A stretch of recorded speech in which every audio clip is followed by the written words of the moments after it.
Chapter 520. Next, the Wind and Cloud Elders personally led the way for Jianchen.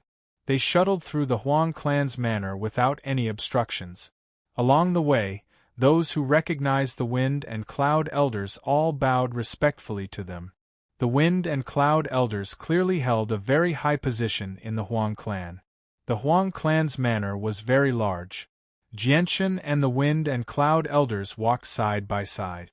They chatted and laughed along the way, causing all the young people in the Huang clan's manor to be curious. They all guessed Jianchen's identity in their hearts. After walking for a while with the Wind and Cloud Elders in the Huang clan's manor, the three of them finally arrived at their destination. They stopped in front of a small 2-story loft. Fourth young master, this is the young lady's boudoir. The young lady had instructed us earlier that if the fourth young master were to come, you can directly enter. Elder Feng looked meaningfully at Jianchen and said with a smile. Elder Yun, who was standing by the side, also had the same expression. Jianchen sized up the small loft in front of him. He did not notice the expressions on the Wind and Cloud Elders' faces. He stood outside the small loft and hesitated for a moment. Then, he moved forward and gently pushed open the wooden door, entering the loft. The layout of the first floor of the loft was a large hall. Although it was clean and spotless, it was empty. There was not a single person in sight. At the end, a wooden staircase led directly to the second floor. Jianchen hesitated for a moment. Then, he gently stepped onto the second floor. As soon as he reached the second floor, a faint fragrance assailed his nostrils. With a single breath, he actually felt a sense of ecstasy. It was as if it could steal one's mind unknowingly, causing one to be uncontrollably infatuated with this fragrance. Jianchen fiercely inhaled the faint fragrance that filled the entire space. Soon after, he could not help but exclaim, "What an enchanting fragrance!" Jianchen's voice was not loud. However, in this quiet loft, it was no different from a sudden clap of thunder. No one could ignore it. Jianchen looked around and sized up his surroundings. He discovered that this was a very warmly decorated room. Although the decorations inside could not be considered luxurious, they were decorated beautifully with little toys that young girls love. Anyone who came here for the first time would be able to accurately determine that this was a girl's room. In the middle of the room, there was a neatly tidied little bed. The little bed was very small and could only accommodate one person to sleep on it. On the yellow bedsheet, there was a stack of yellow blankets stacked on top of each other. All kinds of marks showed that this blanket had not been touched for a long time. And there was a window. At this moment, a woman was standing quietly in front of the window with her back facing Jianchen. She was lost in thought as she stared at the scenery outside. The woman wore a long black dress. Her long black hair flowed down naturally, perfectly blending with her dress. She had a unique charm. Although the woman's appearance could not be seen, just from her perfect and tall figure, one could guess that she definitely had an extraordinary appearance. Jianchen's gaze was fixed on the woman's back. Although he could not see the woman's appearance, from the familiar figure and a feeling in his mind, he was able to determine the identity of the woman in front of him. She was Huang Luan, whom he had not seen for a long time. Jianchen quietly stared at Huang Luan's back. He could not help but smile as he thought of the scene when he first met Huang Luan. "Miss Huang Luan, I haven't seen you for a long time.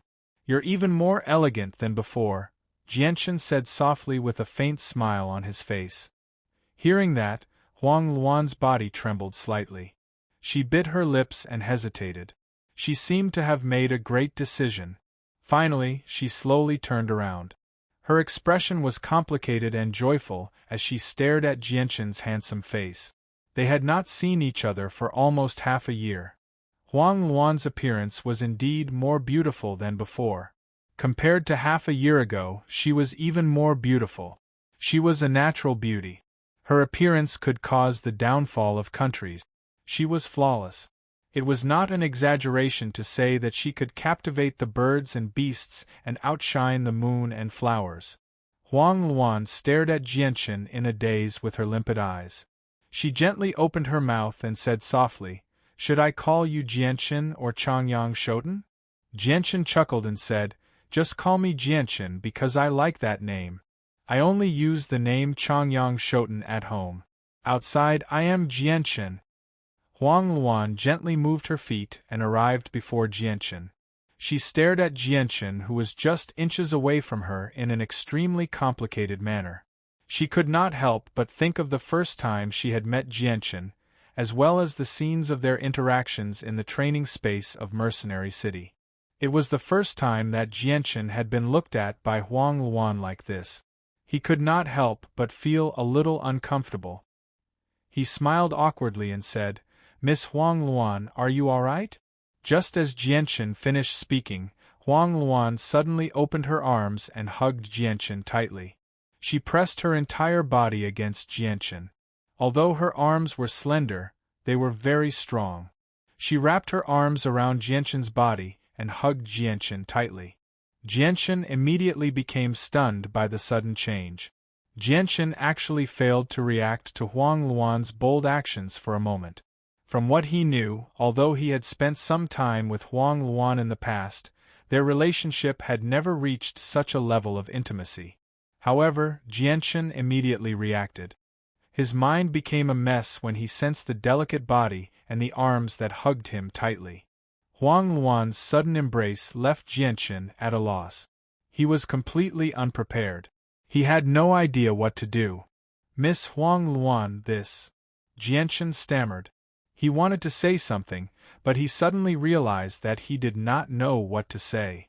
In particular, the firm and soft feeling from his chest made Jianchen's heart beat faster than it had ever been.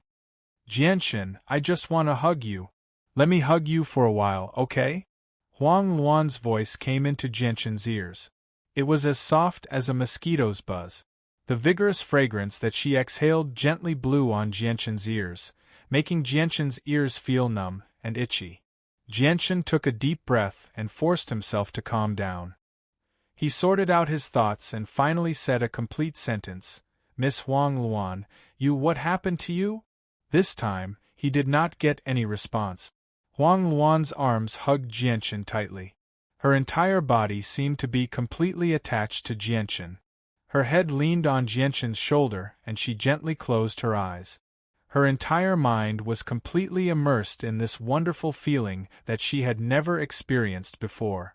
She quietly enjoyed this happiness that came from the depths of her soul and even her mind. In Huang Luan's mind, the scenes that happened with Jianchen in the past kept appearing. She remembered that was the first time the two of them met. "You stinking pervert, you actually peeked at me bathing. I'll definitely kill you." "Wait, miss, that was a complete misunderstanding. I didn't mean to peek at Miss bathing." She remembered that it was in the training space of Mercenary City. "Stinking pervert, if you're a man, don't jump around there. If I don't dodge, should I just stand there and let you shoot at me?" "I'm not that stupid." She remembered that it was during the battle with Shi Xiangran. "Stinking pervert, help me deal with them and I'll write off what happened between us." She remembered that Jianchen was knocked into the ground by Shi Xiangran's treasure mountain seal. "Damn hooligan, why are you so stupid? Didn't I tell you to run? Why are you still standing there like a fool? You're so stupid. You deserve to die." She remembered that when the two of them were about to separate. "Don't tell me you don't want to know my name. If you don't tell me, how would I know? Don't tell me you don't know how to ask." Even now, she still clearly remembered that when she was separated from Jianchen, she felt an indescribable sense of loss. She also remembered the joy she felt when Jianchen used various reasons to stay behind. Back then, in Huang Luan's heart, she hated the person who saw her body for the first time to the bone. She wanted nothing more than to peel off his skin, pull out his tendons, drink his blood, and eat his flesh. Because it was the first time her jade body was seen by a man, and a weak and unfamiliar man at that, Huang Luan had a very deep impression of him. Even after she returned to the Huang family's manor, she still couldn't forget this matter. However, at that time she only felt hatred for Jianchen. Later, when she participated in the mercenary tournament, she unexpectedly met Jianchen again in the first elimination round. Although she was very surprised by Jianchen's sudden increase in strength, she still felt hatred for Jianchen. Her hatred had not lessened in the slightest compared to before. Because of this, the two of them even fought a great battle. But afterwards, Shi Xiangran's sudden arrival caused her to fall into a predicament. At that time, in order to protect her ruler armament, she could only helplessly ask Jianchen for help. Although she did not believe that Jianchen could help her escape, she was already under the combined attack of Shi Xiangran and several other experts at that time. It was already hopeless for her to escape. Other than that, she had no other choice. She could only treat this as a last resort. However, at that time, although Jianchen was injured, his battle strength was already very strong. It was completely beyond her expectations. In just a few exchanges, he killed several Earth Saint Masters by Shi Xiangran's side, greatly reducing the pressure on her. After that, the two of them worked together to block Shi Xiangran, helping each other to escape the predicament. After this incident, Huang Luan's opinion of Jianchen underwent a subtle change. Afterwards, in order to gather enough strength to deal with Shi Xiangran, the two of them had no other choice but to walk together until the end of the competition. And during the time that she spent with Jianchen, Huang Luan's understanding of Jianchen also deepened little by little. Whether it was Jianchen's aura, appearance, or character, they were all impeccable. Moreover, he was so strong. All of the above situations caused Huang Luan's opinion of Jianchen to slowly change. She gradually abandoned the hatred she had for Jianchen in her heart. After all, the awkward scene that happened when the two of them first met was indeed just a coincidence. Jianchen had a handsome face that could make all the girls in the world infatuated with him. Coupled with his natural and unrestrained character, extraordinary talent, great strength, a brave mind that was not afraid of trouble, and iron-willed means, all of these superior qualities were gathered in one body. It was not an exaggeration to say that he was the Prince Charming in the hearts of all the girls in the world. After Huang Luan let go of the prejudice she had for Jianchen, she also discovered the various advantages of Jianchen. As a result, in the days that she spent with Jianchen, she also unknowingly imprinted Jianchen's figure in the depths of her sea of love. It was just that at that time, Huang Luan's feelings were not clear. Only when the two of them separated after the end of the mercenary tournament did the feeling gradually appear in Huang Luan's heart. In particular, when she returned to the Huang family alone, the feeling would become even more intense. In the end, it could even affect her consciousness and control her thoughts. At the same time, she would often think back to the times she had spent with Jianchen in the past. Chapter 521. Huang Luan hugged Jianchen tightly. She only quietly enjoyed this rare warmth. She did not say anything. The longing and emotions that had been buried in her heart for a long time finally erupted. It was like a suppressed volcano had suddenly erupted. It was abnormally fierce and difficult to suppress. Jianchen also became dumbstruck. His body stiffened like a statue, and he did not move for a long time. Today was the first time he had been hugged by a girl. It was the first time he had felt the embrace of a girl. Moreover, this was a beauty that could cause the downfall of nations. Time passed quietly in this strange and ambiguous silence. Good times were always short, and even the most wonderful moments would eventually come to an end. Jianchen and Huang Luan leaned against each other for an unknown amount of time. Finally, Huang Luan let go of Jianchen's arms. She slowly stood up straight and quickly glanced at Jianchen with some embarrassment. Afterwards, she lowered her head and gently and slowly tidied up her slightly messy clothes. Her cheeks were bright red, completely displaying the shyness of a little girl. Her appearance stunned Jianchen. Ever since Jianchen had known Huang Luan, the feeling she gave Jianchen was that she was either ice cold or silent. He had never seen Huang Luan act like a little girl before. Is this still the Huang Luan I knew before? Jianchen could not help but ask himself. From what he knew, The Huang Luan before him was completely different from the Huang Luan he had met before. Jianchen sucked in a deep breath and smelled the faint fragrance from Huang Luan. He became intoxicated once again. The fragrance and the young girl throwing herself into his arms was a combination that could intoxicate men. If it were not for the fact that Jianchen had reached the level of a heaven saint master and had a powerful will and a firm will, he probably would have lost control of himself. Jianchen slowly calmed himself down. His gaze was also somewhat complicated as he looked at Huang Luan, who was right in front of him. After a moment of hesitation, he asked, "Miss Huang Luan, are you all right?" Huang Luan gently shook her head and slowly raised her head to look at Jianchen. After this period of recovery, her expression had returned to normal. Although her cheeks were still a little pink, it made her seem even more charming. Looking at the handsome face that was filled with determination, Huang Luan's gaze gradually became a little blurred. Compared to half a year ago, this face possessed an even more masculine aura. Jianchen felt his hair stand on end from Huang Luan's gaze. He subconsciously avoided it, as if he was afraid of this gaze. Jianchen was not a 3-year-old child who did not know anything. Obviously, he could tell something from Huang Luan's gaze. However, this made him feel extremely troubled. This was because the burden on his shoulders was just too heavy. Although Jianchen seemed to be extremely glorious on the surface, not only was he a heaven saint master, but he was also the imperial protector of the Qin Empire. However, only Jianchen himself understood just how great the pressure he would face in the future would be.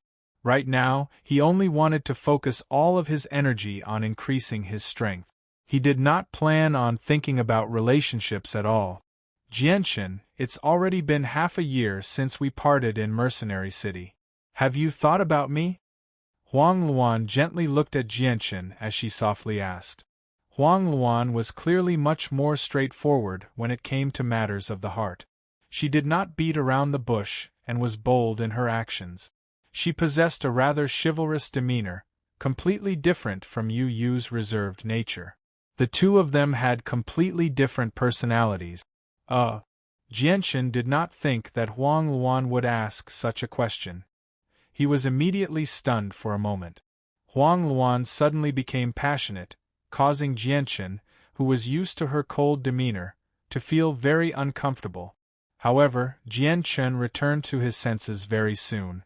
He said rather blankly, "I have." Huang Luan happily smiled when she heard that. However, she did not know that Jianchen's words were completely different from what she was thinking. This was because when Jianchen said that he had thought about her, he was only thinking about the past from time to time. He did not miss her. However, this smile did not last for long. Huang Luan's expression suddenly became gloomy. Her expression was filled with deep sorrow and sadness. Looking at Huang Luan's expression and recalling her abnormal behavior just now, Jianchen's heart sank slightly. He had already realized that Huang Luan had most likely encountered some kind of trouble or difficulty. "Miss Huang Luan, are you all right?" Jianchen asked again. Previously, when Huang Luan took the initiative to hug Jianchen, Jianchen had a strange feeling in his heart. At this moment, when he saw Huang Luan's worried expression, his heart inexplicably tightened. Now, even Jianchen himself could not say for sure whether this was out of concern for Huang Luan. Huang Luan glanced longingly at Jianchen's handsome and masculine face, as well as the chest she had just hugged. She gently sighed and slowly returned to the window. With her back to Jianchen, she stared at the scenery outside in a daze.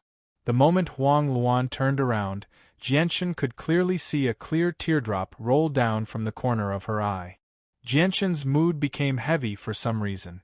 For some reason, Huang Luan's appearance made his heart ache slightly.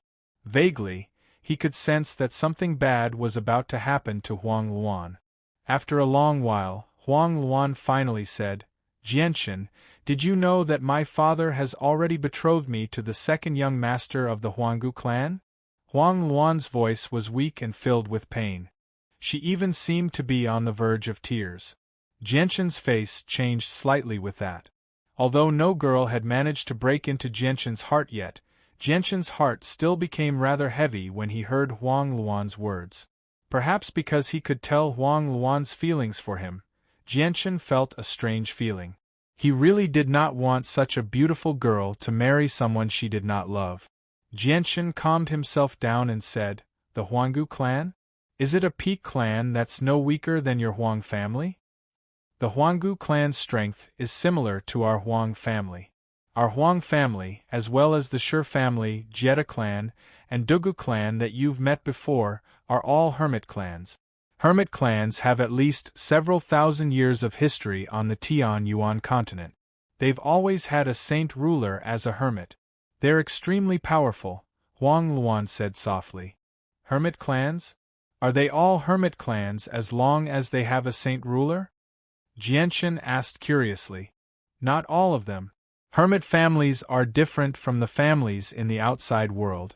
Families that can be called hermit families are almost always in a semi-hermit state. They rarely come in contact with the outside world. Only such families are called hermit families. For example, my Huang family is entrenched deep in the mountains all year round. Very few of our family's disciples come out to the outside world. As a result, only a few people in the outside world know of our Huang family's existence. The rest of the hermit families are like this. I've already heard about the Saint Ruler's skeleton from Uncle Feng and Uncle Yun.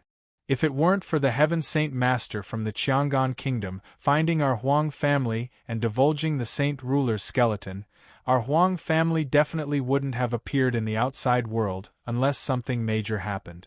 In the outside world, there are many clans and organizations that are more powerful than our Huang family and the majority of the hermit clans. For example, the 8 great kingdoms and 3 empires of the Tianyuan continent, as well as many renowned ancient clans. They're all stronger than our hermit clans, but they only live in seclusion. Among the hermit clans, only an extremely small number of powerful clans can stand up to the 8 great kingdoms and the ancient clans. As for the 3 empires, probably only the ancient clans that have existed for even longer and have an even greater heritage can stand up to them. Jianqin gained a deeper understanding of the hermit clan's strength from what Huang Luan had said.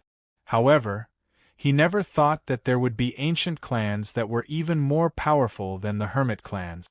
Just how powerful are the ancient clans? Jianqin's curiosity was piqued. I don't know, Huang Luan softly said. I've only read about the ancient clans in the records of the Huang family. I've never heard anyone mention them before. I only know that the ancient clans are huge clans that have existed for tens of thousands of years. Although they exist on the Tianyuan continent, no one knows where they are. However, the records say that unless something major happens on the Tianyuan continent, the ancient clans will not appear on the Tianyuan continent. They are a group of true hermit clans. I never thought that the waters of the Tianyuan continent would be so deep, Jianqin softly muttered to himself. His opinion of the Tianyuan continent had undergone a drastic change. As his strength continued to increase, his domain also continued to expand. Thinking back, when he was still in Wake City, hunting magical beasts for monster cores to cultivate, great saint masters were already extremely rare in that small third-grade city. As for Earth Saint Masters, they were peerless experts. In a place like Wake City, they had the ability to call the wind and summon the rain. As for Heaven Saint Masters, whether it was in the Blue Wind Kingdom or the Kingdom of Jessen, they were lofty existences that were akin to gods. They represented the peak of a kingdom's strength. In times of war, Heaven Saint Masters were even the pillars of support for an army of millions. Now that he had come into contact with a large clan like the Huang family, Jianqin felt as if he had stepped into an even higher realm. The peak of power was no longer Heaven Saint Masters, but supreme saint rulers who had comprehended the mysteries of the world. As for Heaven Saint Masters, they could only be considered as a middle power. Jianqin lowered his head in thought for a while before saying, Miss Huang Luan, I've already understood the current predicament of your Huang family from your ancestor. Your marriage with the Huanggu clan must be for the sake of pulling them to your side. You've guessed correctly. Although our Huang family seems to be peaceful, only the true core disciples know what kind of predicament our Huang family is currently in. If we don't find a strong external aid, I'm afraid our Huang family won't be able to survive for long. The grudges between us and the Hongfu clan have accumulated from generation to generation until today. The depth of the hatred has long since reached the point where it can't be resolved.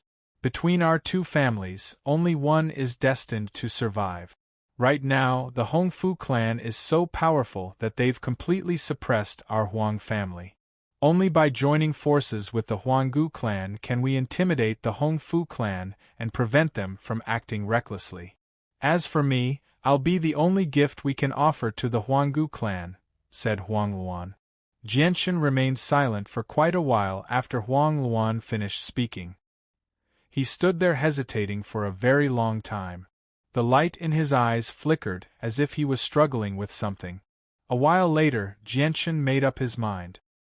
He finally made up his mind and said, "If I can find a powerful ally for the Huang family, does that mean I can break off your marriage with the Huanggu clan?"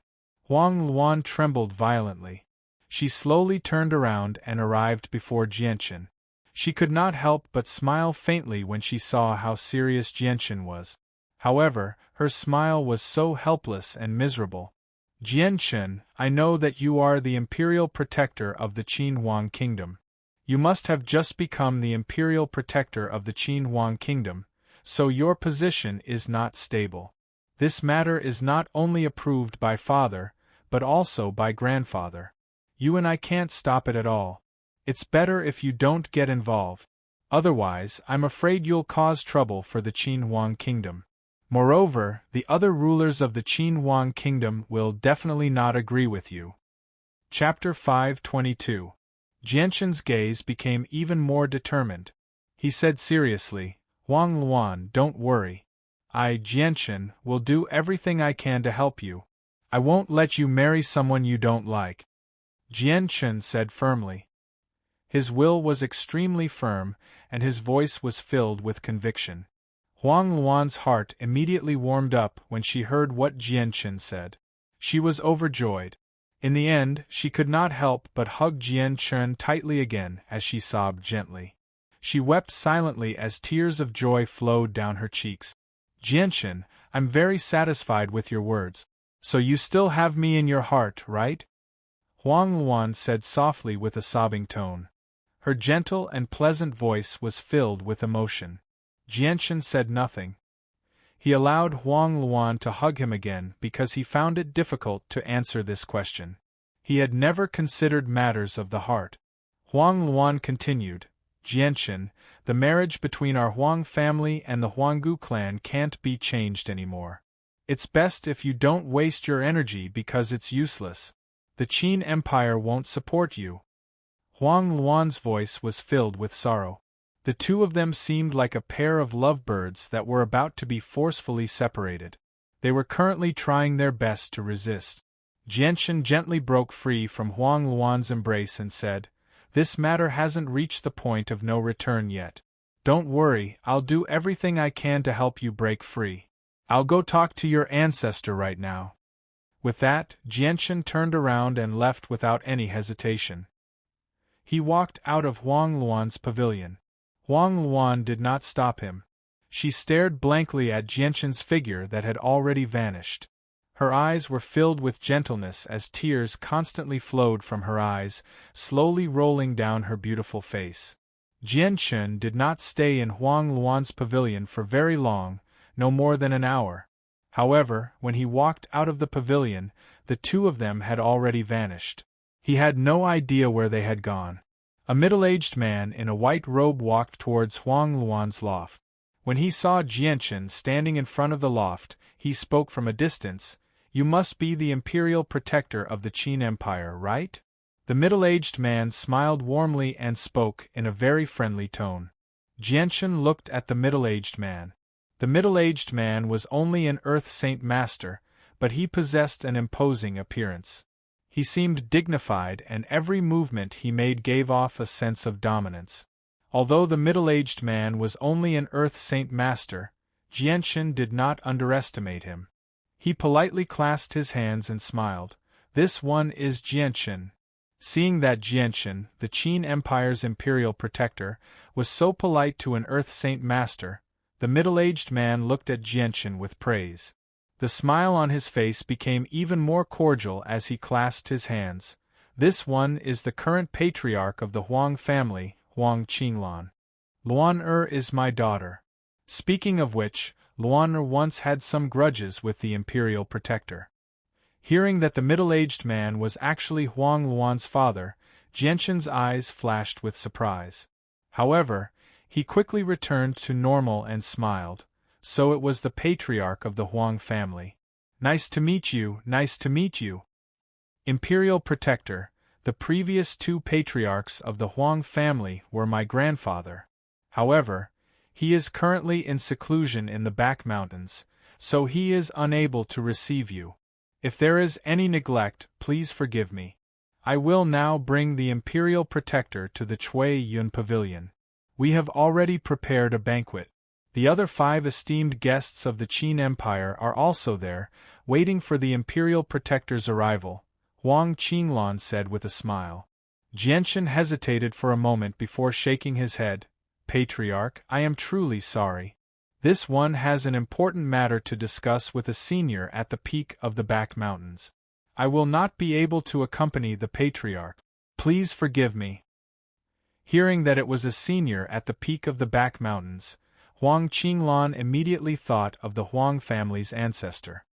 He immediately felt deep veneration and said seriously, "If that is the case, then I will not delay the Imperial Protector any longer. Farewell." Jianchen did not say anything else. He rose from the ground and flew off into the distance. Seeing Jianchen disappear into the sky, Huang Qinglan's eyes were filled with unconcealable envy. He muttered to himself, "I never thought that Jianchen would reach the realm of Heaven Saint Master at such a young age. How enviable!" After sighing, Huang Qinglan walked towards the small building in front of him. But when he passed by the place where Jianchen had been standing, he paused. He sniffed the lingering fragrance in the air and sighed.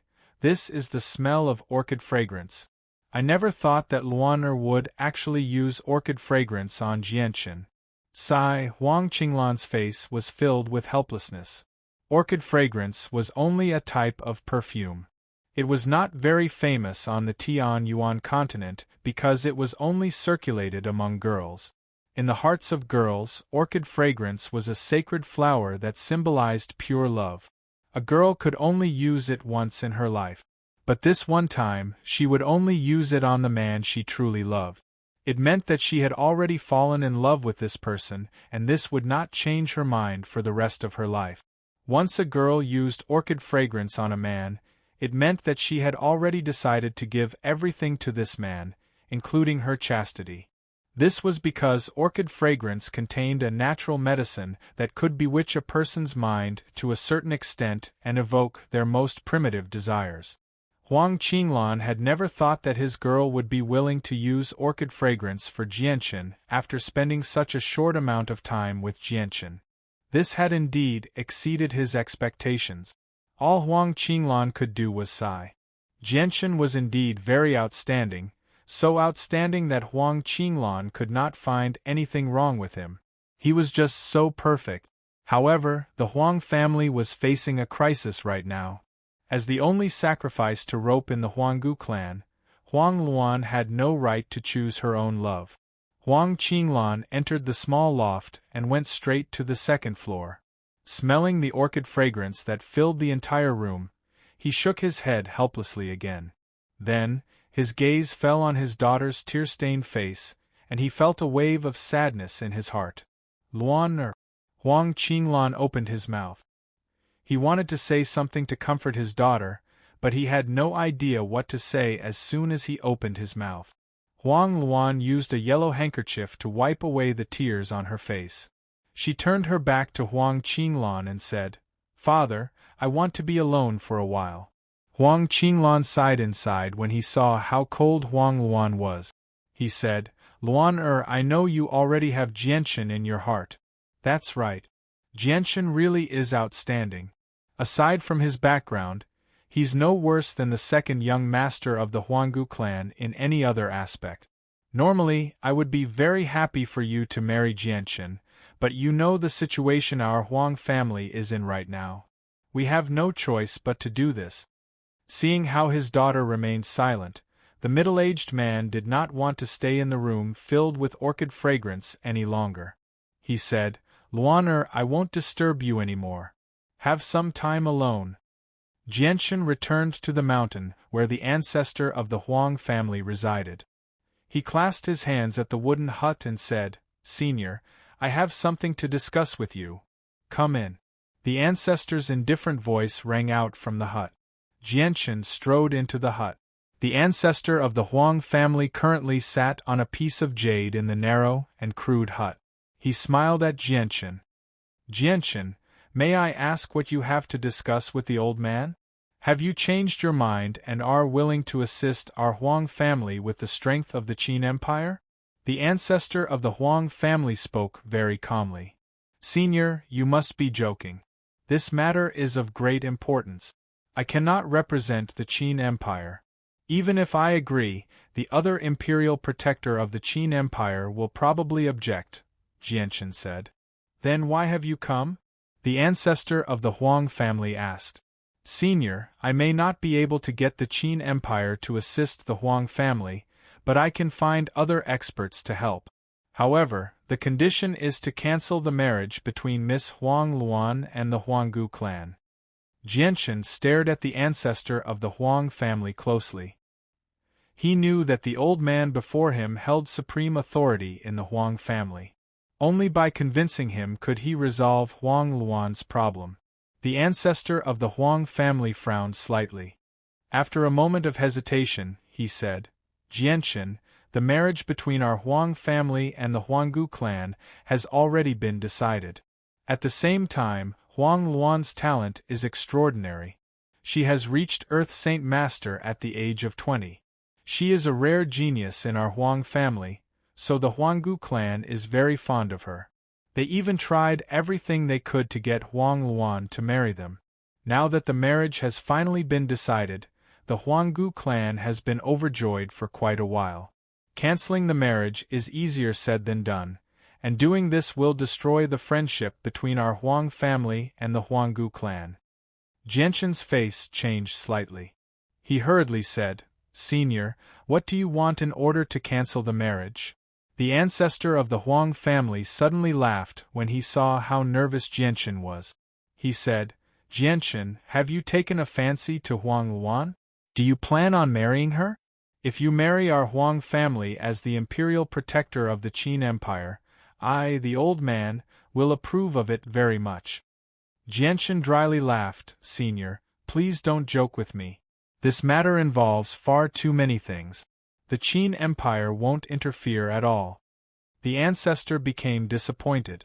He said, Sai Jianchen, old man, let's just be straightforward.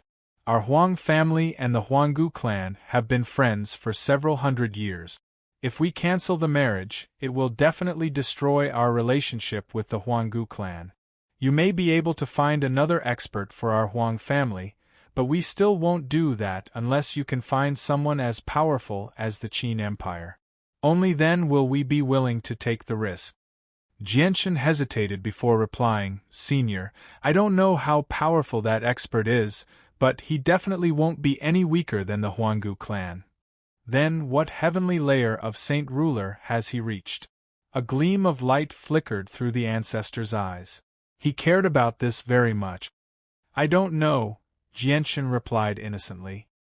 Hearing that, the ancestor of the Huang family was disappointed once again. However, before long, Jianchen's next sentence caused his expression to freeze. I only know that the senior reached the Saint King realm 5,000 years ago. What? He reached Saint Ruler 5,000 years ago? The Huang clan's ancestor could no longer maintain his composure. He jumped up from the jade stone with a shocked expression on his face. That's right. He did reach Saint Ruler 5,000 years ago, Jianchen said. However, the ancestor's abnormal behavior made Jianchen's mind become lively. The ancestor stared at Jianchen nervously. He asked with a trembling voice, he's still alive? Chapter 523. The ancestor of the Huang family suddenly became extremely emotional. Perhaps because he was overly emotional, his face became completely red. It was difficult to imagine that a mighty saint ruler would lose his composure like this. Jianchen, if you can really get this senior to come help our Huang family, then we'll do our best to satisfy you no matter what you ask of us. The ancestor of the Huang family grabbed Jianchen's shoulder tightly and said passionately, Senior, don't worry. This time, I'll do whatever it takes to get this expert here. When the time comes, I hope you can annul the engagement with Huang Luan, Jianchen said seriously. No problem, no problem. As long as this senior is willing to help our Huang family, even if we annul the engagement with the Huanggu clan, the Huanggu clan won't even dare to fart, the ancestor of the Huang family agreed readily. At that moment, he did not hesitate at all. He did not even consider whether he would offend the Huanggu clan because of this. However, the ancestor of the Huang family seemed to think of something soon. He said rather unnaturally, however, Jianchen, you have to let me see this senior first. I'll only do this if this senior agrees to it in front of me. Alright, I'll go and get this senior right now. After leaving the mountain where the ancestor cultivated, Jianchen returned to the manor of the Huang family. He arrived before Huang Luan's pavilion and directly went up to the second floor. The fragrance of orchids still lingered in the room. Just a whiff was enough to intoxicate people. However, Jianchen did not know that this was the fragrance of orchids or what it meant. Huang Luan seemed to know that it was Jianchen when she heard the footsteps behind her. She suddenly turned around and looked at Jianchen expectantly and affectionately. 2 streaks of dried tears remained on her face, making her seem quite pitiful. You're back. Have you thought of something? Huang Luan asked eagerly. Even though she was very reluctant to see Jianchen make the people in charge of the Qin Empire unhappy because of her, she still looked forward to it. I've already convinced your great-grandfather.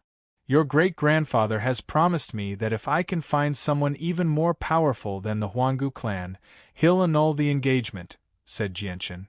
Huang Luan was completely moved by Jianchen's words. Huang Luan arrived before Jianchen and asked worriedly, will the Qin Empire not support you? If the Qin Empire gets involved, you'll offend several saint rulers and even the Huanggu clan. Jianchen chuckled, I'm not that stupid.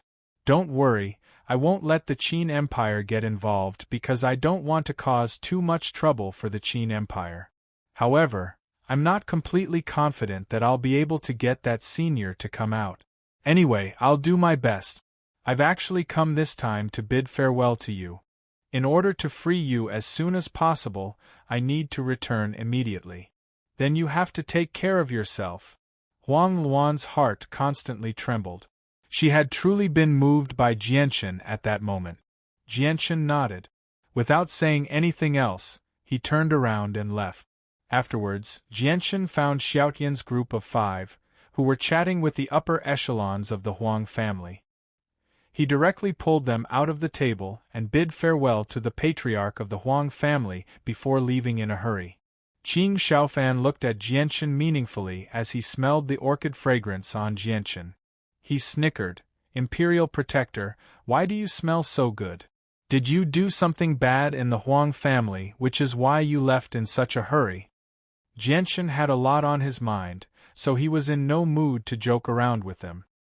He said nonchalantly, I had something urgent to attend to, so I left in a hurry. Xiaotian's group of 5 lost their mood to joke when they saw how serious Jianchen was. They all became stern. Xiaotian asked, Imperial Protector, what's made you so anxious? It's not a big deal, but it's not a small one either. In short, it's important and is a personal matter, Jianchen explained vaguely. Xiaoyan's group of 5 could tell that Jianchen didn't want to tell them anything, so they didn't continue to ask and focused on their journey. The 6 of them stared at the fierce wind as they flew thousands of meters high in the sky. Below their feet was a vast expanse of white clouds that connected the sky and the earth. They couldn't see the end of it, and could only see the fiery red setting sun on the horizon that was about to set. 2 days later, they finally returned to the kingdom of Jessen. Jianchen found a random river to wash his body and get rid of the lingering fragrance on his body.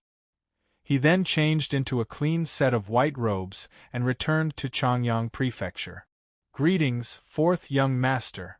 There was practically no one in Changyang Prefecture who didn't know Jianchen. All the guards and servants who saw Jianchen all bowed respectfully to Jianchen. After returning to Changyang Prefecture, Jianchen didn't go to see his parents. Instead, he went straight to where Mingdong was resting. Xiaoyan's group of 5 had completed their mission, so they didn't continue to follow Jianchen. They all dispersed. Jianchen, when did you come back? Jianchen's sudden visit surprised Mingdong. He was overjoyed, but when he saw Jianchen's heavy expression, his expression changed slightly. He said, Jianchen, that Huang family didn't make things difficult for you, did they? In Mingdong's heart, Jianchen was a friend who had gone through life and death with him. He was the closest and most trustworthy friend he had ever had in his life. He would never allow Jianchen to be wronged in the slightest. Jianchen gently shook his head.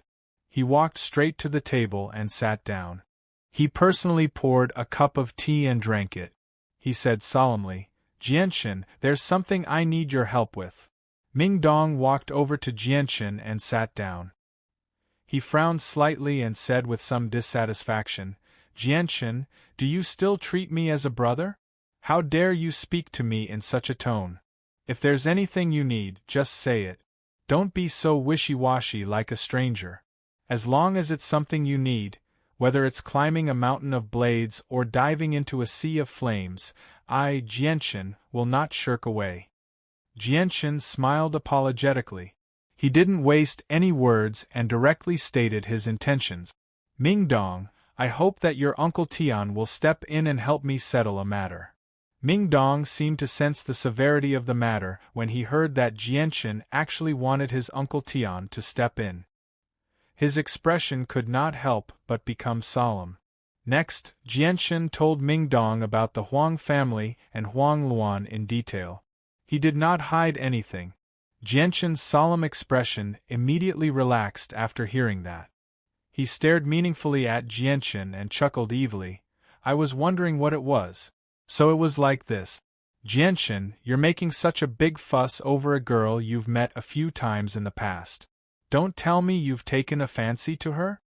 Jianchen dryly smiled. It's not as complicated as you make it sound. We've spent some time with Huang Luan in Mercenary City, no matter what. I don't want to see her marry someone she doesn't like. Jianchen, there's no need to be embarrassed. Polygamy is very common on the Tianyuan continent. For example, your father has 4 wives, right?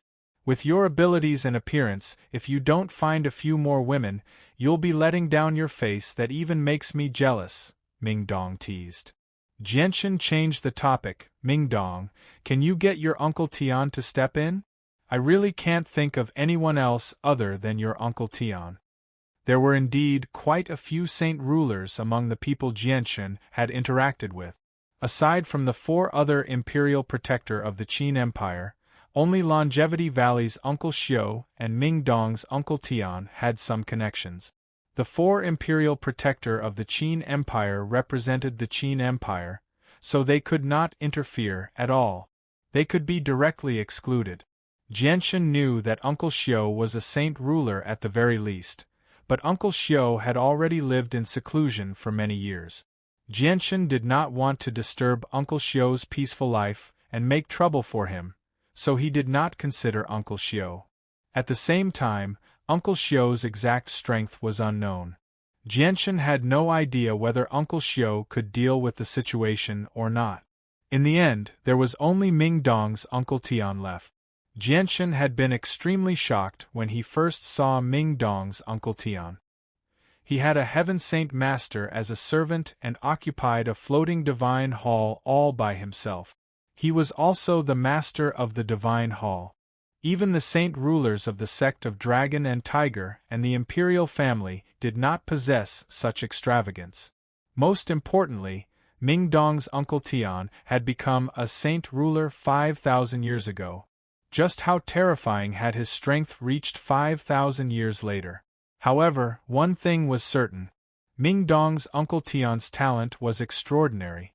He definitely would not have remained stagnant for 5,000 years. Moreover, Ming Dong's Uncle Tian seemed to be a member of Mercenary City. Although being a mercenary was a free occupation, Jian Chen understood something after seeing Mercenary City. Although being a mercenary was an extremely free occupation on the Tianyuan continent, Mercenary City was a rather large organization. All the elders there were saint rulers, and there were quite a few of them. At the same time, they maintained a friendly relationship with saint rulers like the Heavenly Enchantress and the other idol saint rulers. Jianchen understood from all of this that Mercenary City was an extremely large organization. After all, it was personally founded by Mo Tianyun, who had once been the greatest expert on the continent. Jianchen, I've said it before. As long as it's related to you, I'm willing to climb a mountain of blades or plunge into a sea of flames. As he said that, Ming Dong took out a jade pendant from his chest and said, "This was given to me by my Uncle Tian. He told me that if I ran into any problems that I couldn't solve, all I had to do was channel my saint force into this pendant and I would inform my Uncle Tian." Ming Dong grabbed the jade pendant tightly as saint force constantly flowed into it. After absorbing the saint force, the ordinary-looking jade began to shine with a faint light. "Ming Dong, where is your Uncle Tian right now?" Jianchen asked curiously. "He should be in Mercenary City. Ever since you entered the sacred land, I came with my Uncle Tian. Afterwards, my Uncle Tian took my parents to Mercenary City, but I didn't go back with them. Instead, I stayed in the kingdom of Jessen and completed the mission you gave me. I've been here ever since," said Ming Dong. Jianchen pointed at the jade pendant in Ming Dong's hand and said, "Mercenary City is extremely far away from here. Will this really work?" Ming Dong smiled complacently. "Don't worry, Jianchen. You don't know about my Uncle Tian's departure, but I believe he won't lie to me." As soon as Ming Dong finished speaking, the space before them began to violently tremble. However, before the two of them could return to their senses, a spatial crack suddenly appeared, expanding into a space gate in a single moment. Through the space gate they could see a majestic hall inside. Afterward, under Jianchen's stunned gaze, a white-robed, middle-aged man walked out of the space gate. The middle-aged man seemed extremely ordinary. He did not give off any pulses of energy, yet he could hover in the air. He seemed like a god. Chapter 524. Jianchen became stunned when he saw the middle-aged man appear before him. Jianchen was extremely shocked by how Ming Dong's uncle had arrived. They were several 100,000 kilometers, or even over 1,000,000 kilometers away from Mercenary City, yet only a few seconds had passed since Ming Dong had taken out the jade pendant. Jianchen had never thought that Ming Dong's uncle would arrive so quickly. What surprised Jianchen even more was that Ming Dong's uncle seemed to have torn through space and appeared in the room with great precision. His position was so precise that even Jianchen found it hard to believe. This was because, even with a space gate, it was impossible for him to move so quickly. The space gate behind the middle-aged man slowly vanished, and the space there returned to normal. No one could tell that there had been a space gate there earlier. The middle-aged man did not give off any pulses of energy at all. On the surface, he seemed like an extremely ordinary person. There was nothing special about him, but he could hover in the air like a god. "Uncle Tian, I never thought you'd come so quickly. The jade pendant you gave me sure is useful." Ming Dong looked at the middle-aged man in excitement. His voice was filled with uncontainable excitement. Uncle Tian held an extremely important position in Ming Dong's heart, just like his parents.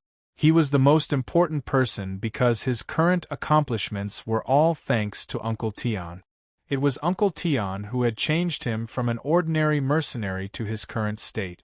Not only had his strength skyrocketed from a great Saint Master to a 6th cycle Earth Saint Master, but he had also grasped a heaven-tier battle skill that many people on the Tian-Yuan continent could only dream of. Uncle Tian slowly landed on the ground. He gently looked at Ming Dong, as if he was looking at his own descendant. His eyes were filled with care and affection. He smiled and said, "Child, why have you come looking for me?" "Uncle Tian, it's my brother Jianchen. I need your help with something," said Ming Dong. A gentle smile hung on Uncle Tian's face as he looked towards Jianchen. However, just as his gaze landed on Jianchen, a gleam of light immediately flashed through his eyes. With a soft cry of surprise, his face was filled with shock. Soon after, 2 golden rays of light shot out from his eyes, directly enveloping Jianchen's entire body. Just when Jianchen wanted to say something, something unexpected happened. He felt like he was immobilized by the golden light. He had completely lost control over his body. Jianchen was shocked by the sudden change, but he calmed down very soon. He knew that Ming Dong's Uncle Tian would not do anything that would harm him. However, Ming Dong paled in fright when he saw what Uncle Tian had done. He cried out nervously, "Uncle Tian, what are you doing?" Before Ming Dong could finish, Uncle Tian raised his hand to stop him. He said indifferently, "Don't worry. I'm just checking on his current condition. I won't harm him." Ming Dong let out a sigh of relief when he heard that. He really was afraid that his uncle would do something to harm Jianchen. Very soon, the golden light around Jianchen gradually vanished. Uncle Tian's golden eyes gradually returned to normal as well. The moment the golden light vanished, Jianchen regained control over his body. Although he was not injured, Jianchen still felt cold sweat run down his back. He did not know exactly how powerful Uncle Tian was, but just that move alone was enough to make Jianchen feel fear. Uncle Tian had actually immobilized him with just a glance. His strength was just too terrifying. Uncle Tian frowned slightly as he stared at Jianchen in interest. He said with a heavy voice, "Your saint artifact has actually shattered?" Jianchen was shocked once again when he heard that. Even the saint rulers of the Qin Empire and the ancestor of the Huang family, who had come into close contact with him, had failed to discover the secret of his shattered saint artifact. However, Jianchen's Uncle Tian had actually seen through his greatest secret with a single glance. How could Jianchen not be shocked? As a matter of fact, Jianchen even had an exaggerated notion that he had no secrets at all before Ming Dong's Uncle Tian. Jianchen became respectful. He clasped his hands. "Junior Jianchen greets Senior. Senior's guess is correct. Junior's saint artifact has indeed shattered." "A miracle, a miracle. Although your saint artifact has shattered, your consciousness seems to have become even more powerful. Even my heaven's eye is unable to see through it. You've probably come across some sort of fortuitous encounter," said Uncle Tian. Jianchen was surprised once again by Uncle Tian's words. He never thought that Uncle Tian would be able to see through the strength of his consciousness with a single glance. However, what made him feel slightly relieved was that Uncle Tian did not seem to have discovered the secret of the sword spirits. It's just as Senior has said. Junior has indeed come across some fortuitous encounters, which is why Junior was able to retain his strength even after his saint artifact shattered, said Jianchen politely. Uncle Tian nodded slightly. He stared at Jianchen with brimming eyes for a while before furrowing his brows in thought. He said, "With the strength of your consciousness, you should already be able to control the energy of the world. I never thought that you would reach such a level in just half a year. Your rate of improvement has surprised even me." Uncle Tian paused slightly before sitting down in front of the table. He said, "Let's talk about your matter then. Just what do you need my help with? Jianchen politely said. Senior, Junior has a matter that I hope Senior can settle. Afterwards, Jianchen told Uncle Tian about the matter of the Huang family. Uncle Tian slightly furrowed his brows after hearing that. He did not immediately agree. Jianchen panicked inside when he saw this. He was afraid that Uncle Tian would not agree, so he begged, Uncle Tian, Jianchen is my best brother.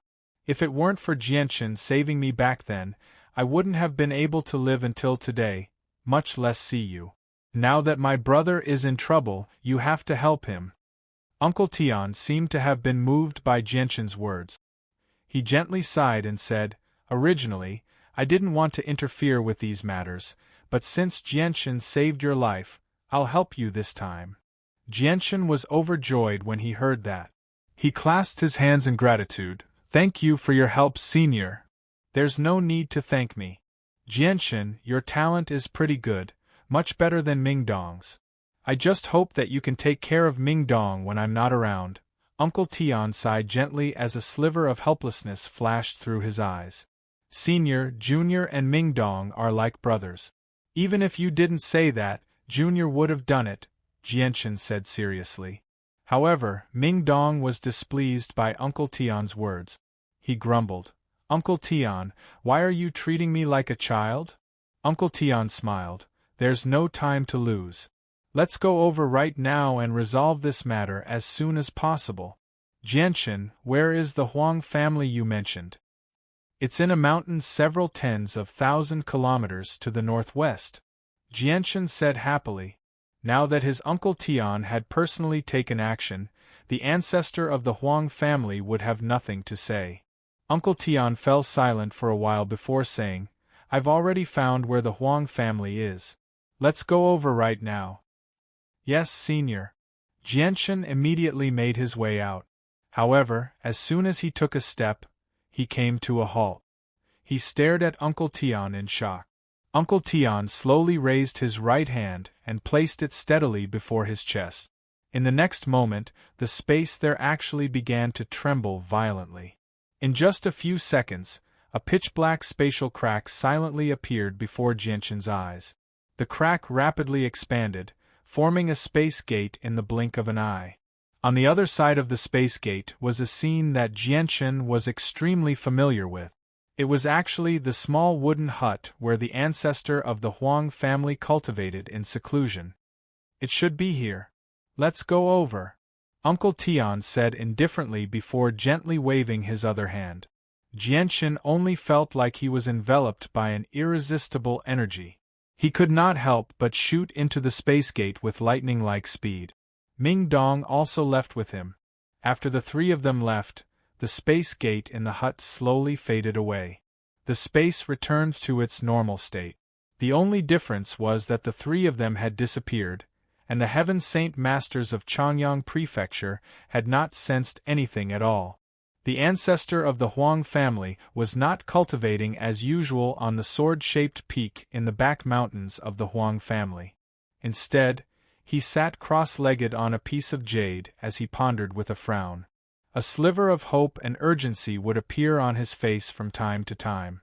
Ever since Jianchen had left, he found it very difficult to calm down and cultivate. The phrase Saint Ruler from 5,000 years ago constantly circled around his head. As someone who had been a saint ruler for many years, the ancestor of the Huang family understood extremely well just how great of an existence a person who could live for 5,000 years without dying was. Even in ancient clans that had disappeared before the eyes of ordinary people, people like that were as rare as phoenix feathers and qilin horns.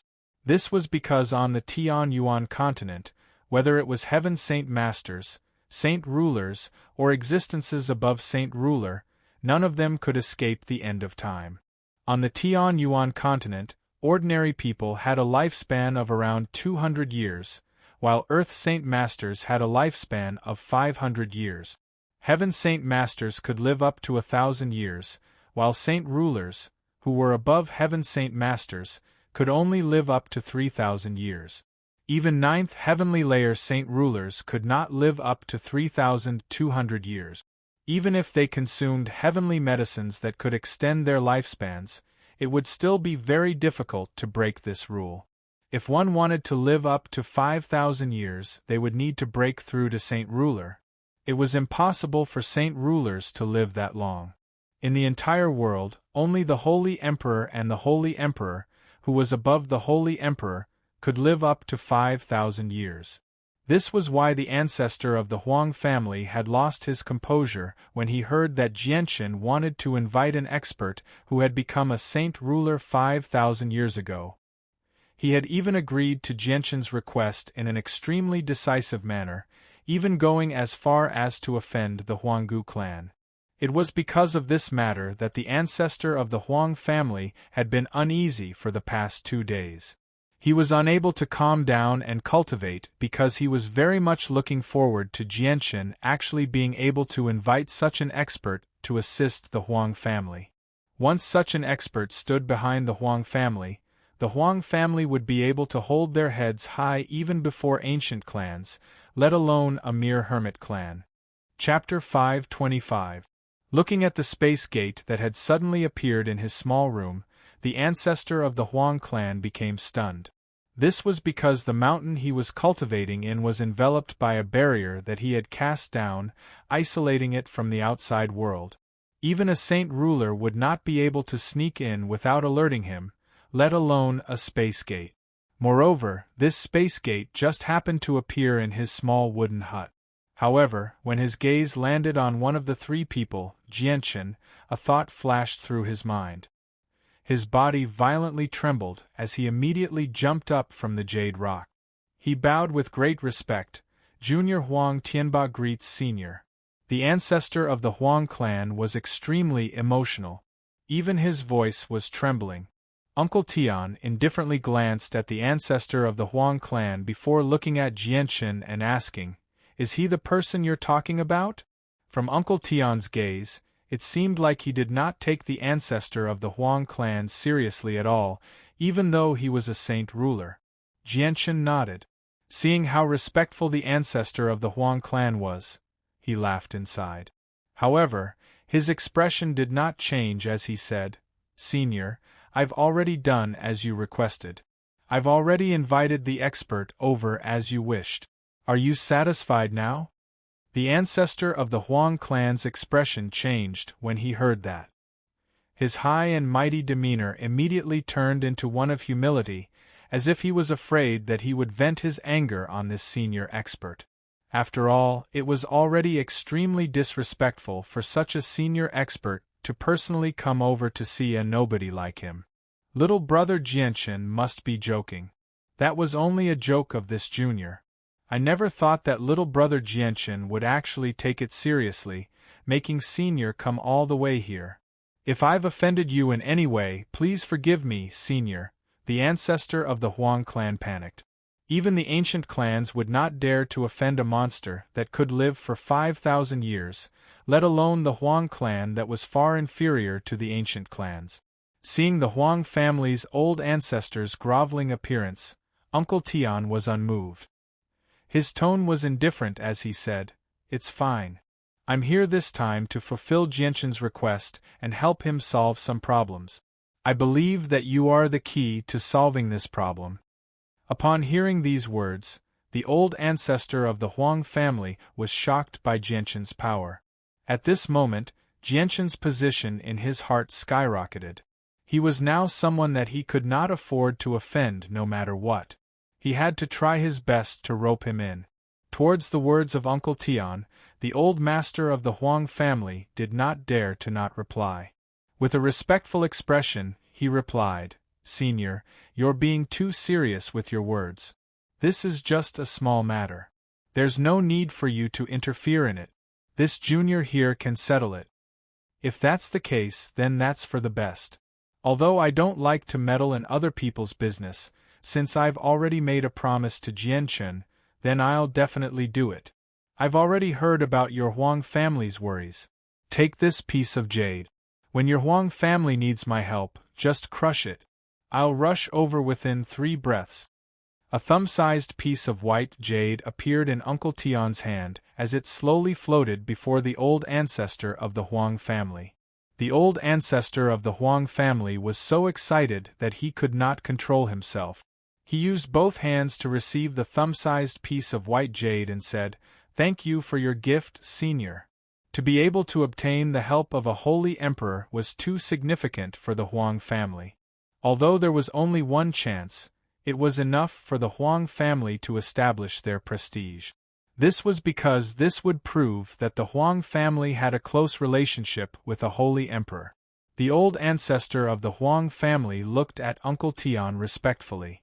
After a moment of hesitation, he carefully asked, "May I ask Senior's name and what organization you rule over?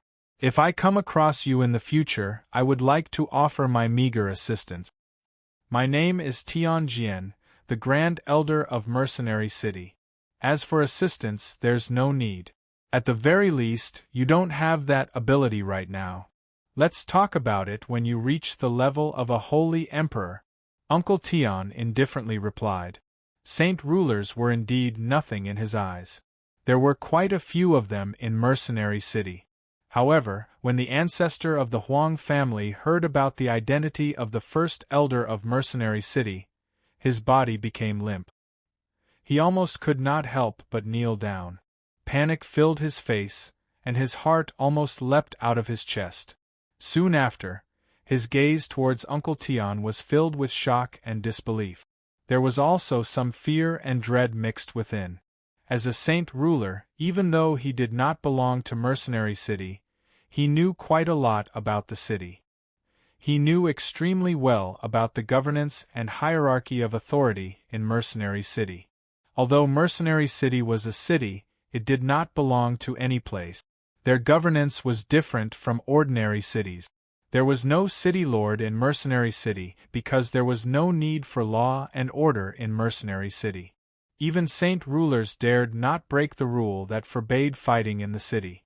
The true ruler of Mercenary City was a group of elders composed of many people. This group of elders was the core of authority in Mercenary City, and the person with the highest status was the Grand Elder.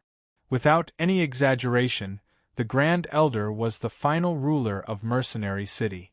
Not only could he mobilize the power of the entire city, but he was also the person with the true authority to decide everything in Mercenary City. Other than that, the Grand Elder was also the most powerful person in Mercenary City. He was someone who truly stood at the apex of the continent, someone who stood at the very top of the pyramid.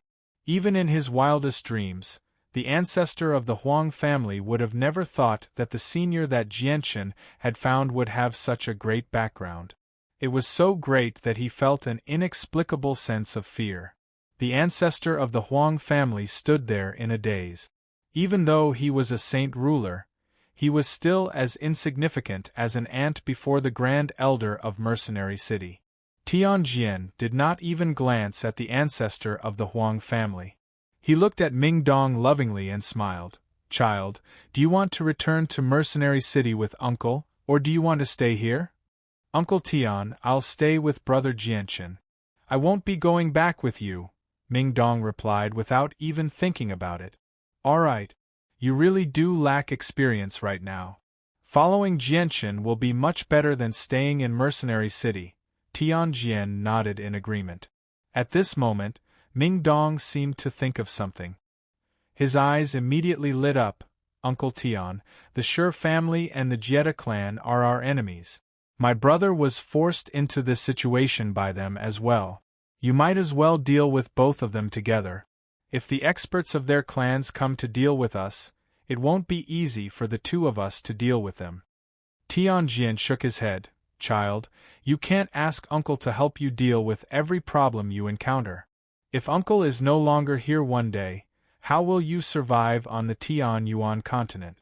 Right now, you need to learn how to overcome all the problems you may face."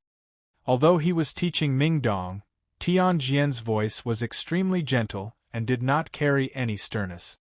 He gave off the feeling of a benevolent grandfather. "Yes, Uncle Tian."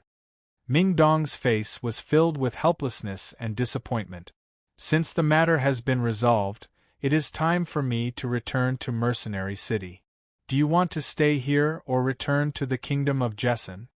Tianjian continued. Ming Dong did not reply. Instead, he looked at Jianchen with a questioning gaze. Jianchen pondered for a moment before replying, Senior, let's stay here. Tianjian did not reply. He raised his hand again and tore open space. In less than 2 breaths, he created a space gate and floated away. Deep yearning filled Jianchen's eyes when he saw this. Tianjian's use of space had clearly reached a level of mastery. With this ability, he could go anywhere in the world, and there would be no need for him to waste time on traveling.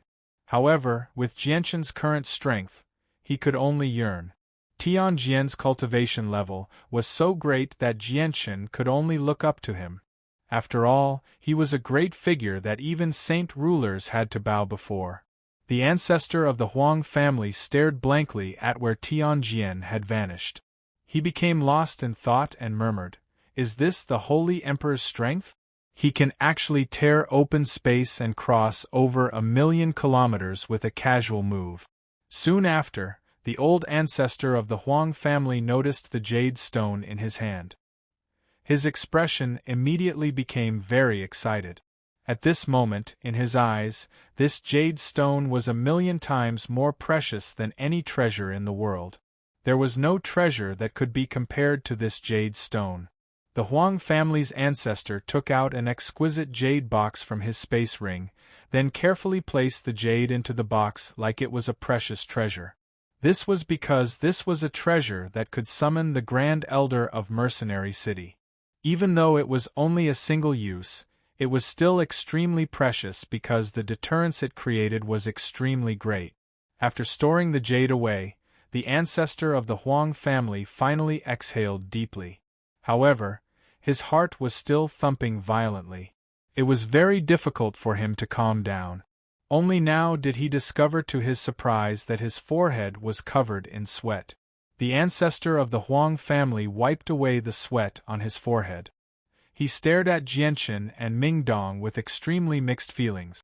Even though Ming Dong was only an Earth Saint Master, the ancestor of the Huang family had already treated him as a little ancestor. This was because he had heard Ming Dong call him Uncle Tian very clearly.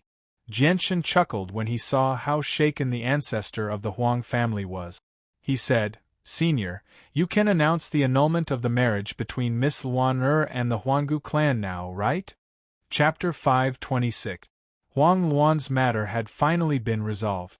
Jianchen smiled as well, but he knew that it was all thanks to Jianchen. If it were not for Ming Dong's relationship with Uncle Tian, Jianchen probably would not have been able to ask Uncle Tian to help him. However, Jianchen was extremely surprised by Uncle Tian's identity. He was the Grand Elder of Mercenary City. Although he did not know just how great of a status this was in Mercenary City, he could vaguely guess it from the Grand Elder's identity. Jianchen and Ming Dong did not stay there for too long. They left the mountain and left with the Huang family's patriarch. After what had happened earlier, the Huang family's ancestor treated Jianchen and Ming Dong completely differently. He actually personally flew with the two of them, completely forsaking his status as a saint ruler. They chatted and laughed as they made their way to the Huang family's villa. The three of them stopped before the discussion hall in the center of the villa. At the same time, many Heaven Saint Masters hurried over from all directions. They all gathered before the discussion hall, and all of them knelt down on one knee. They called out, "We greet the ancestor." Along the way, the Huang family's ancestor had informed them through a communication technique. "Rise and come with me. Old man has something to announce." With that, the Huang family's ancestor directly made his way into the discussion hall with a swing of his sleeve. The Heaven Saint Masters of the Huang family looked at each other before shifting their gazes to Jianchen. Their hearts skipped a beat as they thought of something. As a hermit clan that had existed for several thousand years, the Huang family had quite a few Heaven Saint Masters. Just the ones that Jianchen had seen so far numbered 13. However, all 13 of them held positions in the Huang family. Those who did not care about the affairs of the clan and only focused on cultivation were not present, including the 2 previous patriarchs that Jianchen had seen for the first time. Very soon, everyone gathered in the discussion hall. The 13 Heaven Saint Masters sat on the 2 sides of the hall quietly as they respectfully looked at the Huang family's ancestor. Jianchen and Mingdong sat at the very front under the ancestor's indication. Many of the people present already knew Jianchen's identity. As the imperial protector of the Qin Empire, he did indeed have the right to sit there. However, the fact that Mingdong, an Earth Saint Master, was sitting in such a high position puzzled everyone. However, no one dared to object because this was the ancestor of the Huang family's decision. They could only guess at Mingdong's identity, wondering which clan he belonged to. The Huang family's ancestor did not beat around the bush and directly cut to the chase. He said, "Old man has gathered everyone here today because he has something to announce." The ancestor of the Huang family paused and glanced at the experts of the Huang family below with bright eyes. He said, "From now on, the marriage between Huang Luan and the clan of the Ancients is cancelled. Immediately send someone to inform the clan of the Ancients about this." As soon as the ancestor of the Huang family finished speaking, many people's expressions changed. However, there were also some who smiled. In their opinion, the reason why the ancestor of the Huang family cancelled the marriage with a remote antiquity clan was because he had found more powerful reinforcements. The imperial protector of the Qin Huang kingdom was the best proof of that. "Ancestor, this is a matter of great importance. If we cancel the marriage on our own, it will undoubtedly be a slap to the face of the clan of the Ancients. They will definitely become dissatisfied with us. If the situation worsens, our friendship with the clan of the Ancients will be destroyed," an old man said sternly. "Elder Ping is right. Ancestor, we can't cancel the marriage. We have been friends with the clan of the Ancients for hundreds of years. At the same time, the clan of the Ancients values Huang Luan very much. If we do this, it will definitely destroy our friendship. Ancestor, please reconsider," another old man said. He was very against the idea of canceling the marriage. The Huang family's ancestor's eyes suddenly became sharp. He stared at the 2 old men and said, "Ping Qiao, Huang Yingran, old man knows that you have a good relationship with the clan of the Ancients. However, the old man has already made up his mind. He can't change it. You 2 don't need to say more." The ancestor of the Huang family was so resolute that there was no room for negotiation. Everyone could tell that the ancestor of the Huang family was determined to cancel the marriage by force. At this moment there was no point in arguing. Even those who had a good relationship with the clan of the Ancients could only shut their mouths helplessly. "It's settled then. Send someone to inform the clan of the Ancients right away and bring generous gifts as compensation," the ancestor of the Huang family said. "Yes, ancestor," everyone replied in unison. The ancestor of the Huang family announced again. In addition, the old man has something else to announce. "Jianchen and Mingdong will be the most esteemed guests of my Huang family from today onwards. Everyone must treat them with respect. If you neglect them, you will be severely punished by the old man." The ancestor of the Huang family became extremely stern towards the end. The 2 of them had the Grand Elder of Mercenary City behind them. They could not afford to offend him. The ancestor of the Huang family had already made up his mind. He would do everything he could to rope in the 2 of them. Everyone below trembled violently. They all stared at Mingdong in shock. None of them had thought that the ancestor of the Huang family would place so much importance on Mingdong. Jianchen's identity as the imperial protector of the Qin Empire was understandable, so he should have received such treatment. However, everyone was curious about Mingdong's identity. The ancestor of the Huang family did not introduce Mingdong in too much detail because his understanding of Mingdong was extremely shallow.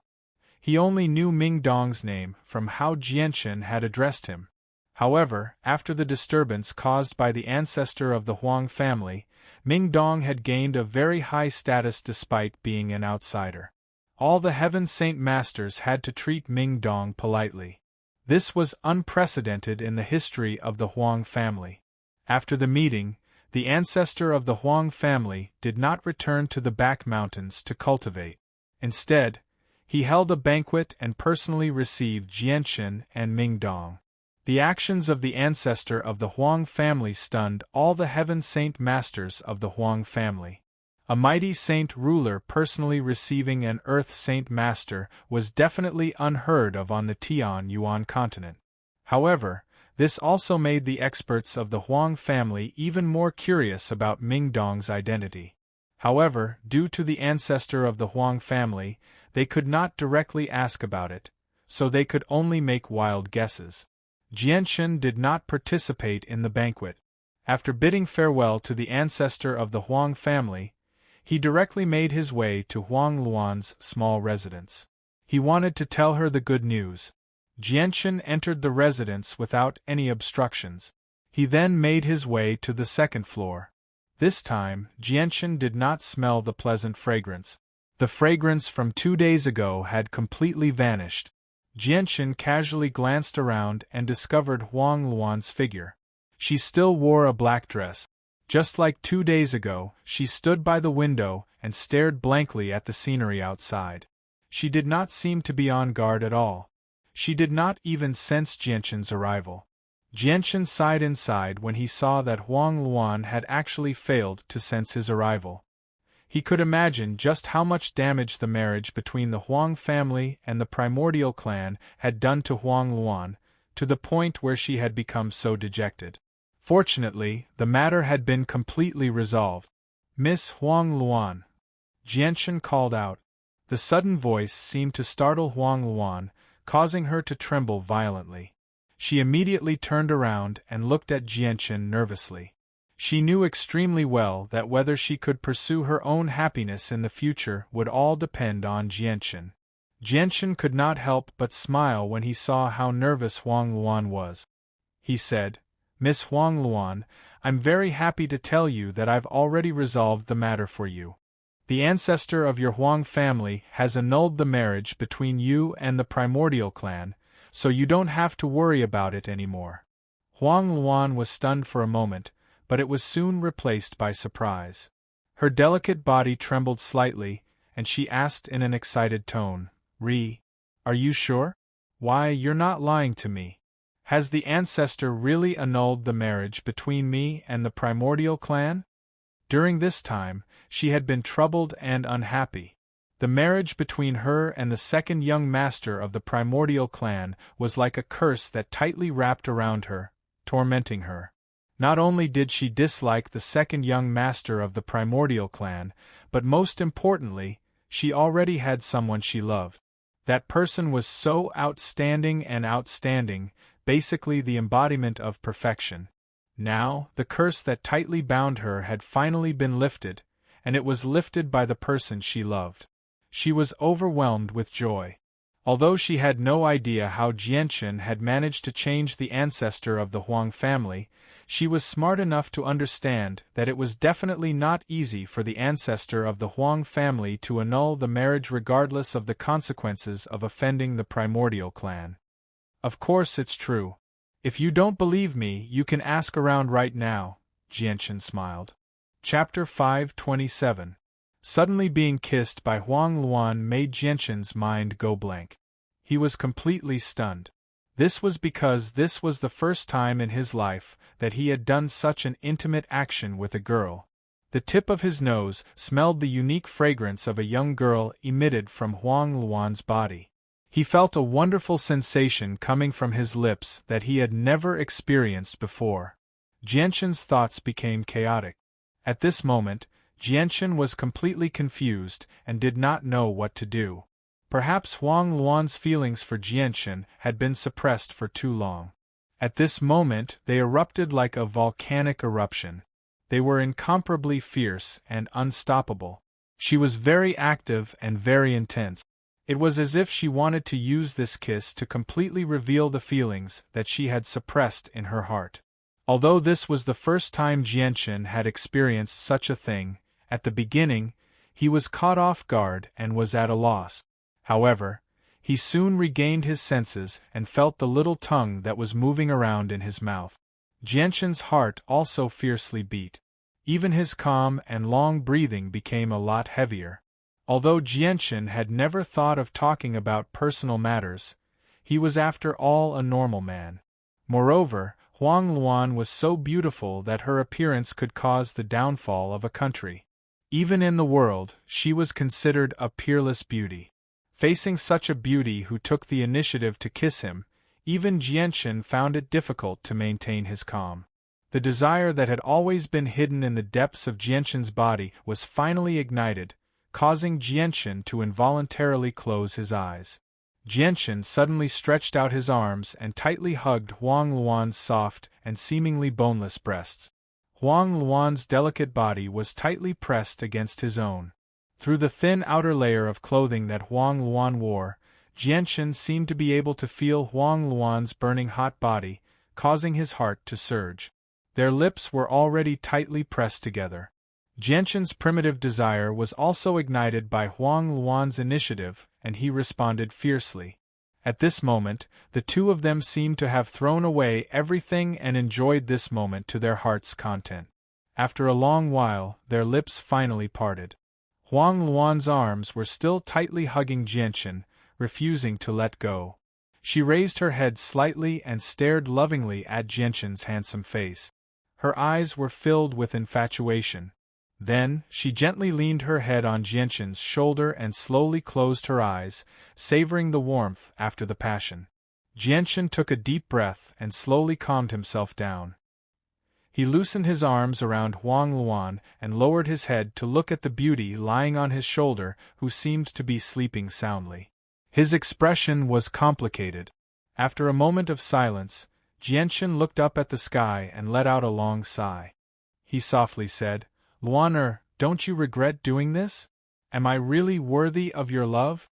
Huang Luan slowly opened her eyes and stared lovingly at Jianchen. She gently shook her head and said, "I don't regret it. I will never regret it in my life." "Jianchen, tell me, do you really have me in your heart?" Huang Luan's eyes were filled with hope. Jianchen sighed softly and stared at Huang Luan with a complicated expression. After a moment of silence, he opened his mouth and said, "Luan, I can't answer you right now because I have never thought of talking about love. The burden on my shoulders is very heavy and the pressure I face is also very great. Right now, I only want to do my best to improve my strength." Huang Luan gently shook her head and said, "Jianchen, it doesn't matter. Luan is willing to wait for you. Until the end of time, until the end of time, until eternity. Forever." Jianchen's body trembled. At this moment, his heart actually began to tremble violently. He never thought that Huang Luan's feelings for him had reached such a deep level. Jianchen didn't say anything. He gently hugged Huang Luan's back and carefully smelled the fragrance emitted from her body. Today was the first time he kissed a girl, and at the same time, it was also the first time he hugged a girl's delicate body. This memory was very deep for Jianchen. That wonderful feeling had long been deeply implanted in Jianchen's soul and branded in the depths of his mind.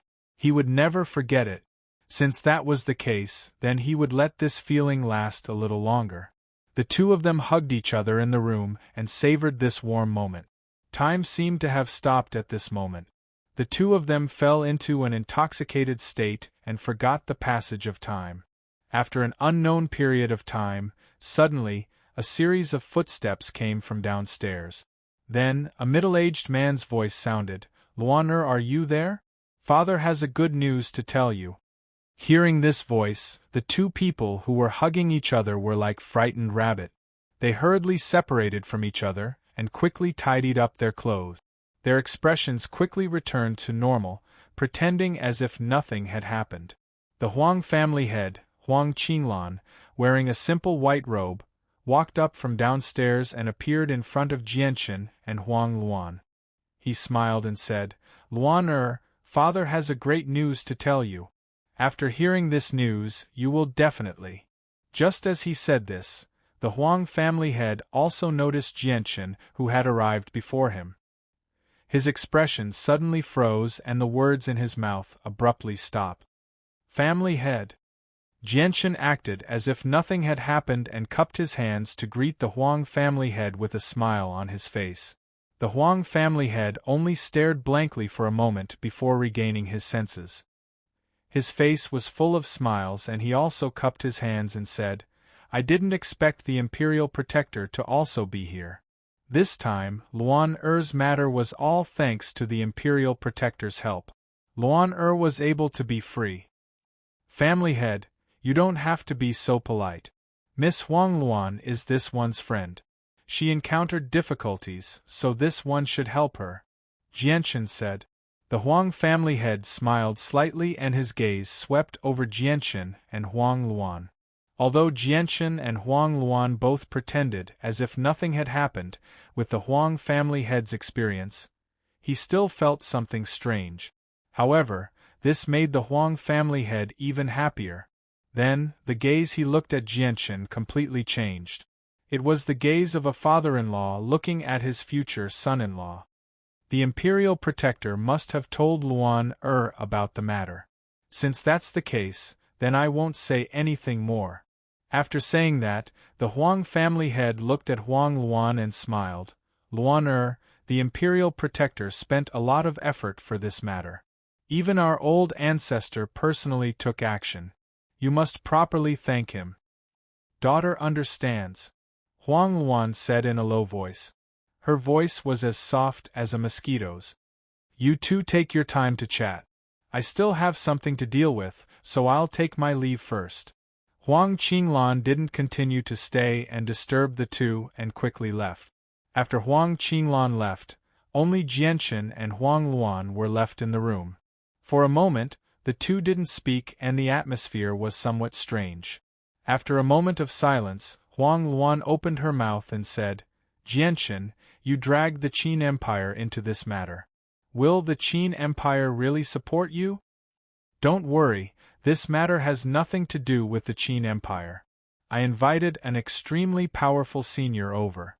This senior's deterrence is much greater than the Qin Empire's, so your old ancestor directly agreed. Jianchen said. Huang Luan's heart was moved once again. She knew that some extremely powerful seniors weren't that easy to invite. If one wanted to invite them, unless both sides had an extraordinary relationship, they would have to pay a heavy price. Jianchen stayed in Huang Luan's room for a while before leaving the small room by himself. Under the Huang family's urging, he stayed for a day. The next morning, the two of them bid farewell to Huang Luan and the Huang family's old ancestor. They planned on returning to the kingdom of Jessen. Little friend Jianchen, old man knows that you have some history with the sect of Dragon and Tiger. Take these 2 pieces of the mother-child twin jades with you. If the saint ruler of the sect of Dragon and Tiger tries to do anything to you, just crush them. Old man will come to your aid as quickly as possible. The Huang family's old ancestor took out 2 thumb-sized jades and handed them to Jianchen and Mingdong. After learning that the two of them had a close relationship with the Grand Elder of Mercenary City, the Huang family's old ancestor spared no effort in trying to rope them in and curry favor with them. This was because the Huang family might be able to establish ties with the Grand Elder of Mercenary City through this method. This was a treatment that even ancient clans yearned for. Thank you, Senior. I will remember Senior's kindness in my heart. Jianchen received the jades with great joy. The matter of the sect of Dragon and Tiger's saint ruler had been bothering Jianchen for the past few days. Now that the Huang family's old ancestor was willing to help him block the saint ruler of the sect of Dragon and Tiger, this solved the biggest problem in his heart. Ha ha ha ha, little friend Jianchen, there's no need to be so polite. If you need our Huang family's help in the future, just say the word. Our Huang family will definitely do our best. The Huang family's old ancestor laughed heartily. P.S. Welcome to my Weibo and PGV_ref equals. Chapter 528. Jianchen and Mingdong left the Huang family. Since Mingdong was not yet a Heaven Saint Master, he was unable to fly, so he was carried back by Jianchen. Looking at the ground below him, Mingdong's eyes were filled with yearning. He sighed, Jianchen, being a Heaven Saint Master is so good. Being able to fly freely in the sky is not only fast, but it's also very easy to travel. I really hope I can become a Heaven Saint Master sooner. Hearing this, Jianchen chuckled. Why are you in such a hurry? There aren't many people at your age who can reach the 6th cycle of Earth Saint Master. With your current strength, who knows how many people on the Tianyuan continent are envious of you? And it's only a matter of time before you become a Heaven Saint Master. You should wait 2 years before you break through. For now, you should first build a good foundation and listen to your Uncle Tian.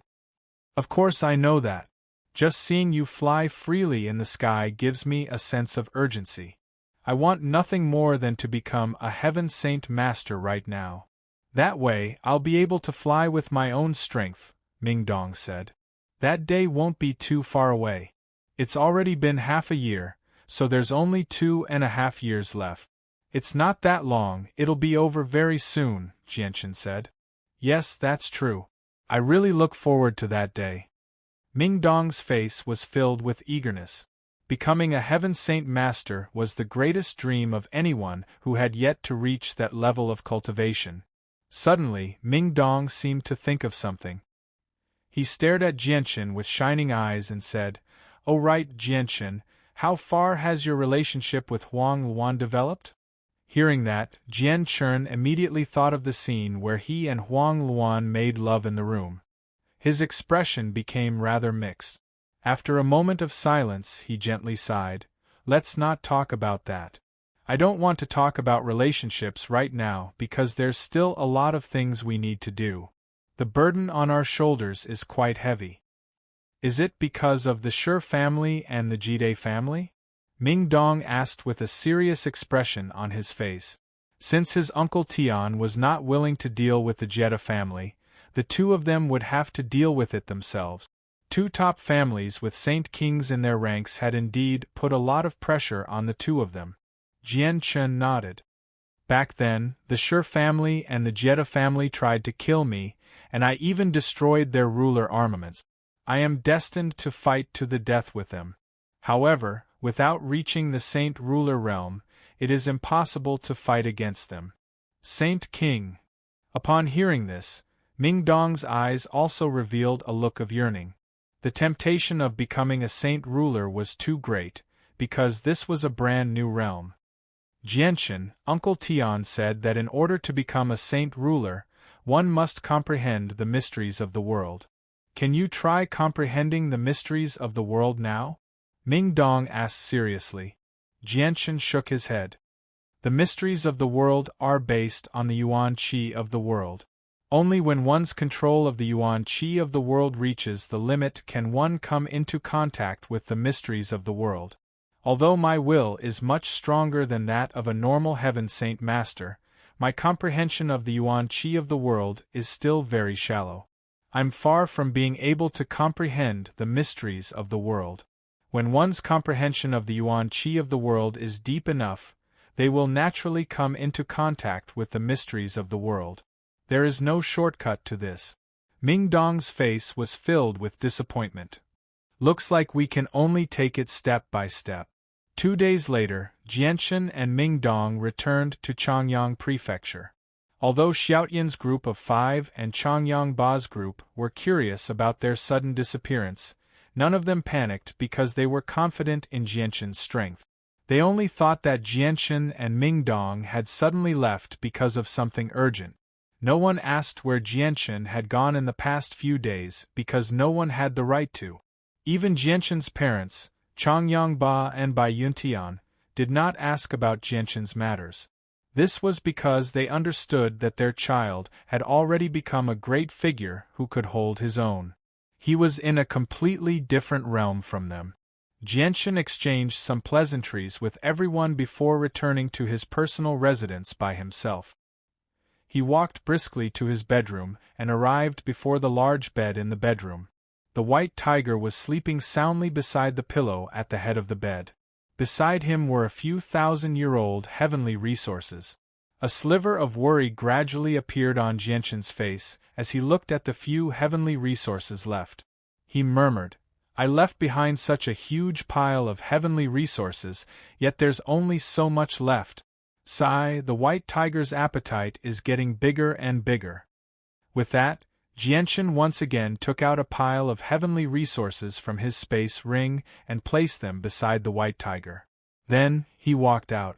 Following that, Jianshan spent 2 peaceful days in Changyang Prefecture. He spent most of his time accompanying his friends and Princess Yu Yu as they strolled around Changyang Prefecture. However, the next day, Qin Ji received a letter from the Qin Empire, asking him to return immediately. After receiving the letter, Qin Ji did not stay in Changyang Prefecture for long. He bid farewell to Jianshan and left in a hurry with the 5 imperial advisors. However, Xiaotian and the other 4, as well as Qin Wuming and his sons, stayed behind.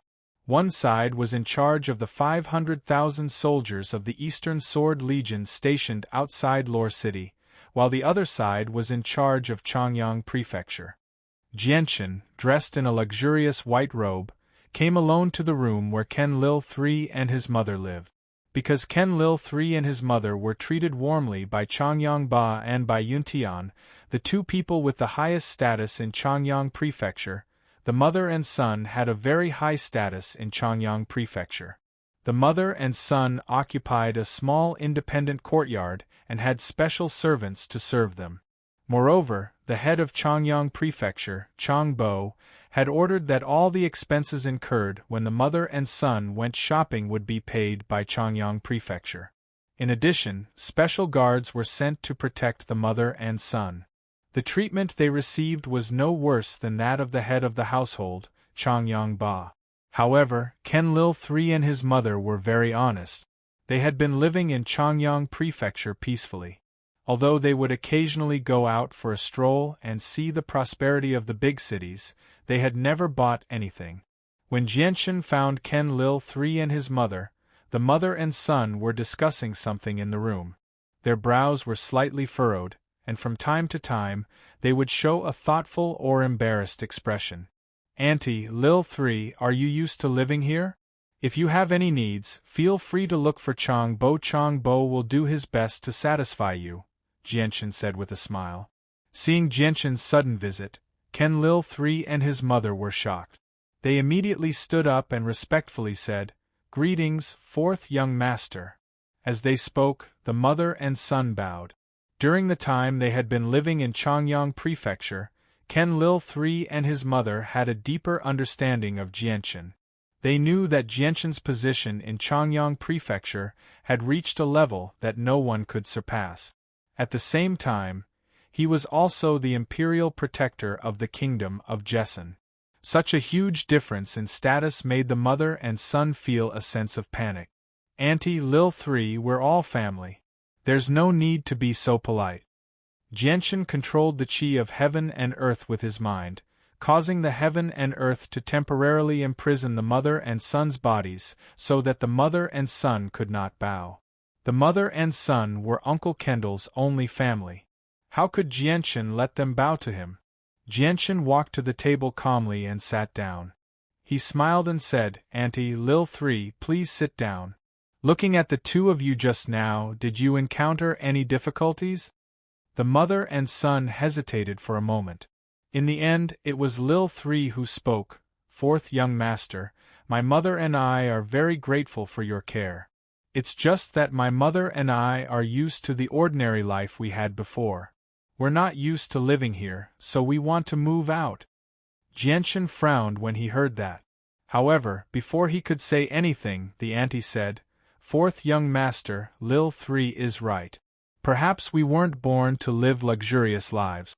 We really aren't used to living like this. I plan to use my savings to buy a small restaurant in Lore City and continue my life as a restaurant. Please allow me to do so, 4th young master." Jianshan frowned and thought for a while. In the end, he decided to respect the mother and son's decision. He gently sighed, "All right. Since Auntie and Lil 3 like to live like before, I can only support you.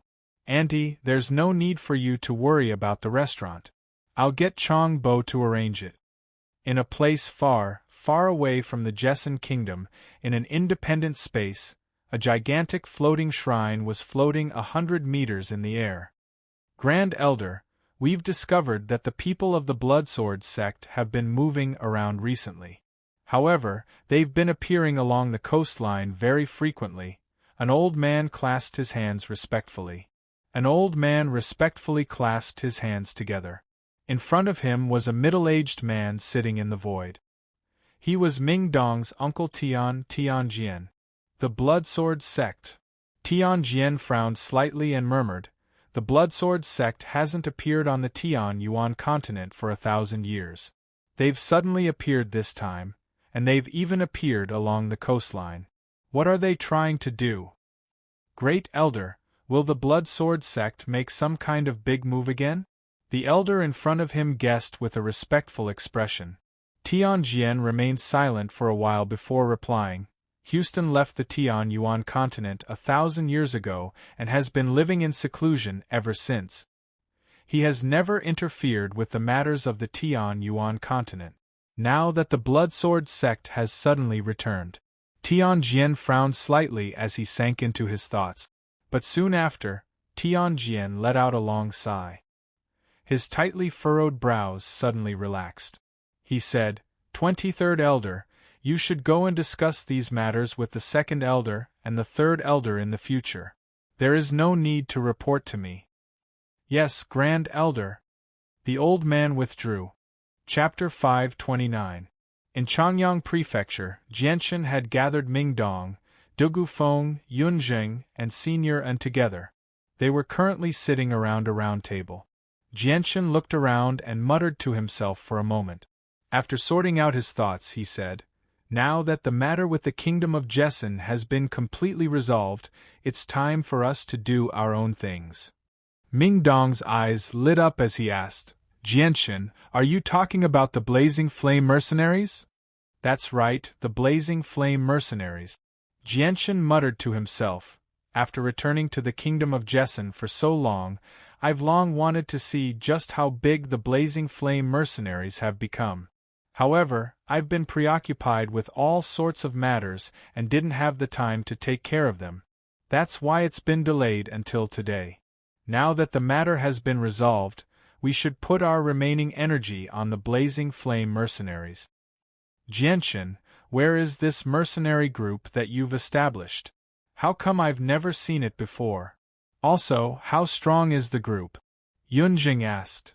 "I didn't establish the Blazing Flame mercenaries. I'm only the 2nd leader. I've already left the group for more than 2 years. If they haven't changed locations, they should still be in Lore City of the Blue Wind Kingdom. As for the group's strength..." At this point, Jianshan smiled awkwardly. "You'll know when you see it." "Haha, Jianshan, I've long heard that you have a mercenary group. It's just that I've never seen it before. I'm really looking forward to going to Wake City so I can see just what your mercenary group is like." Ming Dong chuckled. "When are we leaving?" The one who spoke was Dugufeng. Due to his cold personality, he was expressionless when he spoke. Hearing this, Jianshan muttered to himself, "Before going to Wake City, I still have a place to go. You guys can stay in Changyang Prefecture for a while. Once I return, we'll leave immediately." Afterwards, they all dispersed. However, Jianshan asked Ming Dong to stay behind and said, "Ming Dong, come with me. I'll introduce you to a friend."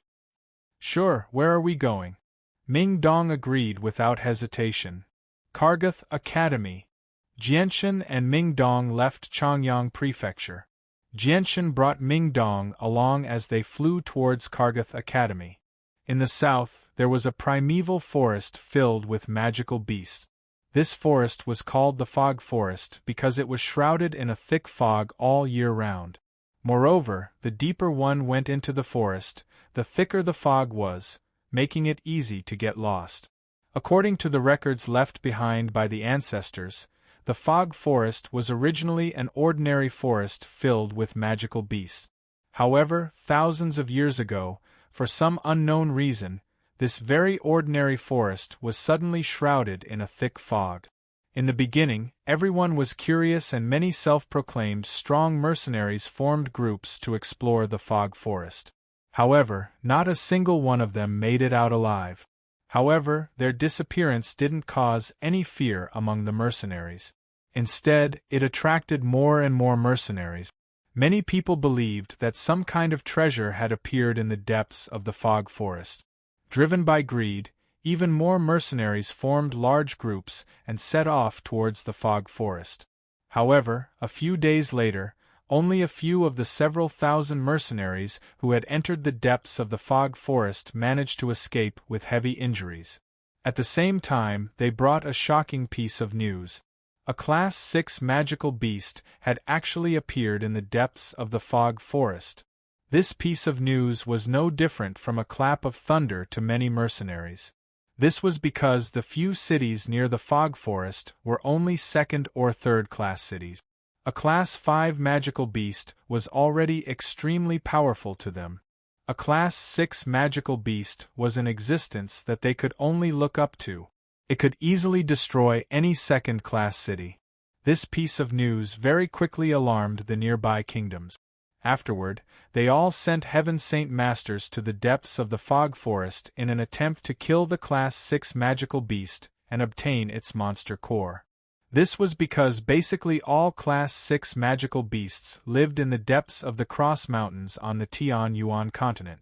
This place was definitely a forbidden zone to all human experts because any Heaven Saint Master who entered this forbidden zone would not be able to make it out alive. As a result, Class 6 magical beasts were extremely rare on the Tian-Yuan continent. Every time a Class 6 magical beast appeared, it would be hunted down by various experts. However, not long after the Heaven Saint Masters from the various kingdoms flew into the depths of the fog forest, all of them left with their tails between their legs without any exception.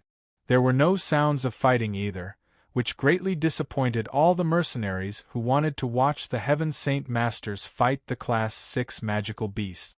However, just like this, the fog forest became even more intimidating in the hearts of many mercenaries. Its name gradually spread. Although it was not known throughout the continent, there was no one who did not know of it within a radius of several tens of thousands of kilometers. From then on, all the mercenaries knew that the fog forest hid a terrifying existence that even Heaven Saint Masters feared. As a result, although many mercenaries still hunted magical beasts in the fog forest, they all lingered around the outskirts. No one dared to enter the depths of the fog forest. Other than a few Heaven Saint Masters who had entered the depths of the fog forest before, no one could imagine that there was actually a large group of buildings hidden there. All the fog in the surroundings was wrapped around the buildings, unable to seep in at all. In the center of this building, a pagoda that was 1,000 meters tall stood there. On the first floor of the pagoda, several old men were sitting there with smiles on their faces as they chatted happily. Two of them were old men Feng and Feng from the Huang clan. Elder Feng, Elder Yun, it's rare for the two of you to come to my Huanggu clan.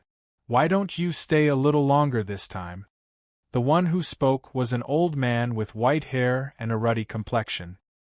He wore a simple white robe and had a somewhat sage-like temperament. Patriarch Jiang, the two of us never visit without a reason. We've come this time for something important, Elder Feng said. He seemed troubled, as if he found it rather difficult to speak. Haha, just what matter could make the two elders personally come here? Could it be that the Hongfu clan has made a new move? Patriarch Jiang said with a smile. Elder Feng shook his head and took out a letter from his storage ring. He passed it to the Patriarch and said, Patriarch Jiang, please take a look. Jiang family head took the envelope and opened it. However, when he finished reading the contents of the letter, his originally smiling face turned a little ugly. He said in a deep voice, Your Huang family actually took the initiative to cancel the engagement. Elder Feng, Elder Yun, I wonder what your Huang family means by doing this? The two elders smiled apologetically and clasped their hands. Please calm down, Patriarch Jiang. This decision was personally made by our ancestor. The patriarch's face became slightly stern when he heard the word ancestor. He slammed the letter heavily on the table and said with an ugly expression, Elders, what is the meaning of this? He was the one who proposed the engagement back then, yet he wants to annul it unilaterally. Is he toying with my Huanggu clan? Patriarch Jiang, I'm truly sorry. Our young lady already has someone in her heart, and our Huang family can't forcefully separate them, so we can only annul the engagement. If we've offended you in any way, please forgive us, Elder Yun said apologetically. Humph. May I ask which young master your young lady has taken a liking to for your Huang family's ancestor to make such a decision? The patriarch asked with an ugly expression. The person our young lady has taken a liking to is the imperial protector of the Qin Empire, Elder Feng smiled. Elder Feng said with a smile. He could already imagine the expression on Patriarch Jiang's face when he heard the news. As expected, the patriarch's expression immediately changed when he heard the name of the imperial protector of the Qin Empire. Deep fear filled his eyes, but he sneered soon after. So that's how it is. So your Huang family has found a huge tree like the Qin Empire. Indeed, with the support of the Qin Empire, your Huang family no longer needs to fear the threat of the Hongfu clan. The patriarch of the Jiang family was unable to contain his anger. The young lady of the Huang family, Huang Luan, was extraordinarily talented, having reached Earth Saint Master at the age of 20. Even their Huanggu clan admired her greatly. They had once tried to pull Huang Luan into their clan, but they were all rejected by the Huang family. Finally, half a year ago, the Hongfu family made another big move, which put a lot of pressure on the Huang family. That was why they acted abnormally and took the initiative to propose a marriage alliance with a remote antiquity family. They wanted to combine the power of the two families to deter the Hongfu family, so that the Hongfu family would not dare to act rashly. The clan of the ancients accepted the proposal with great joy. Once the clan of the ancients joined forces with the Huang family, their strength would once again be balanced with the Hongfu clan. The Hongfu clan would not dare to act rashly because once the two clans of equal strength clashed, both sides would suffer in the end. The Hongfu clan would not take the risk. It could be said that the alliance between the Huang family and the Huanggu clan was only to intimidate the Hongfu clan. They did not actually want to go to war, which was why the Huanggu clan had agreed so readily. Now that the Huang family had unilaterally annulled the marriage alliance, the patriarch of the Huanggu clan was extremely displeased.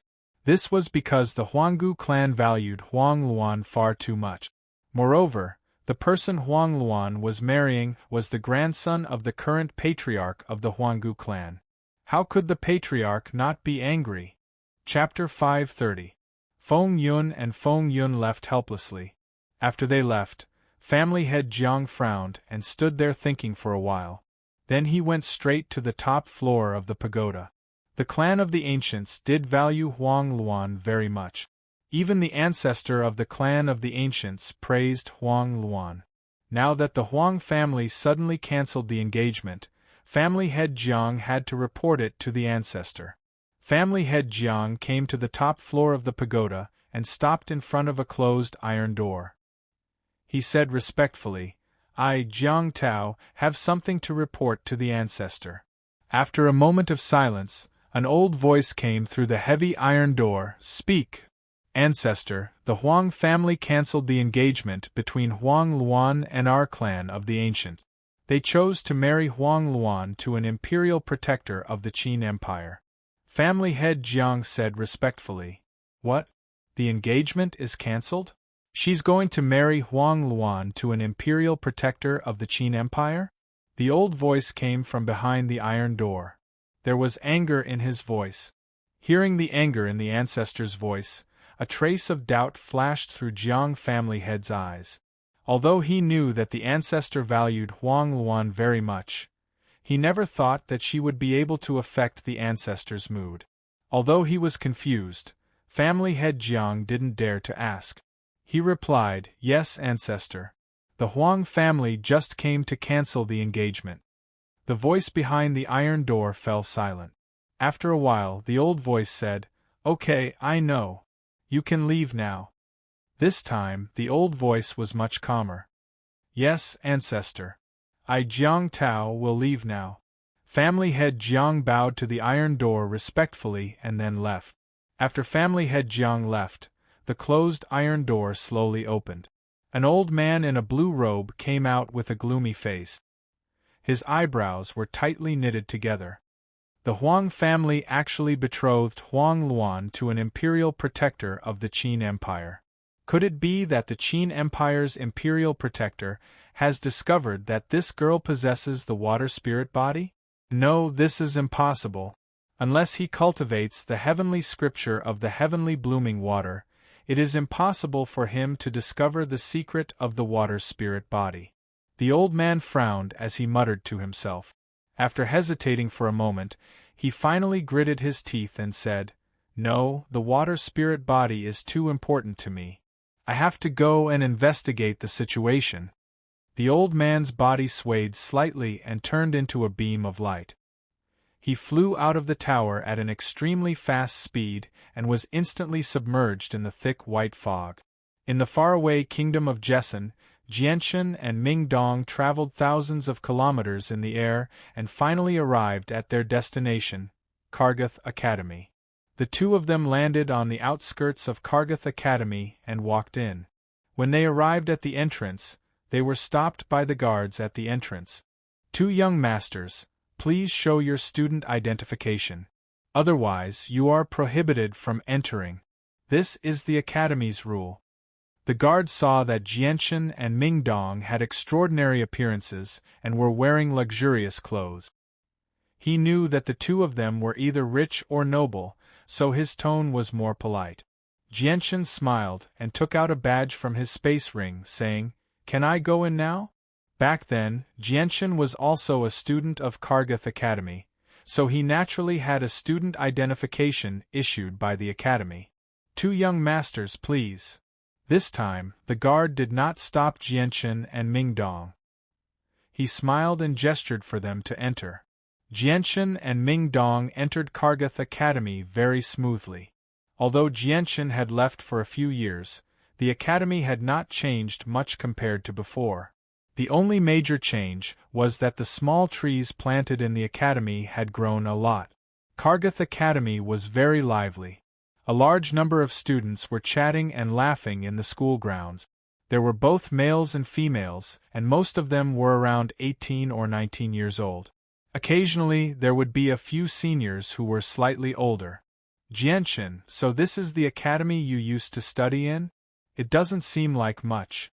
These students are basically all saints, and many of them haven't even condensed a saint weapon," Ming Dong said disapprovingly as he walked beside Jianchen and looked around. Jianchen chuckled. "Do you think everyone is like you, reaching the realm of Earth Saint Master at such a young age? Although there are many geniuses on the Tianyuan continent, it's already amazing for a small place like the Kingdom of Jessen to have one or two of them appear. How can they be everywhere?" Ming Dong felt that it was reasonable and agreed, "That's true. Alright, Jianchen, who did you bring me here to find? Is there someone here that can catch your eye? You'll know in a bit. Let's go find the principal first and ask him about his whereabouts. He can be said to be the only friend I know in Kargath Academy. His talent is pretty good and he's also born with great strength. His strength is so great that even I have to admire it," Jianchen said. "Haha, now that you mention it, I really do want to meet this friend of yours." Ming Dong also became interested and chuckled. The two of them walked towards the tower in the center of the academy. This was the place where the most authority was held in Kargath Academy. It was also where the principal, Kafir, resided. At this moment, an uproar rang out. "Everyone, go take a look. The second-ranked expert of the Academy is challenging the number one expert. This is an extremely rare and exciting battle. You can't miss it. What? Kadiyun is challenging the number one expert of the Academy? The number one expert, Ling Jingtian, broke through to Saint Master half a year ago. Kadiyun is clearly only a high-level great saint, yet he's challenging a Saint Master. Isn't he just asking to be humiliated? What do you know? According to reliable sources, Kadiyun broke through to Saint Master half a month ago. His strength is on par with Ling Jingtian's. No way, Kadiyun has already broken through to Saint Master? This cultivation speed is truly too fast. He's 2 years younger than Ling Jingtian, yet he reached Saint Master so quickly. He's simply the person with the fastest cultivation speed in our Kargath Academy. Bah, who said that Kadiyun's cultivation speed is the fastest in our Kargath Academy? Could it be that you haven't heard of the young master of Changyang Prefecture, Changyang who? He's also a student of our Kargath Academy. He broke through to Great Saint Master a year ago. It's just that Changyang who has already left Kargath Academy. If he didn't leave, then apart from those teachers, who else among us students would be his match? TCH. What's Changyang who? Don't you know the fourth young master of Changyang Prefecture, Changyang Shoten? I heard that Changyang Shoten was also a student of our Kargath Academy in the past. He even became the champion of the new student competition as soon as he entered the academy. He's really powerful. No one in the Kargath Academy is his opponent. Changyang Shoten.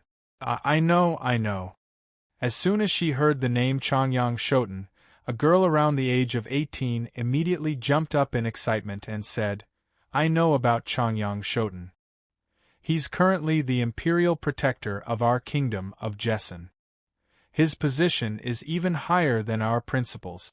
I heard that his strength has already reached the realm of Heaven Saint Master. This is simply too amazing. He seems to only be in his 20s. What? Reaching the realm of Heaven Saint Master in his 20s? And he's even our kingdom of Jessen's imperial protector? You're not dreaming, right? This is simply impossible. Even a genius can't reach the realm of Heaven Saint Master in his 20s. A male student clearly didn't believe it and voiced his doubts. Many students in the surroundings looked at that male student with strange gazes. One person said, This student, you probably haven't gone out for a long time. Who doesn't know the name of the fourth young master of Changyang Prefecture, Changyang Shoten? This matter is absolutely true. There's no way it's fake. Another person said, I heard that Changyang Shoten had some conflict with Kadiyun when he first entered the academy. I wonder if it's true. You're right. Something like that did happen. A slightly older person put his hands on his hips and said with conviction, I entered the academy at the same time as Changyang Shoten. During the competition for new students, Changyang Shoten defeated Ka Diliang and Ka Dekialai to obtain first place. Ka Diliang and Ka Dekialai were unconvinced and challenged Changyang Shoten. However, they were both defeated by Changyang Shoten. In the end, Kadiyun, who had already condensed a saint weapon, personally took action, but he still lost to Changyang Shoten. I heard that Changyang Shoten was only at the 8th layer of Saint Force at that time. Wow, is this real? Changyang Xiangtian is just too amazing. Many of the students in the surroundings were drawn over. They all sighed in amazement as admiration filled their faces. What are you all talking about? Suddenly, a cold voice sounded from the side. A tall woman in a long green dress was standing outside the crowd, staring at them with a cold expression. The girl was very beautiful with delicate features. Although she couldn't be said to be devastatingly beautiful, she was still a rare beauty. Beside the girl, there was a very handsome young man who was about 23 or 24 years old. The arrival of this man and woman caused the numerous students, who were originally discussing animatedly, to immediately become completely silent. Soon after, quite a number of people immediately greeted the two with flattering smiles. So it's senior sister Ka Dakielai and senior brother Ka Diliang. Greetings senior sister Ka Dakielai and senior brother Ka Diliang. Now, Ka Diyun and his siblings were the influential figures of Kargath Academy. Almost everyone who studied in Kargath Academy didn't know their name because the three siblings were very powerful. Among them, Ka Diyun had already broken through to Saint Master, and his strength was comparable to the number one expert of Kargath Academy. As for Ka Dakielai and Ka Diliang, their strength had reached high rank Great Saint, and they were only one step away from Saint Master. Among the top 10 experts of Kargath Academy, the three of them took up 3 spots. Third sister, don't bother with them. Big Brother's competition is about to start. Let's hurry over and support Big Brother, Ka Diliang said to Ka Dakielai, and then pulled her toward the direction of the martial field. The two of them didn't look very good. Ka Dakielai walked side by side with Ka Diliang with a somewhat downcast expression. In her mind, she couldn't help but recall some of the unpleasant things that happened between her and Changyang Shoten a few years ago. The two siblings were very clear about what happened outside. She never thought that Changyang Shoten, who was on the same starting line as them, would suddenly become so terrifyingly strong in just a few short years. That was a heaven Saint Master, an existence that the three siblings could only look up to. The students who had gathered to discuss intensely also dispersed with the arrival of Ka Dakielai and her sister. They all rushed toward the direction of the martial field. Jianchen and Ming Dong, who were still a few dozen meters away, heard their conversation clearly. Jianchen, I didn't think that you were an influential figure here in the past. TSK, amazing, amazing. You actually defeated a saint who had condensed a saint weapon with the strength of an 8th layer saint force. You're much stronger than me back then. Ming Dong stood beside Jianchen and joked. Chapter 531.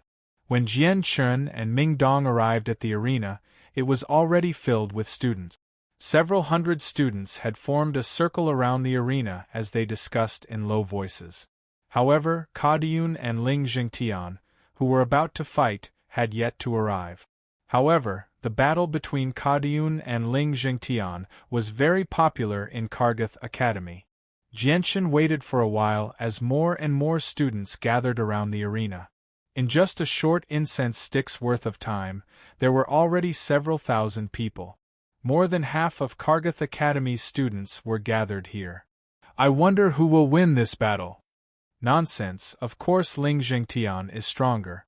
Although Ka Diyun has broken through to Saint Master and is on the same level as Ling Jingtian has broken through to Saint Master a long time ago. With his talent, he might have already reached intermediate Saint Master. How could Ka Diyun be his opponent? Ka Diyun has challenged several dozen experts in our Kargath Academy and has never lost.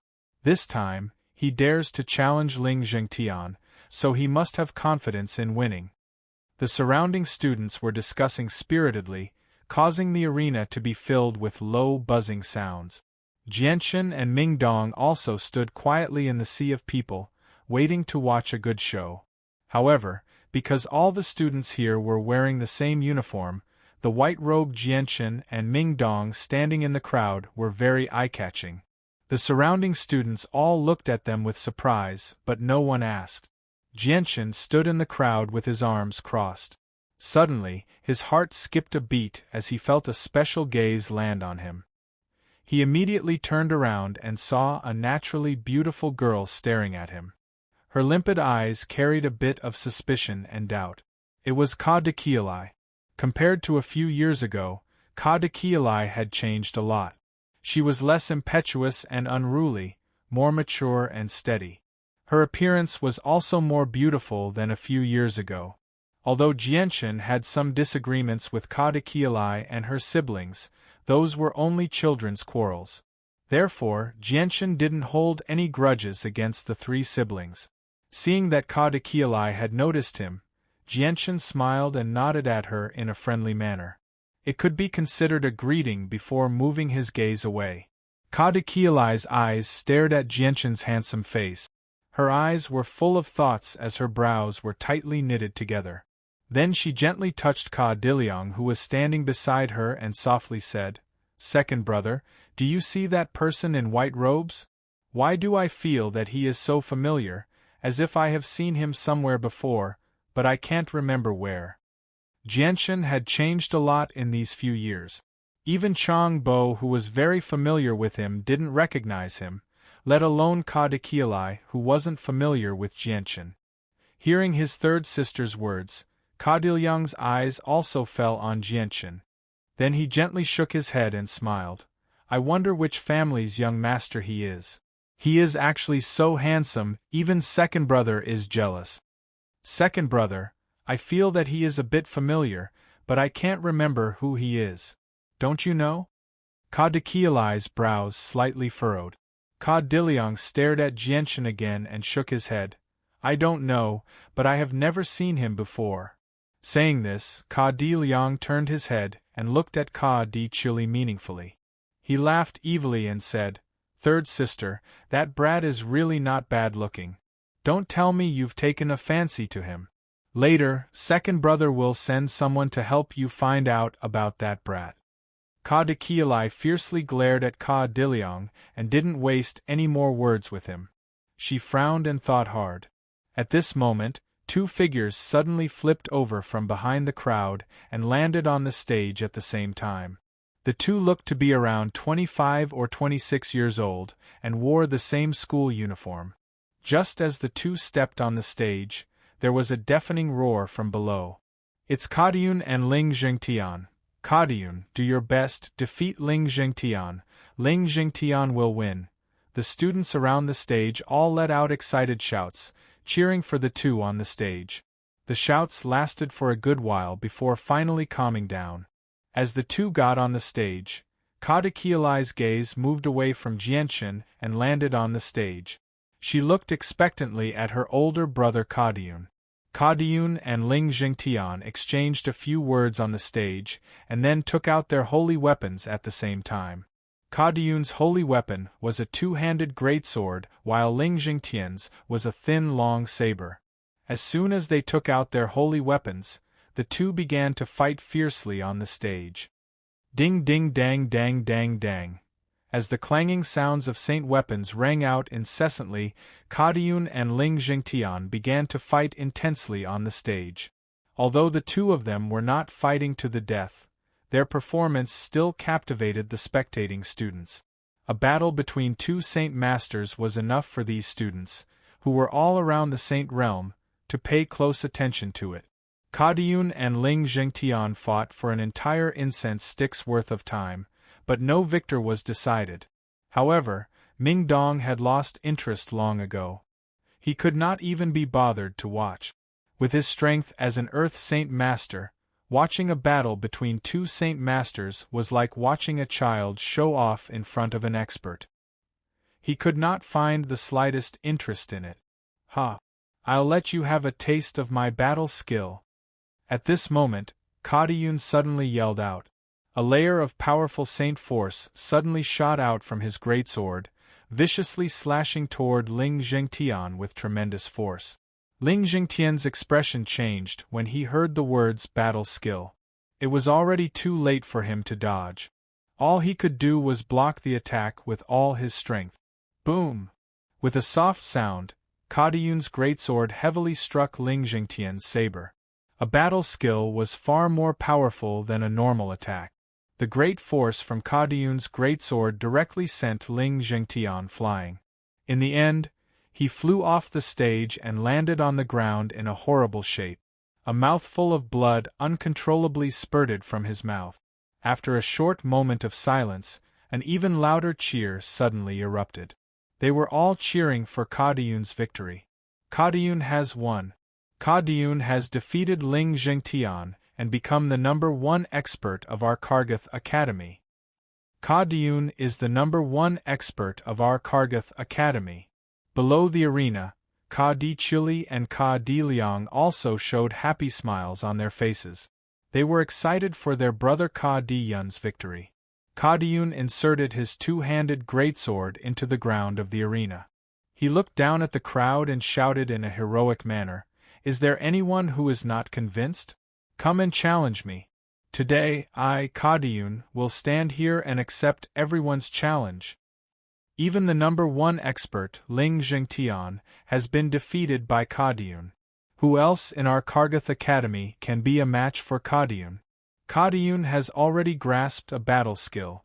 Even some of our Academy's teachers are no match for him. I'm afraid only those great Saint Master teachers can suppress Kadiyun. Below the stage, many students were discussing in low voices. Standing in the crowd, Jianchen looked at Kadiyun's arrogance, and suddenly felt playful.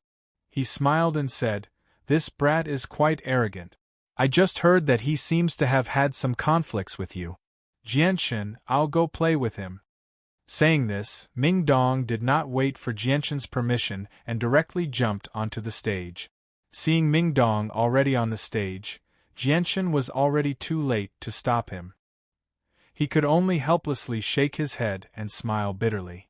A 6th cycle Earth Saint Master bullying a Saint Master in this kind of situation. Wasn't he afraid of being laughed at? Ming Dong crossed his arms in front of his chest and smiled at the heroic Kadiyun. He said, "Brat, you're called Kadiyun, right? Let me have a go at you." Looking at Ming Dong, who suddenly jumped onto the ring, the spectating students around the ring suddenly burst into a buzz of discussion. Everyone was curious about the identity of this youth, who didn't wear the school uniform. While standing in the crowd, Ka Di Liang and Ka Di Chili both frowned. Who is this person? How come I've never seen him before? And he's not wearing a school uniform. It seems like he's not a student of our Kargath Academy. Ka Di Liang frowned and softly said. He then waved his hand to call over a student beside him and said in a low voice, "Immediately go inform Vice Principal Bayan. Just say that an outsider has broken into Kargath Academy and is causing trouble." Yes. That student was the son of one of the guards of the Ka Di Liang family. He did not dare to disobey Ka Di Liang's orders and immediately ran off. Kadiyun saw that Ming Dong was wearing a white robe and could not help but reveal a trace of suspicion. He probingly asked, "You're not a student of our Kargath Academy?" "You guessed right. I am indeed not a student of Kargath Academy. Regardless of the outcome of this match, it will not affect the #1 expert of Kargath Academy in the slightest. So, do you still want to fight?" Ming Dong crossed his arms in front of his chest and said with a smile. "Fight, of course I'm going to fight. I, Kadiyun, have never been afraid of anyone. It's just that I don't know how to address you, brother." Kadiyun cupped his fist and said to Ming Dong, "I'll tell you my name after we fight." Ming Dong said with a faint smile. He was just having fun and treated this as something fun. Kadiyun saw that Ming Dong was about the same age as him and did not take Ming Dong seriously in his heart. This was because there were very few people of the same age who could beat him. "Even if you're not a student of my Kargath Academy, I still accept your challenge. Let's fight," Kadiyun said to Ming Dong as he reached out and pulled out the holy weapon that was stabbed into the stage. He assumed a posture that was both offensive and defensive. Chapter 532. Ming Dong giggled as he looked at Kadiyun. He did not take out his saint weapon and said, "In order to prevent people from saying that I'm bullying a child, I can't go too far. How about this? I'll just stand here without moving. At the same time, I won't fight back. If you can force me back or make me move an inch, then it'll be my loss. How about that?" Ming Dong said casually. With his strength as a 6th cycle Earth Saint Master, he really did not place a mere Saint Master in his eyes. Even if his opponent used a battle skill, it would not be able to threaten him at all. The difference in strength between the two was just too great. Although Ming Dong's words were said very calmly, many of the students around the stage heard them clearly. Everyone immediately looked at Ming Dong as if they were looking at an idiot. Some of the more hot-tempered people couldn't help but curse at him. Just who is this brat? He's so fucking arrogant. He doesn't look much older than Kadiyun. He actually dares to say such big words. Does he want to die? Who does he think he is? Even the teachers of our academy don't dare to say such big words to Ka Di-yun, who has grasped a battle skill. Curses rang out from below the stage. Quite a few hot-tempered male students pointed at Ming Dong's nose and cursed. The two siblings, Ka Di-liang and Ka Di-chili, also frowned. Their faces were filled with unconcealable anger. What an arrogant brat! He actually dares to say such arrogant words to Big Brother. Big Brother has already grasped a battle skill. Even a high-level Great Saint Master wouldn't dare to stand there and let Big Brother attack, unless he's an Earth Saint Master. Speaking up to here, Ka Di-liang's eyes revealed a trace of disdain. He coldly snorted, but that's impossible. He's not much older than Big Brother. It's already not bad if he's stronger than Big Brother. It's definitely impossible for him to reach the Earth Saint Master level. Ka Di-chili frowned as she pondered. Looking at Ming Dong's confident expression, she couldn't help but feel uneasy. She worriedly said, "Second brother, look at how relaxed that person is. Could it be that he has something to rely on?" "Second sister, you're overthinking it. Even if he has something to rely on, it's impossible for him to stand there and let Big Brother attack him while remaining unscathed. I think this outsider is definitely here to stir up trouble. When I return, I'll definitely investigate his background and see where he came from. How dare he go against our Cardi family?" Ka Di-liang said coldly. On the stage, Ka Di-yun's expression became rather ugly. He glared at Ming Dong and said in a deep voice, "Sir, you seem to be a little too arrogant." "Because I have the right to be arrogant," Ming Dong said with a cheeky smile. Ka Di-yun's face darkened. In his ears, Ming Dong's words were undoubtedly provocative. "Well then, let me see how great your Excellency's ability is," Ka Di-yun said angrily. Then, he didn't waste any more words. He waved his huge sword and slashed at Ming Dong. The huge sword cut through the air with powerful saint force, heading straight for Ming Dong's waist. It actually produced a soft sound along the way. Ming Dong's actions had clearly angered Ka Di-yun. Coupled with the fact that he was an outsider and not a student of Kargath Academy, Ka Di-yun used his full strength in this attack without holding back at all. Ming Dong was still grinning cheekily as he watched the two-handed sword hurtling towards him. His face was relaxed. He did not take an attack like that seriously at all. Just when the huge sword was about to hit Ming Dong's waist, Ming Dong extended his right hand steadily. Although it seemed very casual to him, it was extremely fast in the eyes of others. Ming Dong's right hand was wrapped in a faint layer of wind-attributed saint force. In an instant, his thumb and index finger came together and firmly caught Ka Di-yun's huge sword. Ka Di-yun's pupils suddenly shrank. He stared in disbelief at the giant sword that Ming Dong had caught between two fingers. His heart was in turmoil. You caught my holy weapon with just 2 fingers!" Ka Di-yun couldn't help but cry out in surprise. His face was filled with disbelief. Ming Dong chuckled. "What's so great about that? Kid, do you still dare to call me arrogant?" Ka Di-yun's face paled. The light in his eyes flickered as he growled, "Just who are you? Why are you trying to make things difficult for me?" "I'm not trying to make things difficult for you. I'm just playing around with you. I want to see just how capable the person who once challenged my brother is. As for who I am, I'll obviously tell you once you defeat me." Ming Dong's face was filled with playfulness. He let go of the saint weapon between his fingers and said, "Continue attacking. Use your full strength. Only then might you have a chance at forcing me back. Of course, you don't need to worry about anything. I said I wouldn't bully a kid, so I won't hurt you. You don't need to worry about anything." This time, Ka Di-yun didn't show any anger after hearing Ming Dong's humiliating and disdainful words. This was because he understood that Ming Dong was definitely stronger than him from the exchange of blows just now.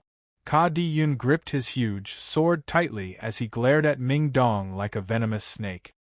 He bellowed out and used the same battle skill again. The huge sword stabbed toward Ming Dong with an even more powerful ripple of energy. A battle skill used by a Saint Master, even if it was the lowest level of a human tier battle skill, was enough for a great Saint Master to take it seriously. The wind attributed Saint force circulating around Ming Dong's hand became even denser. Just as Ka Di Yun's huge sword approached him, he suddenly struck out with his hand and struck the huge sword with great precision. Pa! The palm collided with the huge sword, producing a crisp sound. The powerful energy within the huge sword was as weak as an ant before Ming Dong. It was completely dispersed by the palm without any effort. At the same time, the powerful force was transmitted to the Saint weapon, forcing Ka Di Yun to retreat several meters. His hand that held the Saint weapon became numb from the impact. Ka Di Yun was shocked. He stared blankly at Ming Dong, who stood in front of him. His heart was in turmoil. It was very difficult for him to accept what had just happened. The first time he had used his full strength, his weapon had been caught between two fingers by Ming Dong. This time, he had used all of his battle skills without holding back, yet Ming Dong had struck his Saint weapon with a single palm. Before he could even use his battle skill, Ming Dong had dispersed it with a single slap. Ming Dong's strength was so great that Ka Di Yun was deeply shocked. Not only was Ka Di Yun shocked, but even the area below the stage had become deathly silent. The several thousand students who stood around the stage all stared blankly at the scene in front of them. All of them were shocked and filled with disbelief. At this moment, Jianchen was probably the only one who could remain calm among the several thousand spectators below the stage. However, his face was filled with a bitter smile and helplessness.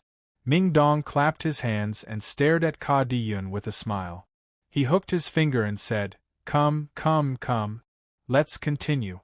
You just need to try a little harder and you'll be able to force me back." Ka Di Yun stared at Ming Dong with an unsettled expression. He found it very difficult to calm down because Ming Dong did not seem to be over 30 years old. He was not much older than him, but Ming Dong possessed such terrifying strength. Even when he used his battle skill, he was unable to make Ming Dong move a single step. This was very difficult for him to accept. "Sir, this is Kargath Academy. Outsiders are not allowed to enter. You have barged into Kargath Academy without permission and interfered with the competition between students. You have severely violated the rules of our Kargath Academy. Please accept the punishment of our Kargath Academy immediately." At this moment, a dignified voice rang out. The voice was loud and resounded throughout the entire arena. As soon as the voice finished speaking, a white figure shot over from outside with lightning speed. He directly leapt onto the stage and stood in front of Ming Dong. The newcomer was a middle-aged man. His appearance was average, but he was filled with dignity. His eyes were bright and piercing, radiating a sharp light. Those weaker students did not dare to look him in the eye. "Vice Principal, it's the Vice Principal." Following the appearance of this middle-aged man, the audience below the stage immediately warmly welcomed him. Vice Principal Bian's arrival made Ka Di Yun, who did not know what to do, reveal a relaxed expression. He looked at the smiling Ming Dong with some schadenfreude. Then, he immediately said to Bian, "Vice Principal, he is not a student of our Kargath Academy. Not only did he violate the rules of our Kargath Academy by sneaking in, he also interfered with our internal competition. I will deal with this matter. You can leave now," Vice Principal Bian said with his back facing Ka Di Yun. However, his expression was solemn as he stared at Ming Dong. Ka Di Yun didn't say much. Vice Dean Bian's intervention had solved his dilemma. Ka Di Yun immediately jumped down from the ring. "So you are the Vice Principal of Kargath Academy. Nice to meet you, nice to meet you." Ming Dong smiled and cupped his hands towards Bian. His attitude was still considered polite. However, Bian did not fall for his tricks. He stared at Ming Dong with a sharp gaze and expressionlessly said, "You have already violated the rules of our Kargath Academy." Come with me to see the vice principal and accept his punishment. Vice principal? Are you talking about Kaffir? Ming Dong laughed. He did not feel the slightest bit of pressure. After all, he and Kaffir were acquaintances. Chapter 533. Bayan's single-handed sword stabbed toward Ming Dong with lightning-like speed. None of the students below the stage could see his movements clearly. No one was able to catch a trace of Bayan's weapon. A battle between Earth Saint Masters was far more powerful than a battle between Saint Masters, whether it was in terms of speed or strength. The students who were all saints and great saints did not have the ability to observe a battle between Earth Saint Masters in detail. All the students around the stage immediately held their breaths when they saw Bayan personally take action. They all watched with wide eyes. Although they could not see the battle in detail, it was still a fatal attraction to them. In their eyes, battles between Earth Saint Masters were just far too rare. At the very least, they had never seen Bayan personally take action in the past few years. Ming Dong stood in his original spot, not moving at all. Bayan's single-handed sword pierced through Ming Dong's chest without any resistance. Many of the students who saw this scene below the stage let out cries of surprise, cheering for Bayan. Those who didn't know what was going on thought Ming Dong had been pierced through by Bayan's sword. However, Bayan was unable to cheer up at all. Instead, he became stern. His single-handed sword had not touched anything solid. It had only pierced through an afterimage that had yet to disperse. Vice Principal Bayan, you're too slow. I'm behind you. Before Bayan could even turn around, Ming Dong's figure appeared from behind him. Bayan's expression drastically changed because he had actually failed to sense how his opponent had gotten behind him. Moreover, from the sound of his opponent's voice, he could tell that his opponent was extremely close to him. If Ming Dong attacked him now, it would be very difficult for him to dodge. Bayan had been through hundreds of battles in the past. Without any hesitation, he immediately slid to the side. At the same time, he spun around and stabbed his single-handed sword at Ming Dong. Ming Dong gently pushed off the stage with the tip of his foot. Wrapped in a layer of wind energy, he turned into an azure blur that drifted backwards. He easily dodged Bayan's attack. However, Bayan did not let Ming Dong go. He stomped his feet heavily on the stage and shot toward Ming Dong like an arrow. He pointed his single-handed sword at Ming Dong's chest. Ming Dong didn't get angry. He gave Bayan a meaningful smile. Then, just as he was about to retreat to the edge of the stage, he suddenly stopped. Then, he quickly moved to the side. Instead of retreating, he moved forward and crossed paths with Bayan. At the moment when the two crossed paths, Ming Dong's right palm lightly pressed against Bayan's back with surging wind elemental energy. Bayan had already chased Ming Dong to the edge of the stage. It was already very difficult for him to stop. However, with the addition of the enormous force from Ming Dong's palm on his back, Bayan's body was immediately sent flying out of the stage. He glided through the air for over 30 meters before landing on the ground. At this moment, the force Ming Dong had applied to his body had not completely dissipated. It forcefully pushed his body forward a few steps before he came to a stop in a somewhat sorry state.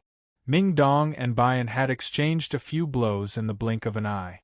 Although the students did not clearly see the process of the exchange, the current situation could not be more clear. Ming Dong was still standing on the stage.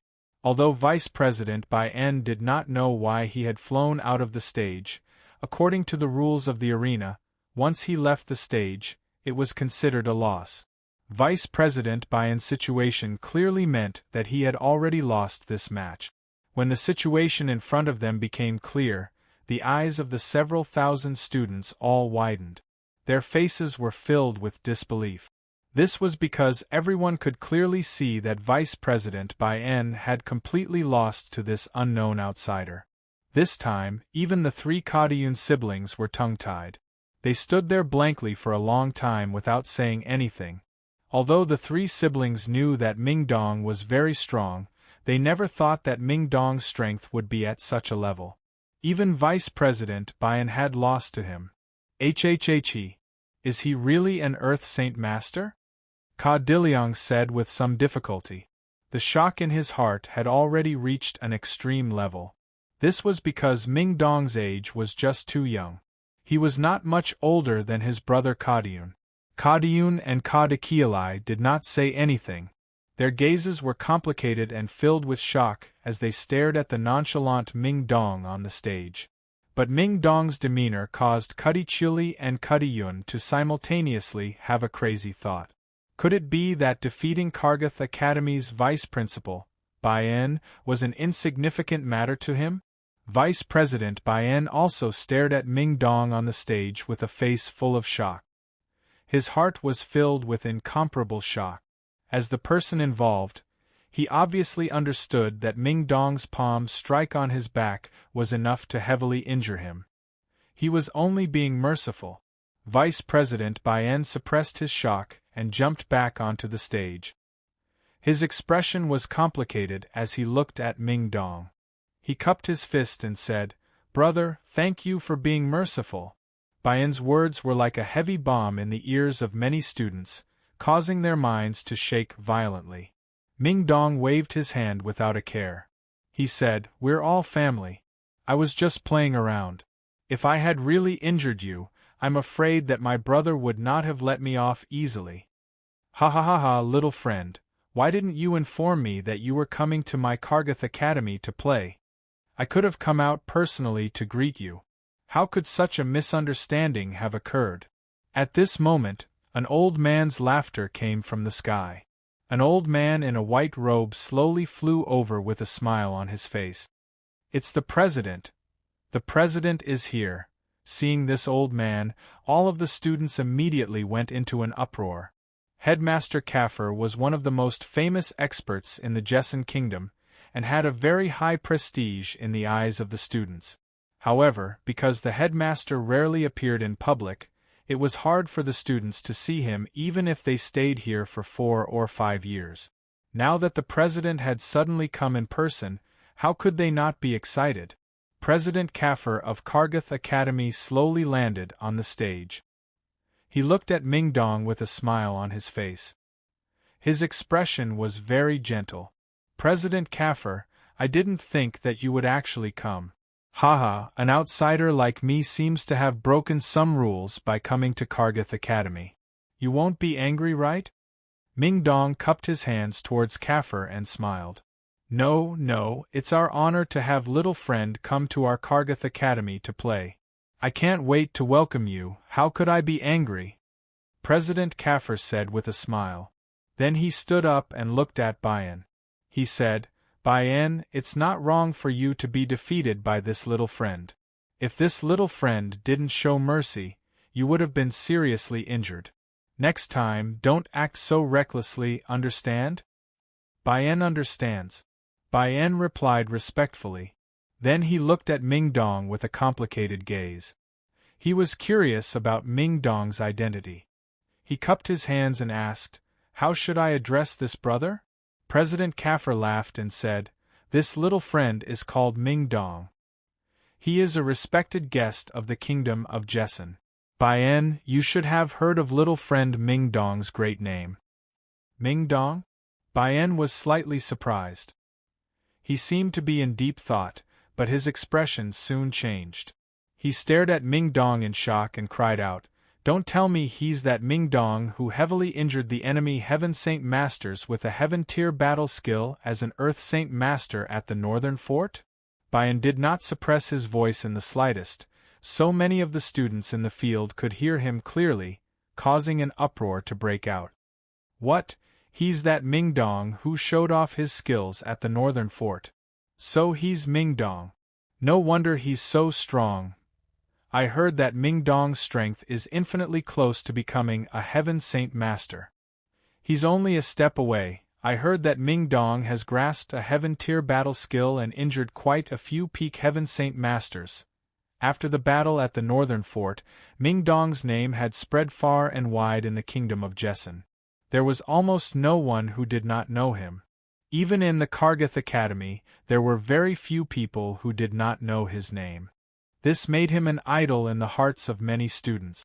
After learning of Ming Dong's identity, the expressions of the three siblings immediately became very interesting. So he's Ming Dong. Ha! He's a hero that I, Ka Di-Yunshin, have admired for a very long time. I, Ka Di-Yun, have not been wronged to lose to him. Ka Di-Yun laughed heartily. The displeasure he felt towards Ming Dong due to what had just happened had completely disappeared. Brother, he's actually Ming Dong. Ka Di-Liang stared at Ming Dong in the ring, tongue-tied. His expression was extremely rich. Ming Dong's achievements were like thunder to their ears. Not only did he possess the strength of an Earth Saint Master at such a young age, he also grasped a Heaven-tier battle skill and could even injure a Heaven Saint Master. Such a glorious achievement had made Ming Dong the hero that the two brothers revered the most. He had become the goal that the two brothers had always wanted to chase after. Ka Di-Chuli's gaze towards Ming Dong was also filled with surprise. She had never thought that this extremely powerful outsider would actually be the famous Ming Dong. Now that Principal Kaffir had personally come, Jianchen could not continue watching. He leapt onto the ring and clasped his hands with a smile. Principal Kaffir, Vice Principal Baien? Chapter 534. As soon as he heard the name Changyang Shoten, Baien was shocked. He hurriedly bowed to Jianchen. Baien greets Sir Imperial Protector. Although Jianchen used to be a student of Kargath Academy, his status was different now. Not only was he a Heaven Saint Master, he was also the first Imperial Protector of the Kingdom of Jessen in several hundred years. His status was incomparable to before. Even with Baien's status as the Vice Principal of Kargath Academy, he still had to bow to Jianchen. As soon as the spectating students heard that this white-robed outsider was the famous Imperial Protector of the Kingdom of Jessen, Changyang Shoten, they were all shocked. A huge commotion broke out as they stared at Jianchen with burning gazes. Their faces were filled with admiration and reverence.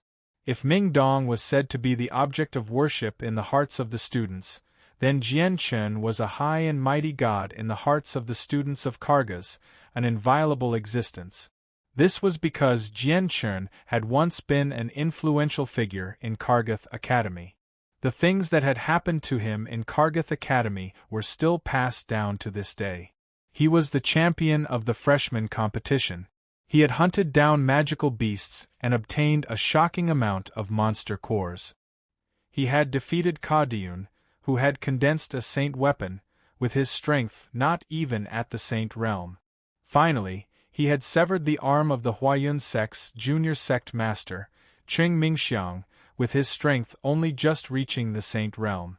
He had even heavily injured the dozen or so students accompanying him. Every single one of these things was enough to cause an uproar among the students of Kargath Academy. But now, in just a few short years, Changyang Shoten had become a Heaven Saint Master and had even become the Imperial Protector of the Kingdom of Jessen. This dazzling achievement had made Changyang Shoten a god in the hearts of all the students of Kargath Academy. Many students did not even dare to show their jealousy. This was because Heaven Saint Masters were existences that these students could only look up to. This level of cultivation was something that they would never be able to touch in their entire lives. Below the stage, Ka Di-Li's limpid eyes were wide open. Her expression was complicated and envious as she stared at the white-robed Changyang Shoten. He's actually Changyang Shoten. No wonder he looked so familiar. Looking at the handsome and masculine face on the stage, Ka Di-Chuli murmured in a low voice. He couldn't help but recall the scenes from a few years ago, and his heart was filled with mixed feelings.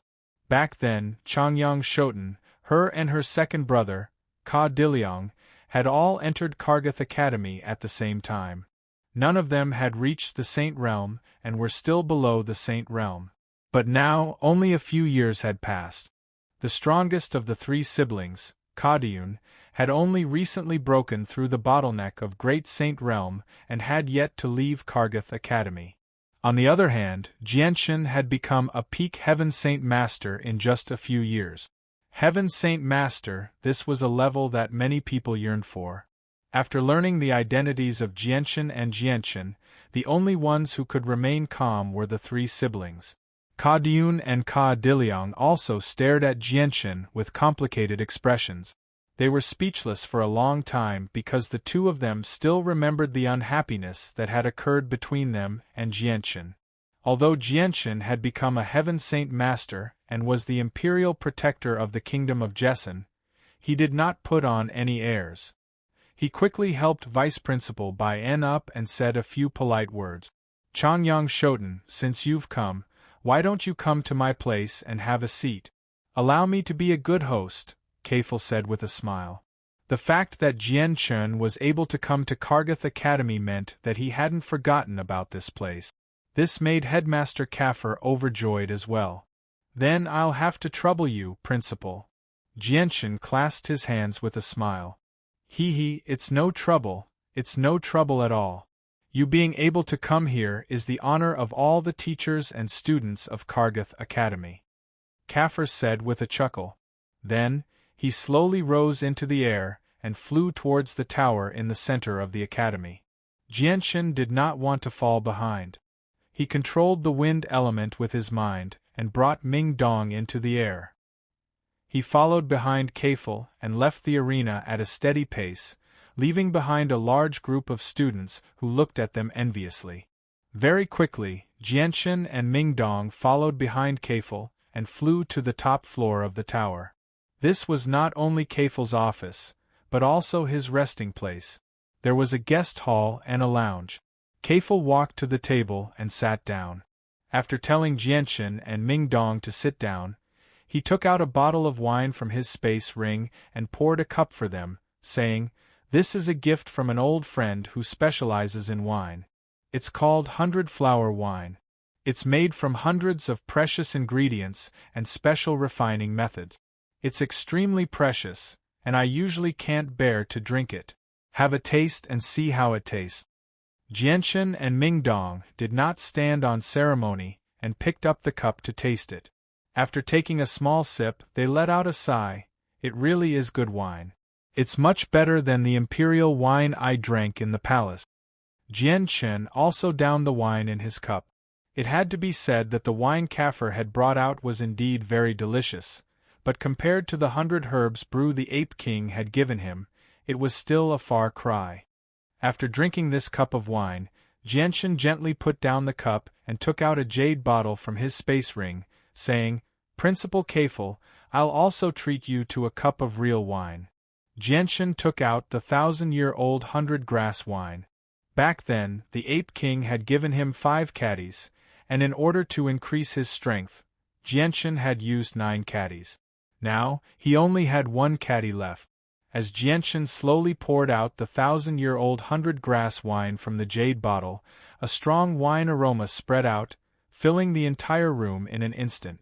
Smelling the strong wine aroma, Principal Keifel was immediately surprised and sighed. Good wine, good wine. Just the smell of the wine is so intoxicating. This must be a great wine. Changyang Shoten, where did you get this wine? Wow, Jianshan, you actually hid something so good on you. Quickly pour me a cup and let me have a taste. Ming Dong impatiently pushed the cup to Jianshan's side as he looked at Jianshan with shining eyes. Jianshan chuckled and poured another cup for Ming Dong. Drink slowly. This wine can't be bought outside even if you have money. When I went to the Cross Mountains, I spent a lot of effort to get it from the Ape King of the Spiritual Apes. He's a saint ruler, and I don't have much left on me right now. Every little bit I drink is a little bit less. Principal Keifel violently trembled when he heard that the wine had been given to him by the Ape King of the Spiritual Apes. He looked at Jianshan in disbelief. The Cross Mountains had always been a forbidden zone for humans. It was impossible for anyone who entered to come out. He had never thought that not only had Jianshan entered, he had even gotten such a great wine from a saint ruler of the magical beasts. This was just unbelievable. On the other hand, Ming Dong didn't reveal any abnormalities. He seemed to know that this wine wasn't easy to come by. He took a sip of the 100-herb brew and closed his eyes in an intoxicated manner, savoring the wonderful feeling of the wine entering his stomach. Seeing Ming Dong's intoxicated expression, even Headmaster Koffel, who had always loved good wine, couldn't help but suppress the distracting thoughts in his mind. He lifted the cup and took a sip, his eyes immediately shining brightly as he couldn't help but praise. It really is good wine. This is the first time I've tasted such good wine in my life. After drinking this wine, I'm afraid that in the future, all other good wine will be tasteless in my eyes. After speaking, Headmaster Koffel downed the cup of wine in one gulp. Principal Koffel closed his eyes in an intoxicated manner. Not only could the Millennium Jade strengthen one's saint force, it could even strengthen one's soul. As a result, both Ming Dong and Koffel could not help but close their eyes after drinking the wine. Jianshan smiled as he looked at the two of them. The first time he drank the 100 herbs brew, the scene was exactly the same as the two of them. Suddenly, Jianshan's expression changed slightly as he stared at Principal Koffel in shock. He saw a layer of Yuan Qi appear around Principal Koffel's body, revolving around him. The Yuan Qi grew stronger and stronger until it finally lifted Koffel's body into the air. At the same time, a powerful aura was released from Principal Koffel's body, waking Ming Dong from the wonderful feeling of the 100 herbs brew. What's going on? Seeing Principal Koffel's body floating in the air, Ming Dong asked with a face full of confusion. Jianshan pulled Ming Dong back a bit and said with a smile, Principal Koffel has broken through. What? He broke through? Ming Dong was shocked as his gaze fell on the cup in his hand. His face was full of disbelief. He couldn't have broken through after drinking this wine, right? Jianshan nodded and smiled without saying anything. He had experienced the effects of the 100 herbs brew. The aura around Principal Koffel did not last for too long. After a few breaths, it calmed down and his body gently landed on the ground. He slowly opened his eyes with a face full of joy. Congratulations, Principal Koffel, your strength has reached a new level. Jianshan hurriedly congratulated. Principal Koffel laughed heartily, ha ha ha ha, as expected of a peerless wine. It actually has such a miraculous effect. My strength had already reached the peak of the third cycle of Heaven Saint Master 2 years ago, but I was unable to break through. I never thought that today, this cup of wine would break through the bottleneck and allow me to smoothly advance to the 4th cycle of Heaven Saint Master. This wine actually has such an effect. Ming Dong was also shocked. He immediately imitated Kaffer's method of drinking the wine in his cup in one gulp before closing his eyes. A moment later, Ming Dong finally finished digesting the medicinal effects of the wine. He sighed, although I didn't break through, my saint force has become even more condensed. Moreover, I feel that my will has become much stronger. This wine is simply a treasure that cannot be bought with money. What do you mean by cannot be bought with money? This 100 herbs brew is only available to the Magical Beast clan. It can't be bought outside. Jianshan corrected him. Jianshan, pour me another cup. Ming Dong handed the cup to Jianshan and looked at Jianshan pitifully. Jianshan decisively put the jade bottle into his space ring and said with a pained expression, I don't have much left of this 100 herbs brew. How can it withstand your drinking like this? Ming Dong pouted and muttered, It's fine if you don't want to give it to me. Once I reach the Saint Ruler realm, I'll directly ask for it from the Spirit Ape clan. Chapter 535. Kaffer chuckled. It's good that you still remember Tai Ta. However, Tai Ta left Kargath Academy 2 years ago and went back to his hometown. He hasn't been here in a long time. Originally, I wanted to go visit Tai Ta's hometown, but at that time, the 4 countries were on the verge of making a move. I was too busy to leave, so I didn't have the time to visit Tai Ta even if I wanted to.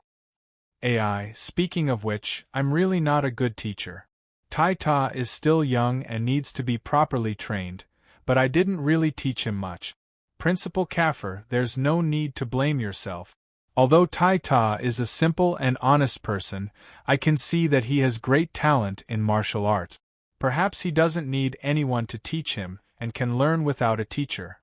The only thing that's left is his lack of experience. This is something that needs to be accumulated. Only through actual combat can one improve quickly. Jianchen said with a faint smile.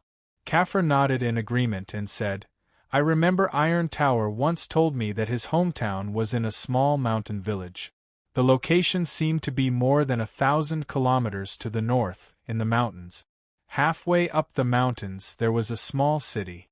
As for the specific location, I don't know. Jianchen suddenly had an idea. He took out a map of the kingdom of Jessen from his space ring and spread it out on the table as he began to search carefully. Very quickly, Jianchen found the terrain that matched Kaffir's description. He pointed at a spot on the map and said, It should be here. There's a third-grade city built halfway up the mountain. I think Tai lives here. Kaffir stared at the map for a while and said, It should be here. Jianchen didn't stay for long. He put away the map and bid farewell to Principal Kaffir. He brought Ming Dong with him as he flew towards the small city 1,000 kilometers away. With Jianchen's speed, they arrived at the small city in less than 2 hours. This small city was a third-grade city called Yellow Earth City. It was built halfway up the mountain and was much smaller than Wake City. It was very simple and crude, and even the most basic of city walls weren't complete. Moreover, the ground inside the city wasn't paved with smooth marble, but rather with uneven mountain rocks that made it difficult for carriages to pass through. Jianchen and Ming Dong didn't directly fly into the city to avoid causing a commotion. Instead, they stopped outside the city and chose to walk in. After entering the city, Jianchen found a shop that sold various kinds of meat. He took out a gold coin and said, Boss, I want to ask you about a person. As long as you tell me what I want to know, this gold coin is yours. Money can make even the devil turn millstones, let alone a mere piece of information. Moreover, 1 gold coin for a magical beast meat seller was several days of income, so of course the boss wouldn't refuse. However, he wasn't in a hurry to take the gold coin in Jianchen's hand. He said, Little brother, tell me what it is. As long as I, Dazhuang, know what it is, I will definitely tell you. Boss, do you know a person called Tai? He's about the same age as me. Jianchen asked. Hearing this, the boss's eyes immediately revealed a trace of happiness. He hurriedly said, I know. Is the person you're talking about the dark-skinned brat?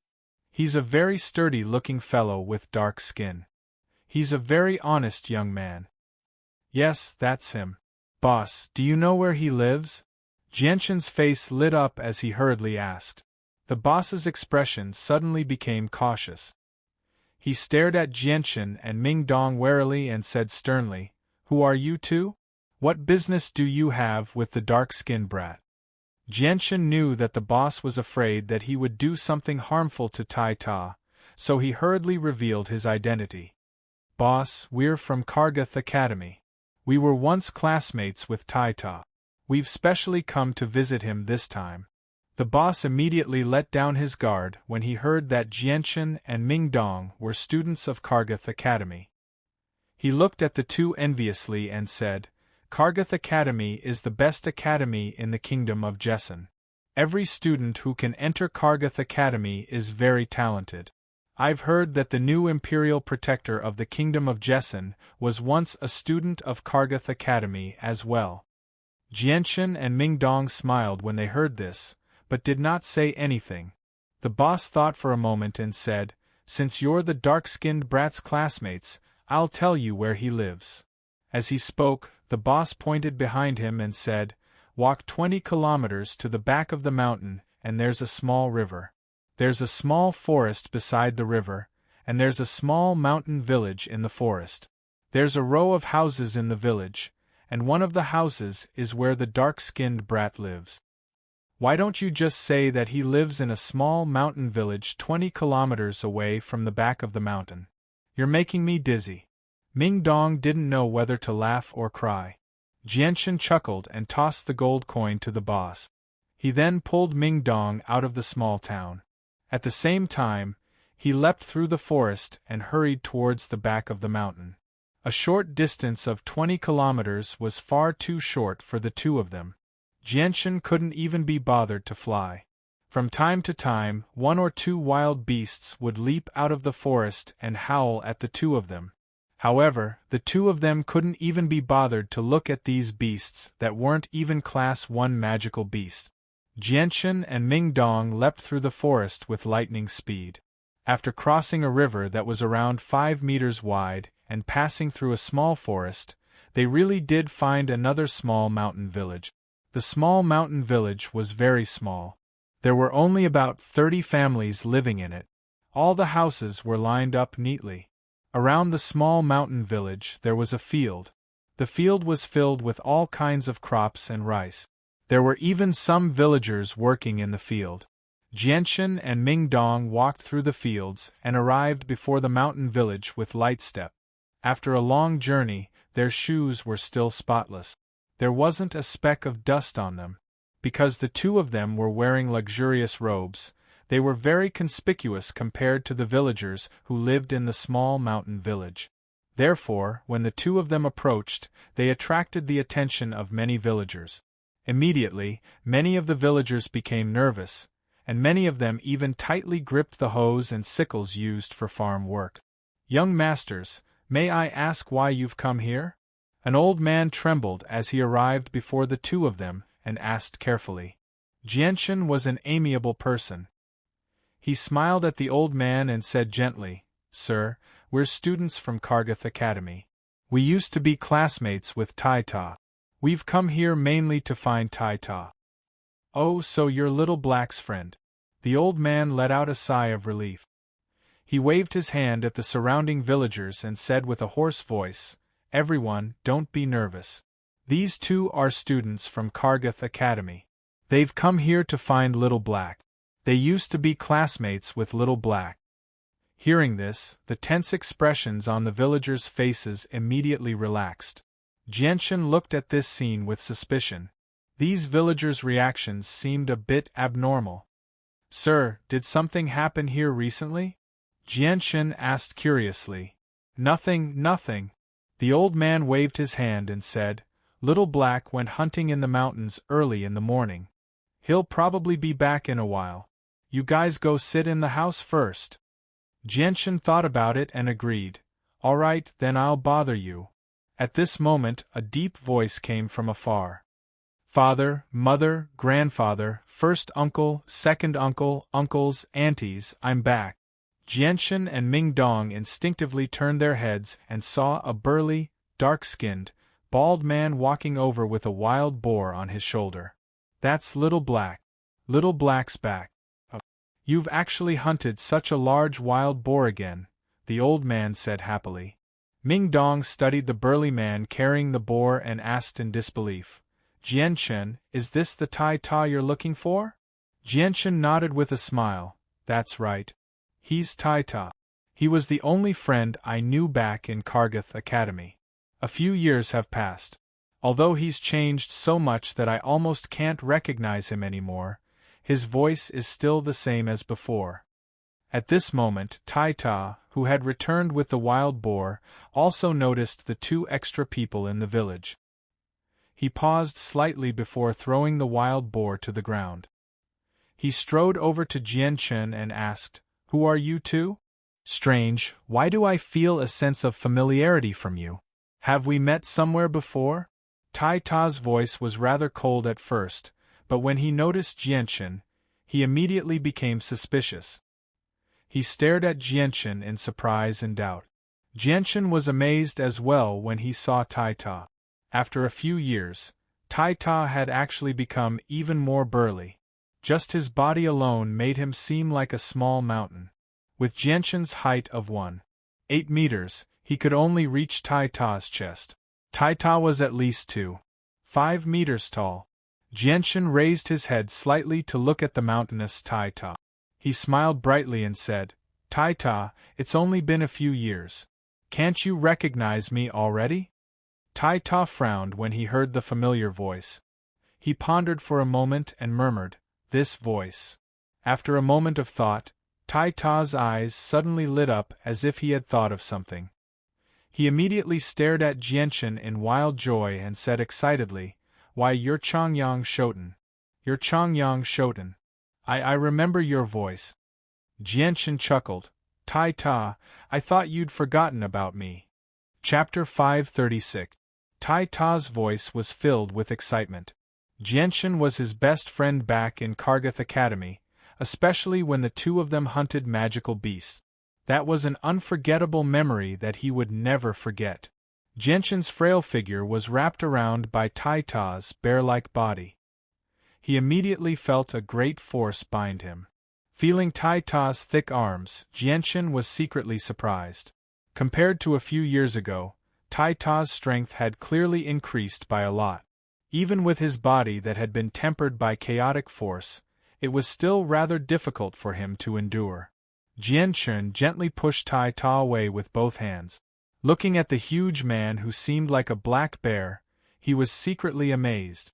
He sighed in amazement. Tai Ta, you were about the same height as me a few years ago. I never thought you'd actually grow so tall now. Tai Ta calmed down very quickly. He scratched the back of his head and chuckled. I don't know what's going on, but I've grown taller and taller in the past 2 years. Tai Ta seemed to think of something when he said that. A sliver of worry appeared in his eyes. Jianshan happened to notice the worry in Tai Ta's eyes. Jianshan immediately asked in concern, Tai Ta, if you run into any trouble, just tell me. I'll help you deal with it. It's fine, it's fine. Jianshan, this must be your first time coming to my house.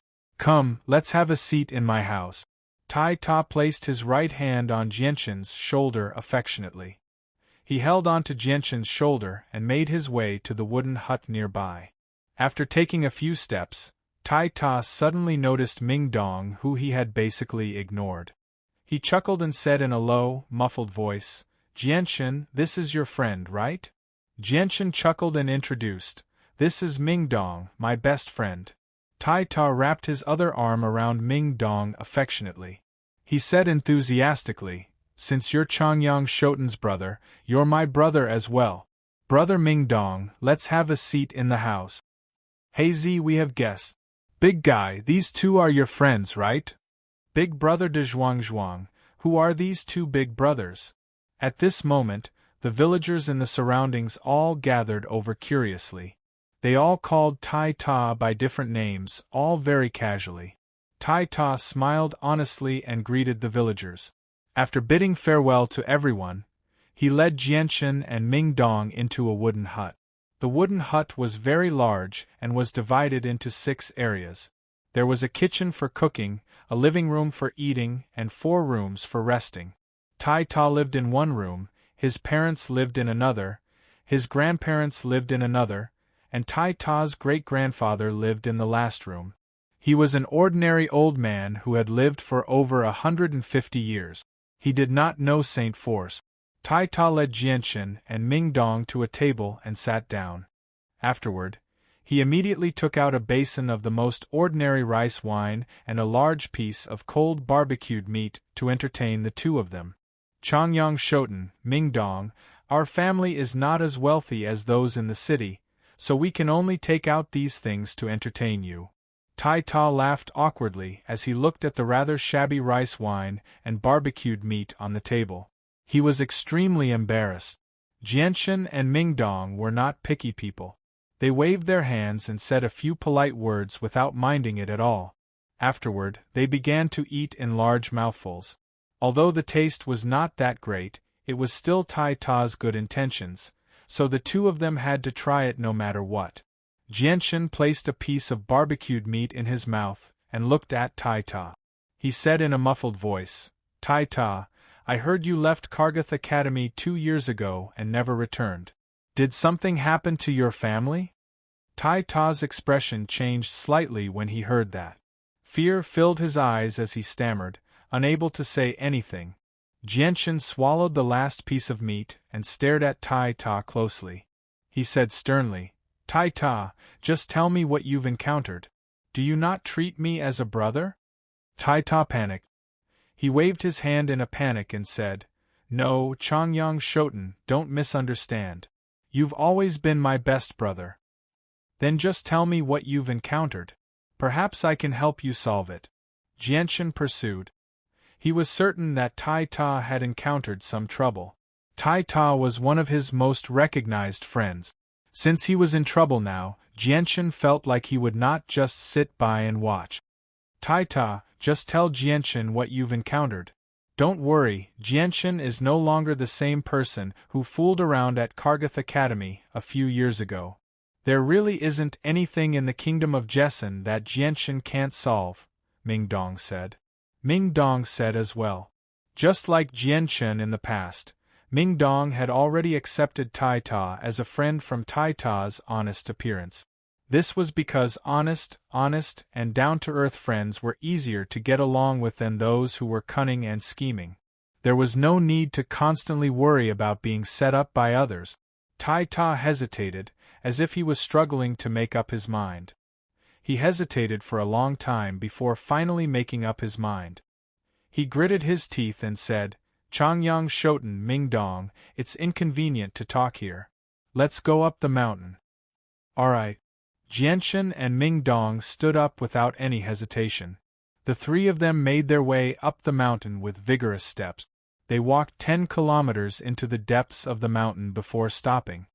Tai Ta, what's the matter? Why did you come so far away from home? Ming Dong asked curiously. Tai Ta seemed to have a lot on his mind. His brows were furrowed with worry. He looked around carefully and became very cautious. After confirming that there was no one around, Tai Ta let out a sigh of relief. He hesitated for a moment before asking nervously, Changyang Shoten, what color do you think human blood is? Do you even need to ask? Of course it's red. Why are you asking? Jianchen was confused. Are there any other colors apart from red? Tai Ta asked again. Yes, but it only appears in magical beasts, Jianchen answered. Then can blood of other colors appear in humans? Tai Ta suddenly became very nervous. As soon as Tai Ta finished speaking, Ming Dong subconsciously answered, Of course not. At least, I've never heard of it before. With that, Ming Dong seemed to realize something. He looked at Tai Ta in surprise and asked, Tai Ta, why are you asking us such a strange question? Could it be Jianchen realized something as well? He looked at Tai Ta in surprise as well. Tai Ta clutched his head in pain. His face was filled with worry. He said, Changyang Shoten, Ming Dong, I'll tell you this secret, but please don't tell anyone else. Even my parents don't know about this secret. Jianchen and Ming Dong nodded sternly at the same time. I'm sure you've already guessed it. My blood isn't red. It's a different color that only other demonic beasts have. Plus, with my body, do you think I'm really not human? Iron Tower said with a pained expression. Ming Dong and Jianchen looked at each other. Their eyes were filled with shock and disbelief. Tai Ta's words were like a bolt of lightning that struck their heads. They were unable to calm down for quite some time. What was the color of a human's blood? Even a 3-year-old child could answer this question. It was without a doubt red blood. It was impossible to have blood of any other color because other than the blood of magical beasts, no one had ever seen blood of any other color on a human. Impossible. How can human blood be any other color? Tai Ta, are you mistaken? Or are you unable to tell the difference between colors? Ming Dong immediately cried out after recovering from his shock. Disbelief was written all over his face. That's impossible. I may be a rough person, but I can still tell the difference between colors. If you don't believe me, you can take a look at my arm, Tai Ta said with some pain. The abnormal color of his blood had always been tormenting him because he was afraid that he was a monster. Without any hesitation, Ming Dong immediately picked up a fallen leaf from the ground and slashed it across Tai Ta's arm. However, it only left behind a shallow mark on Tai Ta's thick, black arm. It did not even break through the skin. Ming Dong was stunned. He cried out with his mouth agape, "Damn, no way! How is your skin so thick?" Although Ming Dong had only picked up a leaf, it was imbued with powerful saint force. Its sharpness was even greater than metal weapons, yet it was unable to break through Tai Ta's skin. It was more than enough to demonstrate just how tough Tai Ta's body was. Jianchen was stunned by Tai Ta's tough body as well.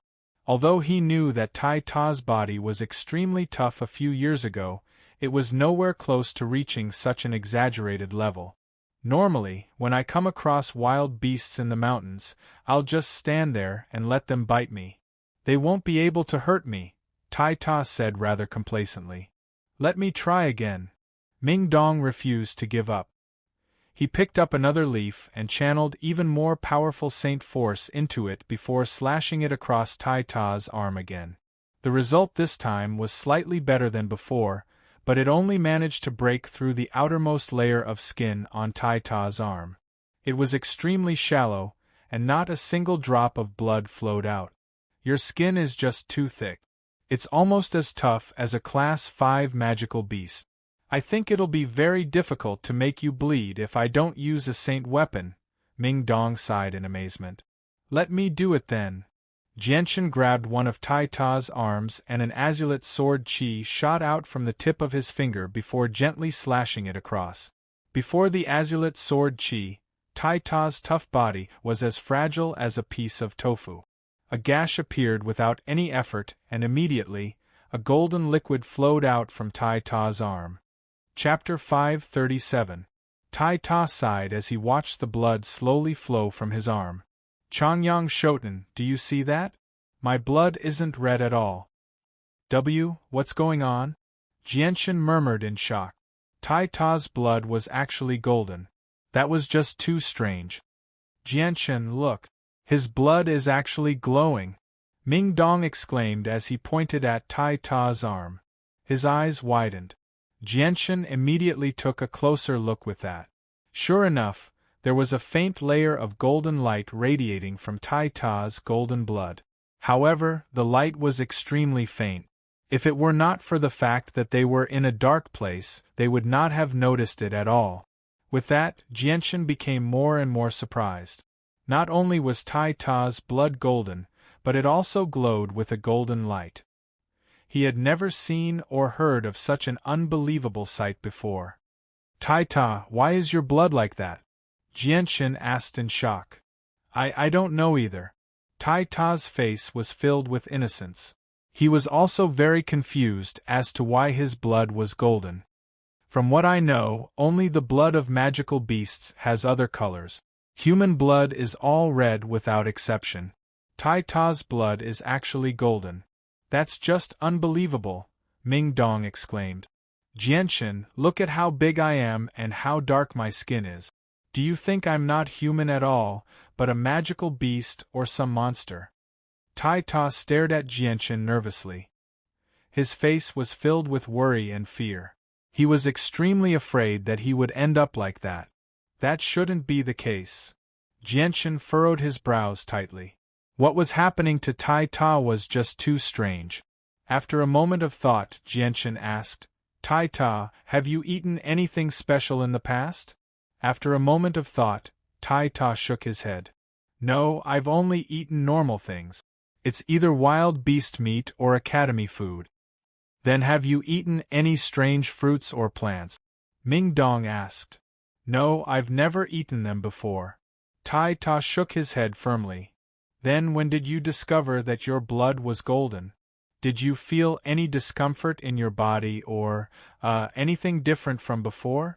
Jianchen pressed on.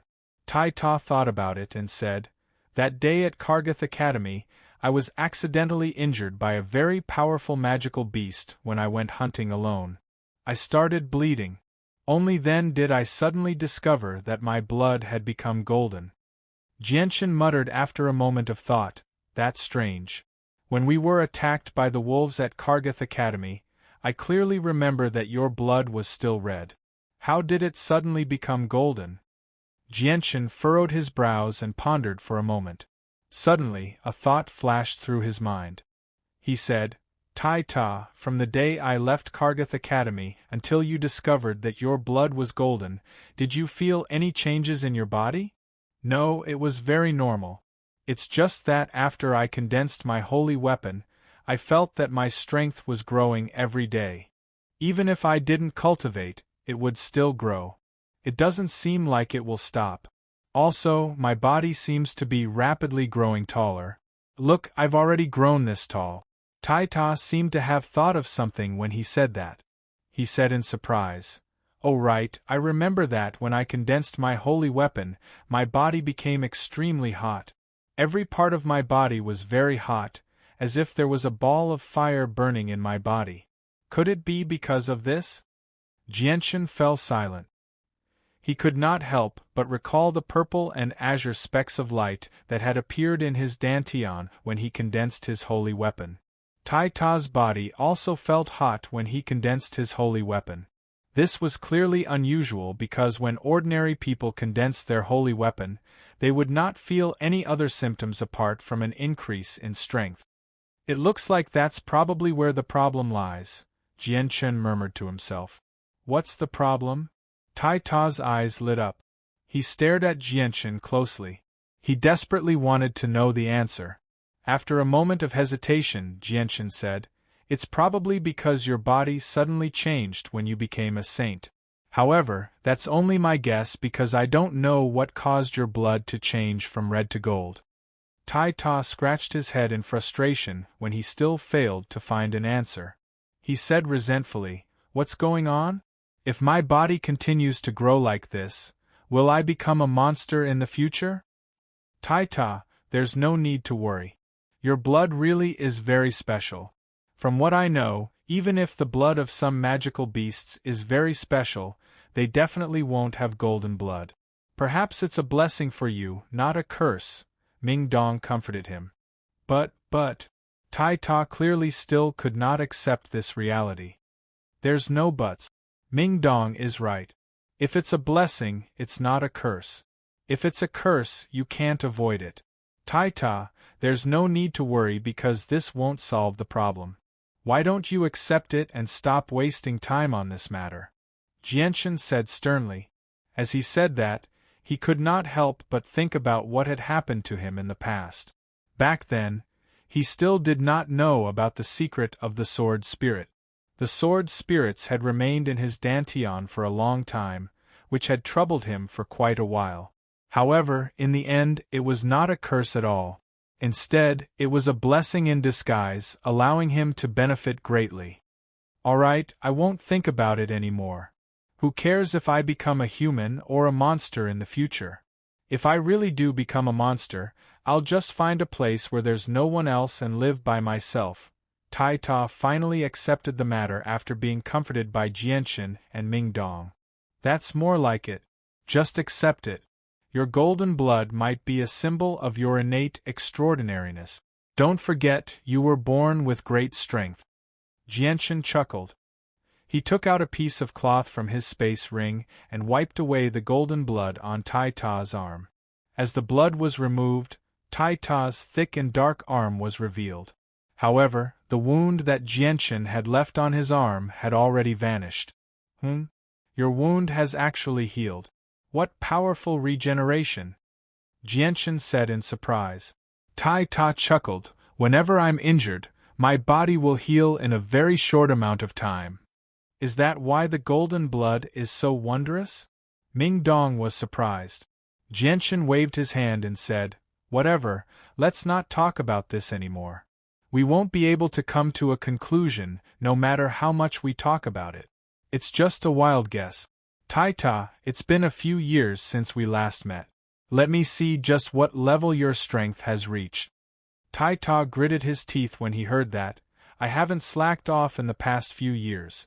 I've been cultivating diligently every day. I'm already an intermediate Great Saint Master now. Changyang Shoten, what's your strength like? You defeated me when we first joined the academy. I wonder if you can still defeat me like before." Ming Dong had no idea how to react as he looked at Tai Ta. Tai Ta, aren't you looking down on Jianchen too much? He's even killed quite a few Heaven Saint Masters. He can defeat a great Saint Master with just a flick of his finger. Tai Ta paled in fright when he heard that. What? He's even killed a few Heaven Saint Masters? That can't be true, right? Whatever, I don't want to fight anymore. I don't want to fight with you anymore. Tai Ta waved his hands in a hurry. He looked at Jianchen like he was looking at a monster. Jianchen chuckled. Just when he was about to say something, Jianchen beat him to it. Tai Ta, I've heard from Jianchen that you're born with great strength. Why don't you let me see it? The honest Tai Ta was not modest at all. He said in a rather conceited manner, Yep, I really am very strong. Can you handle it? What if I injure you? Ming Dong had no idea how to react. If you injure me, I'll just smash my head against a tree and die. No, that won't do. You're Chongyang Shoten's brother, so you're my brother as well. How can I let you smash your head against a tree? Let's not fight. We'll find another opportunity to fight in the future. Tai Ta did not catch the hidden meaning in Ming Dong's words at all. He was quite frightened by what Ming Dong had said. Ming Dong stumbled and almost fell to the ground. He bitterly smiled at Jianchen and said, Jianchen, your brother is just too honest. Jianchen could not help but smile. Tai Ta was indeed rather simple-minded. He did not know how to think deeply about a problem. Tai Ta, don't underestimate Ming Dong. He's already at the peak of Earth Saint Master. He's only a hair's breadth away from Heaven Saint Master. Even Heaven Saint Masters will struggle to injure him, so feel free to attack him, Jianchen said to Tai Ta. Ah, no way. Ming Dong is also so powerful. Why are all of you so powerful? I thought I was already powerful enough, but I never thought you'd be even more powerful than me. Tai Ta's confidence suffered a great setback. Ming Dong rolled up his sleeves and smiled. Tai Ta, you can stop worrying now. Come, feel free to attack me. Don't worry, if I'm injured by a great Saint Master with my strength as a 6th cycle Earth Saint Master, I won't be able to continue living on the Tian Yuan continent. Alright. You're already an Earth Saint Master, so I shouldn't be able to injure you. Prepare yourself, I'm going to fight. Tai Ta became serious. He clenched his fists so hard that they made cracking sounds. Then, he threw a punch at Ming Dong's chest. There was actually a faint sound of thunder. Ming Dong stood there very casually as a faint layer of wind elemental energy revolved around his hand. It then turned into a blur and instantly blocked his chest, perfectly blocking Tai Ta's punch. Bang! A heavy sound rang out when the fist and palm collided. It was like a thunderclap in the sky, causing everyone's hearts to jump involuntarily. Jianchen's expression changed slightly. He stared at Tai Ta in surprise and doubt. He could feel that Tai Ta's punch was very different from the punch of an ordinary person. When Tai Ta's fist collided with Ming Dong's hand, the heavy sound seemed to be able to pierce the heart and shatter it. A powerful force came from the point of contact, causing Tai Ta to stagger back a few steps. Ming Dong's body shook violently as well. Although he did not retreat, he had sunk deep into the ground. Ming Dong immediately became slightly surprised. He sighed, "What great strength! You really are born with great strength." Chapter 538.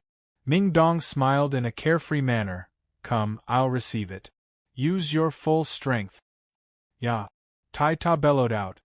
He gathered all his strength and threw a punch at Ming Dong. The punch from before had already made him understand that the difference in strength between him and Ming Dong was still very great, so he used his full strength this time without holding back at all. With Tai Ta's punch, another heavy rumble of thunder rang out. This punch was clearly much more powerful than the previous one. As Tai Ta's fist tore through the air, a faint rumble of thunder rang out. Jianchen became even more surprised. He stared at Tai Ta with shining eyes. Tai Ta's seemingly ordinary punch seemed to contain some sort of mystery. With his strength as a great Saint Master, he was actually able to produce a rumble of thunder. Ming Dong seemed to have sensed that Iron Tower's attack wasn't as simple as it seemed. The wind elemental energy on his palm grew denser, and a final layer of dense, pale green light enveloped Ming Dong's hand. He blocked in front of Iron Tower with lightning speed, blocking Iron Tower's ferocious punch. Spurt! A heavy sound rang out. It was like thunder, as if it could pierce through people's hearts. It made both Jianchen and Ming Dong's hearts thump uncontrollably. This time, Ming Dong was no longer able to maintain his unmoving posture. The powerful force caused his body to tremble violently, and he retreated a few steps in a hurry. Each step left a deep footprint in the ground. Tai Ta endured an extremely great force as well. He also uncontrollably retreated over 10 meters before coming to a stop. However, when he saw that Ming Dong was unscathed, he could not help but feel admiration. He said in a low, muffled voice, "Brother Ming Dong, you really are powerful. I can't do anything to you even after using all my strength." Ming Dong was unable to feel happy no matter what. He gently shook his numb right arm and stared at Tai Ta with a strange expression. He asked sternly, "Tai Ta, you didn't use some sort of battle skill in that punch, did you?" Jianchen also stared at Tai Ta sternly. Tai Ta's two punches were far too unusual. Not only did they produce strange sounds when they tore through the air, but when they collided with Ming Dong's hand, the thunderous rumble was actually able to affect their hearts. Battle skill? No, I haven't learned any battle skills yet. I just casually threw out those two punches with all my strength. Tai Ta laughed foolishly. Tai Ta, did you feel anything special when you threw those punches? Jianchen asked sternly. No, I felt like everything was normal. Changyang Shoten, why do you ask that? Tai Ta was filled with doubt. He was utterly confused by Jianchen's question. Jianchen felt rather disappointed when he saw how confused Tai Ta was. He knew that he would not be able to get anything out of him even if he continued asking. However, he still had many doubts about Tai Ta's attack. He had no idea why Tai Ta's punch would produce such a strange sound, which was actually able to affect his heart. Jianchen, perhaps it's because of the golden blood in Tai Ta's body. Having golden blood is just far too strange, but it also proves that Tai Ta is extraordinary, Ming Dong said. Jianchen thought about it and felt that it made sense. He stopped thinking about it and said, "Let's all go back." "All right, we'll all go back, but you have to keep this a secret from me." Tai Ta looked at the two of them pleadingly. "Don't worry, we won't tell anyone," Jianchen said seriously. Afterwards, the three of them returned the way they had come. However, when they arrived at the village, there were already over a dozen people in bright clothes there. They were currently arguing with several dozen villagers with weapons in their hands. Tai Ta's eyes immediately burned with rage when he saw the well-dressed people. He cursed angrily, "These bastards have actually come again. Looks like I haven't taught them a lesson enough." With that, Tai Ta immediately ran over. "Hey Z is back, hey Z is back. Big brother de Zhuangzhuang is back. Big brother de Zhuangzhuang, come teach these bad people a lesson. Big guy, you're finally back. These people have come again. Hurry up and chase them away." The villagers immediately felt relieved when they saw Tai Ta return. They knew just how powerful Tai Ta was. As long as Tai Ta was there, these people were no longer a threat to them. The faces of the people in bright clothes changed slightly. They seemed to be afraid of Tai Ta, but soon after, they seemed to have thought of something and a confident smile appeared on their faces. Tower rushed over and stood in front of the group of villagers. He glared at the dozen or so people who were dressed in bright clothes. "Why are you annoying people here again? Haven't I beat you up enough? Tai Ta, don't be too arrogant. We're from the Shao family. Moreover, our Shao family's eldest young master is already a disciple of the Profound Wind sect. He was personally taken in as a disciple by the Profound Wind sect's sect master. His status is illustrious. You're just a nobody. How can you fight with us? If you dare to be impudent, you'll only bring trouble to the entire village, a young man said loudly with confidence. Pa, I don't care who you are. So what if you're from the Profound Wind sect? I Taita am not afraid. Anyway, don't even think about taking my sister away. If you don't leave, then I, Taita, will have no choice but to chase you away with my fists. Taita clenched his fists so tightly that the bones in his fists cracked. Taita, you don't know what's good for you. It's your village's fortune that our Shao family's eldest young master has taken a liking to someone from your village. You don't even cherish it.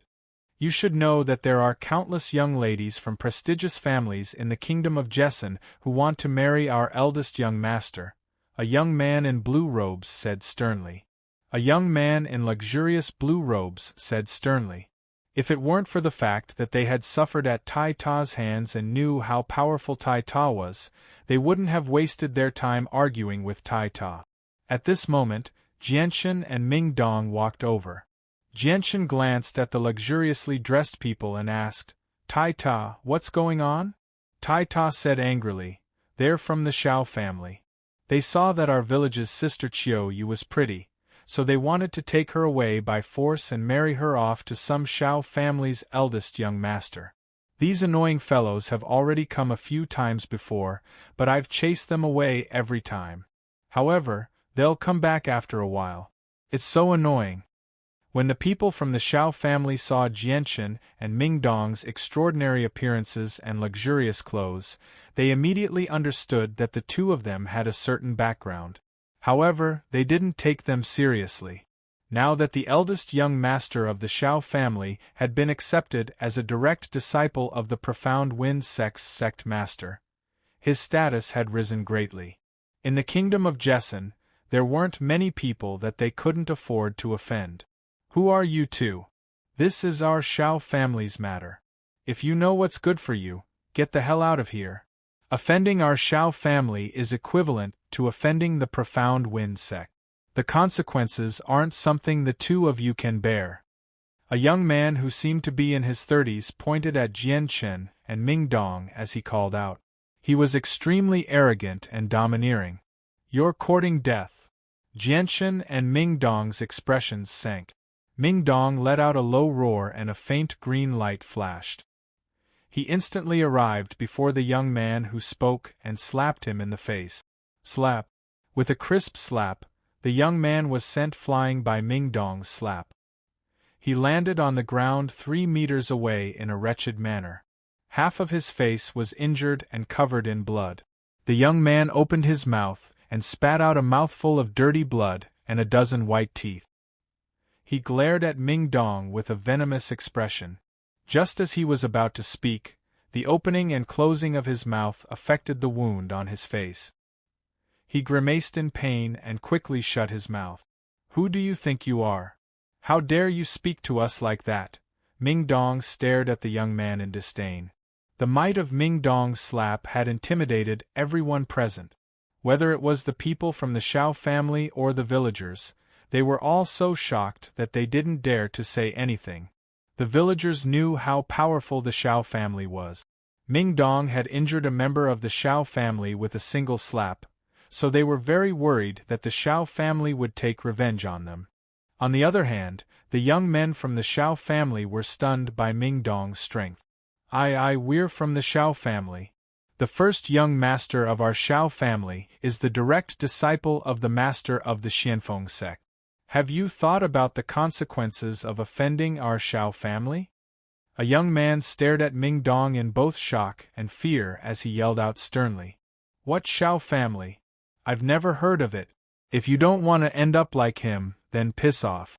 Don't ever appear here again. Otherwise, even if I spare you, my brother probably won't spare you, Ming Dong sneered. The young men from the Shao family were furious, but they dared not say anything. They were extremely fearful of Ming Dong injuring one of their companions. They knew that not only was the young man before them more powerful than Tai Ta, but his attacks were also much more vicious than Tai Ta's. He would not show mercy just because they were from the Shao family. Let's go. The young men from the Xiao family did not dare to stay for long and left with their injured companion. Looking at their departing figures, an old man muttered worriedly, "We've definitely offended them this time. The Xiao family is extremely powerful. If they take revenge, we'll be in trouble." "Uncle, don't worry. If the Xiao family really dares to come, we'll definitely help you deal with it," Jianshan said with a faint smile. A trace of disdain appeared in his eyes. Although he had never heard of the Xiao family, he had heard of the Xianfeng sect. It was a sect within the kingdom of Jessen. However, its strength was not even comparable to the Huayun sect. Since the Xiao family took pride in having a relationship with the Xianfeng sect, their strength was obvious. "Young masters, thank you for helping Qiu Yu resolve her troubles. Qiu Yu is extremely grateful." At this moment, a gentle female voice rang out from behind them. Chapter 539. Staring at Qiu Yu's pretty and innocent face, Ming Dong chuckled, "So you're Qiu Yu. You really are pretty. No wonder the Xiao family wants you to marry that young master time and time again." Although Qiu Yu was born in a small mountain village, she had a face that would make many young ladies jealous. Although she was still a distance away from being devastatingly beautiful, if she was placed in the outside world, she would still be a rare beauty. Qiu Yu blushed slightly when she heard Ming Dong's praise. She became slightly shy. "Brother Ming Dong, don't bully my sister Qiu Yu. Otherwise, even if I can't beat you, I won't forgive you," Tai Ta grumbled at Ming Dong unhappily. He was very protective of Qiu Yu inside. Ming Dong looked at Tai Ta with a strange gaze. He laughed evilly. "Tai Ta, I only praised Miss Qiu Yu a little and you're already so nervous. Don't tell me you've fallen in love with her." Tai Ta blushed and immediately became embarrassed. He stammered, "How could that be? Sister Qiu Yu is so pretty. I'm not worthy of her." Ming Dong stared at Tai Ta strangely. His expression was extremely exaggerated as he smiled. "I never thought that a casual joke of mine would actually hit the nail on the head. Brother Tai Ta, love needs to be spoken aloud. Do you know that if you keep it to yourself, how can you obtain a girl's heart?" Tai Ta blushed from Ming Dong's words. After stammering for quite a while, he finally said, "Brother Ming Dong, stop making fun of me." All right, I can't win against you in an argument." Ming Dong laughed aloud as he glanced at Qiu Yu from time to time. Qiu Yu, who was only around 18, had already buried her head in her chest in embarrassment from the conversation between the two of them. Jianshan and Ming Dong looked at each other when they saw this. With their insight, they could obviously tell that Qiu Yu and Tai Ta seemed to have feelings for each other. However, what made it hard for them to believe was that with Tai Ta's size, there was actually such a beautiful girl who fell in love with him. Big guy is the most capable, the most promising, and the most powerful person in our village. He can bring back a wild beast every day. It's our family's fortune to have Qiu Yu follow Big Guy. We can't afford to eat or wear anything for the rest of our lives." A plain-looking middle-aged woman said cheerfully. She was Qiu Yu's mother. "Qiu Yu is the most beautiful girl in our village. Many people from other villages have come to ask for her hand in marriage, but none of them are as capable as our village's Big Guy. In my opinion, in our few villages, only the Big Guy has this good fortune," an old man said in a hoarse voice. Over the years, Tai Ta would kill a wild beast in the mountains almost every day and distribute it to the villagers. He was loved and respected by everyone in the village and won the hearts of the villagers. Hearing the praises of the villagers, Tai Ta scratched his head embarrassedly and said with a silly smile, "Uncles and aunties, I'm not as good as you say." Seeing everyone talking and laughing about Tai Ta and Qiu Yu, a middle-aged woman with a face full of wrinkles couldn't stand it anymore. She said anxiously, Aya, don't talk about these things here. The most important thing right now is to think of a way to deal with the Xiao family. This time isn't like the previous times. We've injured their people so badly. The Xiao family definitely won't let us go. I think the next time they come, it won't be just a dozen or so people. They'll definitely be very powerful. That's right, let's not talk about these things here. Let's think of a way to deal with the Xiao family. Although Big Guy can fight, he can't win against so many people. Moreover, the next time they come, it's very likely that they'll be people with strong martial art. A young man with a hoe on his shoulder said in a solemn tone. His expression revealed some worry. Tai Ta was the strongest in the village. Although some of the others were cultivating, the strongest was only a great saint. There were also many ordinary people who couldn't cultivate. If they could fight against the powerful Xiao family with such weak strength, it would be impossible. Seeing how worried everyone was, Tai Ta couldn't help but comfort them. Uncles, aunties, don't worry. Tai Ta, will definitely protect the entire village. No matter how many people they send, I can beat them back. Jianchen chuckled. Tai Ta, it's not as difficult as you imagine it to be. Fellow villagers, don't worry. Since we were the ones who caused this, we'll naturally help you deal with it. Jianchen's words made many villagers' eyes light up. Immediately, a middle-aged man hurriedly said, Sir, is that true? Can you really deal with the matter of the Xiao family? The villagers could tell from the clothes of Jianchen and Ming Dong that they were extraordinary people with great backgrounds. As a result, when they heard that Jianchen was willing to personally deal with the matter that had troubled them for a long time, they all felt like they were grasping at straws. Although the Xiao family's influence wasn't much in the Jessan kingdom, to a small village like this, they were an irresistible force. Jianchen nodded with a smile. He was very amiable. Even though they were a group of people who lived at the bottom of society, Jianchen treated them all the same. He didn't put on any airs at all. Don't worry, I'll deal with the matter of the Xiao family for everyone. I can guarantee that the people of the Xiao family won't harass you in the future, Jianchen said with complete confidence. As soon as Jianchen finished speaking, a loud cheer immediately erupted in the surroundings. Everyone was extremely excited. Although the Xiao family had only come to make trouble for Qiu Yu and had nothing to do with them, the several dozen people living in the village were all very close to one another. They were extremely united.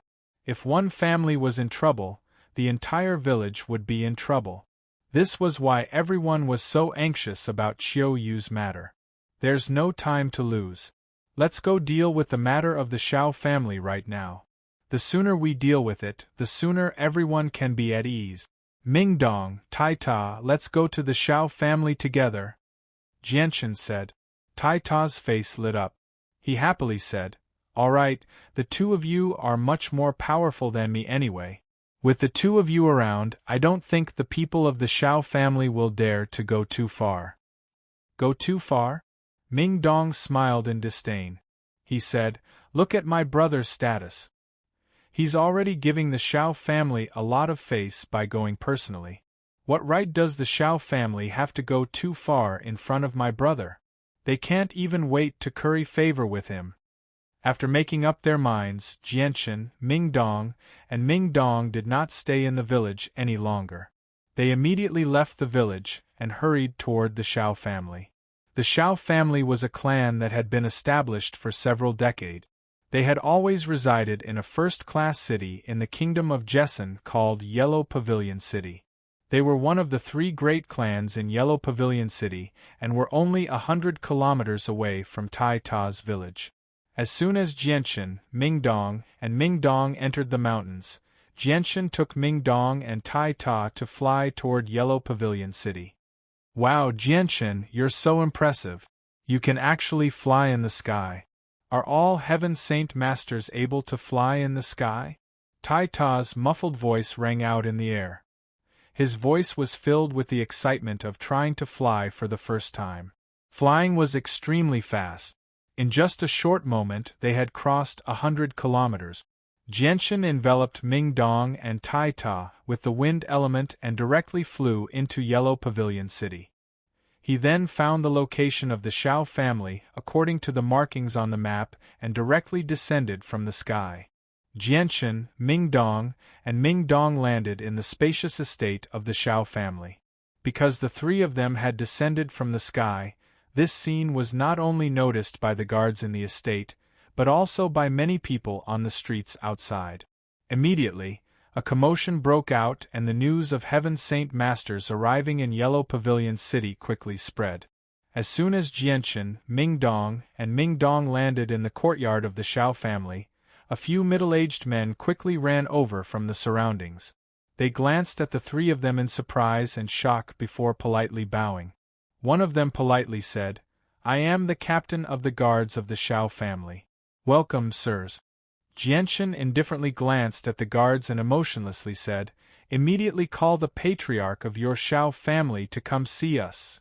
"Yes, sirs. I will immediately go and report this. Please head to the main hall to rest." The captain lowered his head and acted like he was groveling. This was the first time he had come in contact with a Heaven Saint Master at such a close distance. He was so frightened that he did not even dare to ask about their identities or intentions. "There's no need. The person I'm looking for should be here soon," Jianchen indifferently replied while looking ahead. A group of people in luxurious clothes hurried over. There were around 20 of them, both young and old. The person at the very front was a middle-aged man who seemed to be in his 40s. The group arrived before Jianchen, Mingdong, and Mingdong. They stared at the three of them in surprise and doubt. They had already discovered that a Heaven Saint Master had arrived in the Shao family earlier, which was why they had called for all the important people of the Shao family to come out and receive them. However, they could not help but feel doubt when they saw the appearance of Jianchen, Mingdong, and Mingdong. This was because the three of them were just too young. They did not seem to be Heaven Saint Masters at all. Chapter 540. There's no need to be so courteous, Patriarch Shao. I am Changyang Shoten, and I've come to discuss something with you. Jianchen spoke very indifferently. However, when they heard the name Changyang Shoten, all the important members of the Shao clan trembled. They stared at Jianchen's young and handsome face in shock. Their eyes were filled with disbelief. "May I ask if you are the fourth young master of Changyang Shoten from the Changyang prefecture of Lore City?" The Patriarch Shao asked with a trembling voice. They had all heard of the name Changyang Shoten. He was a well-known figure in the kingdom of Jessen. Not only was he a prodigy, having reached Heaven Saint Master in his 20s, but he was also the imperial protector of the kingdom of Jessen. His status was so great that even the king of the kingdom of Jessen paled in comparison. "That's me," Jianchen replied. The expressions of the Shao clan's upper echelons, who held real power, changed drastically. Immediately after, they bowed deeply once again and shouted, "Greetings, Lord Imperial Advisor." This time, everyone's voices were trembling and excited, mixed with some nervousness. The sudden visit of the Imperial Protector of the Kingdom of Jessen to the Shao clan was indeed a joyous occasion. However, what made them uneasy was that the Imperial Protector of the Kingdom of Jessen had come to the Shao clan for no reason. Was this a blessing or a curse for the Shao clan? "Esteemed Imperial Protector, please enter the main hall of our Shao clan. Let our Shao clan play host to you," the Patriarch Shao said respectfully, but he felt rather uneasy inside. "There's no need for that. Patriarch Shao, I've come to discuss something. Once it's settled, I will leave," Jianchen said. "May I ask what orders you have, Imperial Protector? Our Shao clan will definitely cooperate with you. To be able to serve the Imperial Protector is our Shao clan's honor. Our entire Shao clan will do anything for you," the Patriarch Shao said humbly. He did not hide the intention of fawning in his voice. If it was in the past, the strongest clan in the kingdom of Jessen would be the Huayun sect. However, after the invasion of the kingdom of Jessen by the four countries, the situation had completely changed. Now, Changyang Prefecture was the strongest clan in the kingdom of Jessen. Even the imperial family and the Huayun sect were no match for the Changyang Prefecture. Let alone the 500,000 Qin Empire elites stationed outside of Lore City, just the Heaven Saint Masters hidden in Changyang Prefecture were enough to match the strength of the kingdom of Jessen at its peak. This was because the matter of several Heaven Saint Masters from Changyang Prefecture defeating 10 experts from the Heavenly Eagle Kingdom was no longer a secret in the Kingdom of Jessen. Without any exaggeration, the current Changyang Prefecture was already a powerful clan that surpassed the imperial family. Even the Huayun sect with 3 Heaven Saint Masters could not compare. In Changyang Prefecture, the 4th young master, Changyang Shoten, was an important figure. As a result, when the patriarch of the Shao clan heard that the young man in front of him was the imperial protector of the Kingdom of Jessen, the 4th young master of Changyang Prefecture, he became somewhat fearful. However, he also knew that this was an opportunity for the Shao clan. If they could use this opportunity to climb up the tree that was the Changyang Prefecture, then the Shao clan's future would be assured. In the Kingdom of Jessen, there was nothing to be afraid of. As a result, he hurriedly expressed his goodwill and expressed that the Shao clan was very eager to serve the Changyang Prefecture. Although Jianshan could tell that the patriarch of the Shao clan was expressing goodwill, he was not moved at all. He calmly said, "Patriarch Shao, recently, there were people from your Shao clan who went to my brother's hometown to make things difficult for a woman. I hope that you can properly discipline your subordinate. I hope that there won't be a next time. Otherwise, don't blame me for being merciless." Towards the end, Jianshan's tone became extremely cold. Hearing this, the expressions of the patriarch of the Shao clan and the other members of the upper echelon of the Shao clan all changed. In an instant, their faces became pale as cold sweat dripped down their foreheads. The patriarch of the Shao clan was extremely frightened. He knelt down and said in a frightened voice, "Imperial Protector, please calm down. Please calm down. It was my Shao clan's fault for not disciplining them properly, which almost led to such a huge mistake. I, Shao Yun, will definitely punish those people severely. I will definitely give you a satisfactory explanation. There definitely won't be a next time. I hope you can do as you say. I won't pursue the matter in the past, but there definitely won't be a next time." Jianshan coldly said, "There definitely won't be a next time, there definitely won't be a next time." Shao Yun hurriedly replied. Her heart was filled with panic. She knew that if the 4th young master of Changyang Prefecture wanted to make a move against the Shao clan, then even if they climbed up the big tree that was the Profound Wind sect, it would be useless. Even the Huayun sect, which was stronger than the Profound Wind sect, did not dare to offend the Changyang Prefecture, let alone the Profound Wind sect, which was weaker than the Huayun sect.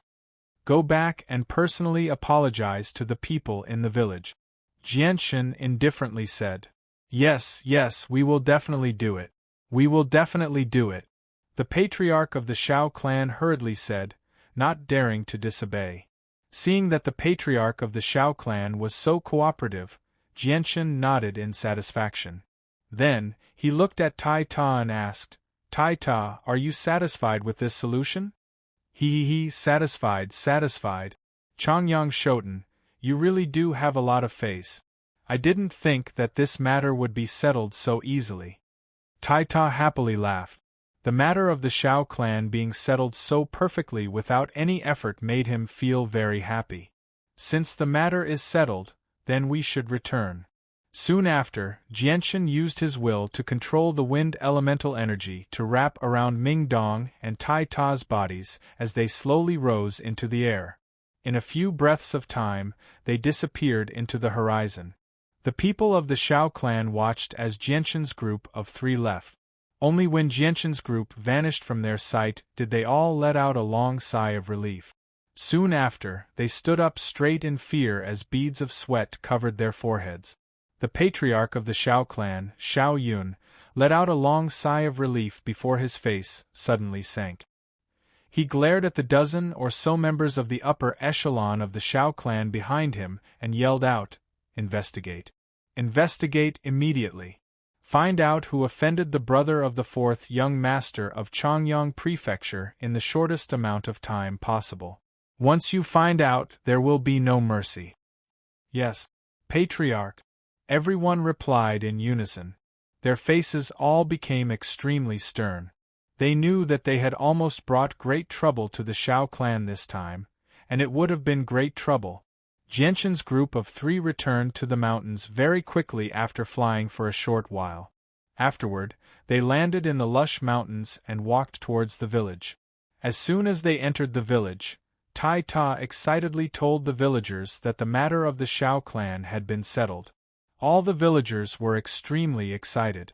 They all cast grateful gazes at Jianshan and Mingdong, thanking the 2 of them profusely for a long time. After comforting the villagers, Jianshan was pulled into the house by Tai Ta, who happily chatted with him. Tai Ta's mother personally cooked a few dishes to entertain Jianshan and Mingdong. Oi Changyang Xiangtian, I remember that you were around the same strength as me when we were in Kargath Academy. How have you become so powerful in just a few years? Do you have some sort of secret that can make you stronger quickly? Teach me quickly. Tai Ta eagerly stared at Jianshan. On the Tianyuan continent, there was not a single person who did not wish to become stronger. Even the honest Tai Ta was no exception. Jianshan's interest was piqued. He chuckled, "Of course I do. I just don't know if you're willing to take this path." "What secret? Hurry up and tell me. I, Tai Ta, will definitely become as powerful as you. Even the patriarch of the Shao clan has to kneel before you. If I become as powerful as you, then I can let the people in the village live a carefree life for the rest of their lives. Moreover, they will have an endless supply of meat every day." Tai Ta's face was filled with excitement. "The secret is very simple. Let me tell you," Mingdong immediately said. Mingdong beat him to it. "Tai Ta, if you want to increase your strength quickly, the best way is to go to the outside world to train. With your talent, you'll be burying your potential if you stay in this godforsaken village. The outside world is not only wonderful, but you can also learn a lot of things. It's much better than staying in this poor village." Tai Ta scratched his head and said in thought, "Really? But what you said does make sense. Back when I was in Kargath Academy, I couldn't defeat Changyang Shoten, but Changyang Shoten wasn't much more powerful than me. However, ever since he left Kargath Academy to wander the Tianyuan continent, I never thought that he would become so powerful in just a few years. Is it really possible to increase your strength quickly on the Tianyuan continent?" "Tai Ta, Mingdong is right. Only by wandering in the outside world can you increase your strength quickly. At the same time, you'll be able to learn many things and experiences that you'll never be able to touch here.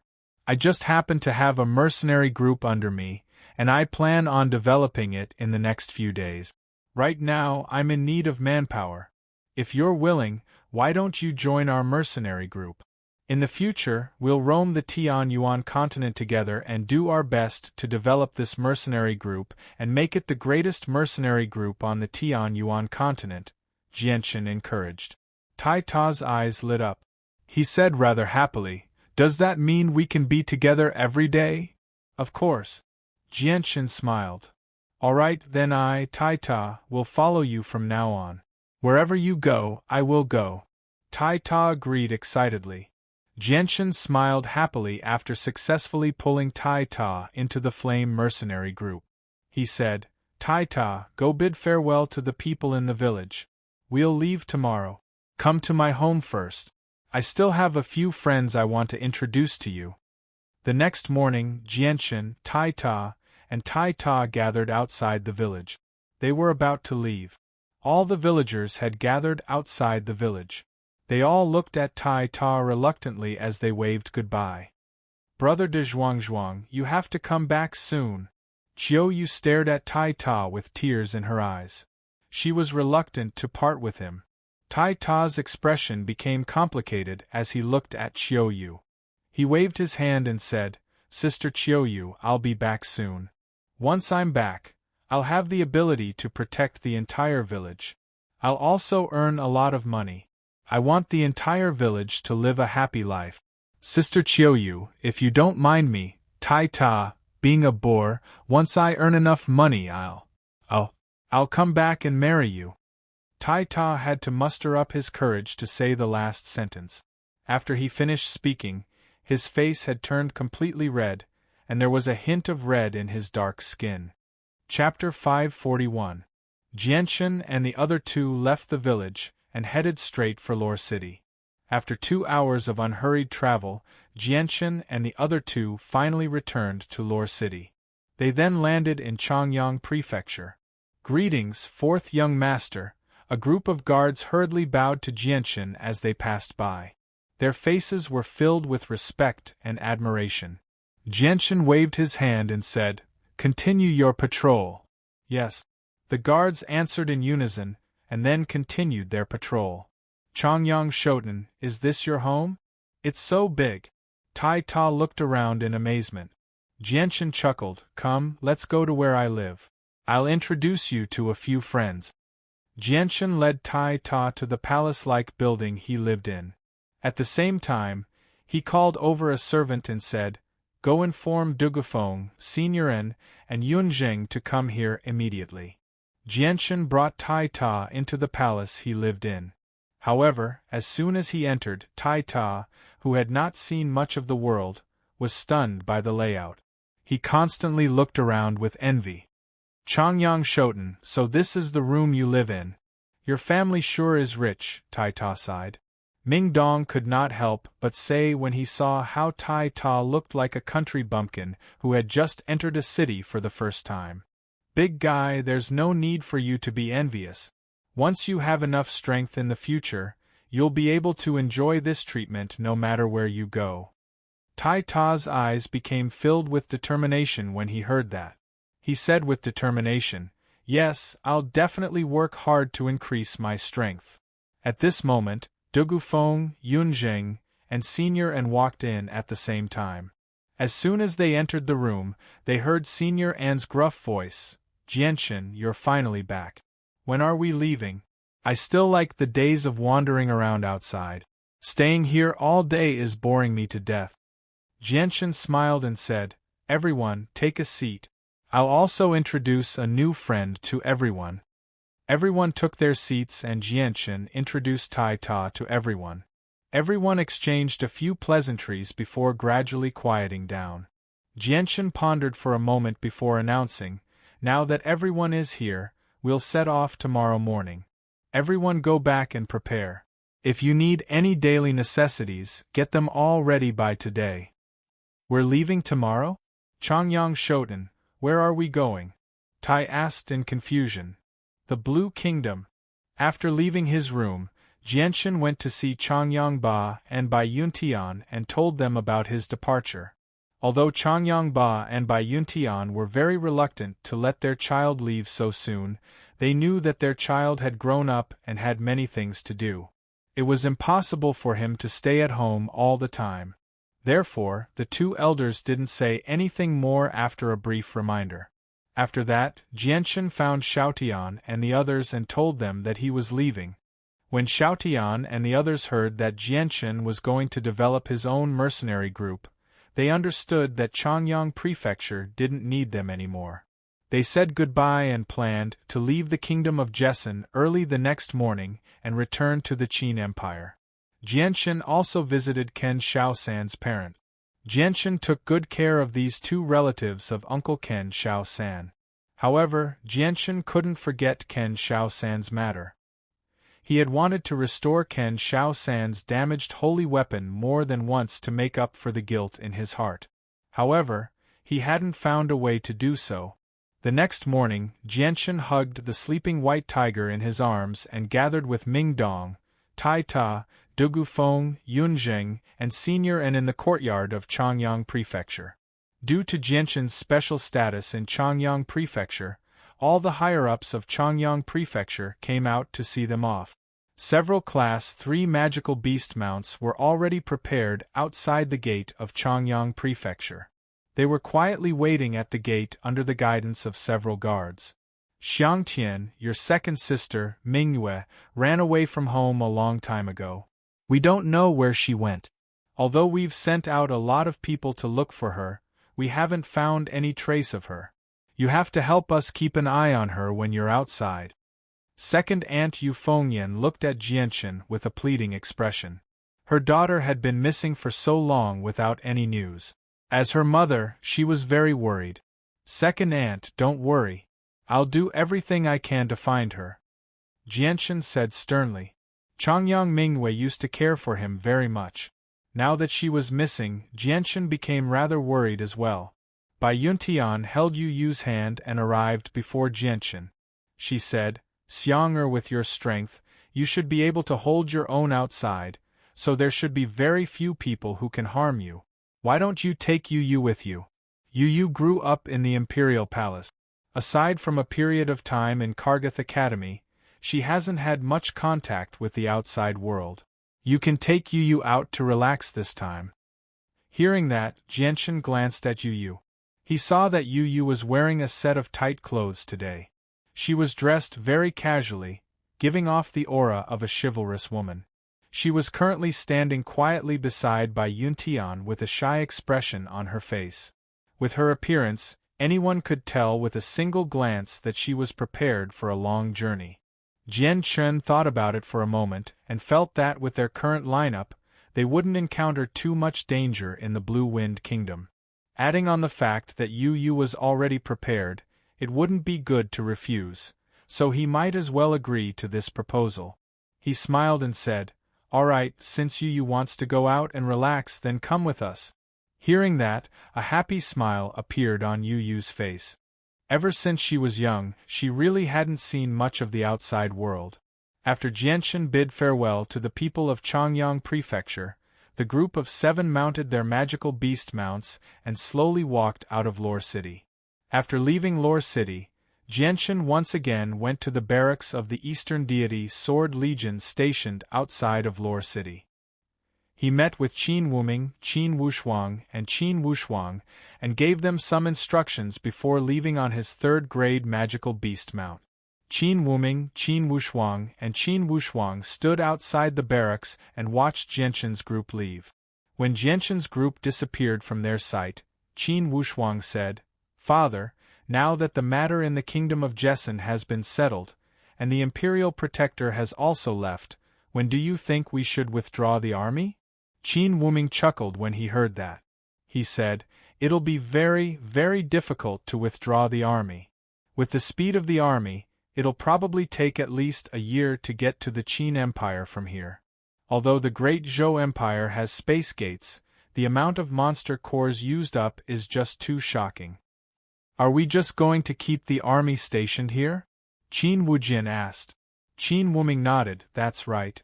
When the king decided to send 500,000 soldiers to the kingdom of Jessen, he didn't plan on taking them back because the kingdom of Jessen is just too weak, and the Imperial Protector has a special relationship with the kingdom of Jessen. He can't afford to offend either side. The king did this to support the kingdom of Jessen as well as to do something for the Imperial Protector. With the Imperial Protector's talent, he'll definitely become a saint ruler in the future. It'll be impossible to rope in someone like that without investing some resources. So that's how it is. Father, are the 3 of us going to stay here forever? Qin Wujin asked. Qin Wuming chuckled. It's not a bad thing even if we stay here forever. Saint rulers are supreme existences, and in their eyes, we heaven saint masters are like ants. They won't take us seriously at all. Right now, the Imperial Protector still hasn't become a saint ruler, so this is a rare opportunity for us. If we develop a good relationship with him now, we can ask the Imperial Protector for help when he becomes a saint ruler in the future. And once we have the Imperial Protector's support, those people won't dare to act too recklessly in the army. I understand. Looks like this is all part of the king's plan. This is indeed an opportunity for us. If the Imperial Protector becomes a saint ruler and is willing to support us, then Father will become the Grand Marshal in the future. Qin Wuming said with a face full of joy. Qin Wuming nodded with a smile. This is what it means to keep the goodies within the family. Your uncle is a wise king. As long as he can control the power, he must firmly grasp it in his hands. Even if he can't control it, he must use all his strength to rope it in. On the cold and long winding road, the seven-skinned magical beasts were running side by side. They were running at a steady pace, kicking up a layer of dust along the way. Changyang Shoten, how long will it take for us to reach the Blue Wind Kingdom at this speed? Running in the middle, Princess Yu looked at Jianchen and asked. Jianchen thought for a moment and said, "At this speed, we should be able to reach the Blue Wind Kingdom in 2 days, but we are not in a hurry." After hesitating for a moment, Jianchen looked at Yu and said, "Yu, from now on, call me Jianchen outside. Don't call me Changyang Shoten." "Okay, this must be the name you used when you left Changyang Prefecture." Princess Yu smiled sweetly. "That's right." Jianchen nodded. Taita said, "So you changed your name. No wonder I heard from my teacher that the Changyang Prefecture couldn't find you even after sending so many people. But I think the name Jianchen sounds very nice. Changyang Shoten, from now on I will call you Jianchen." The group of people chatted and laughed as they set off towards the Blue Wind Kingdom. When he thought of the mercenary group he once led, Jianchen's thoughts seemed to have flown to the Blue Wind Kingdom's Wake City.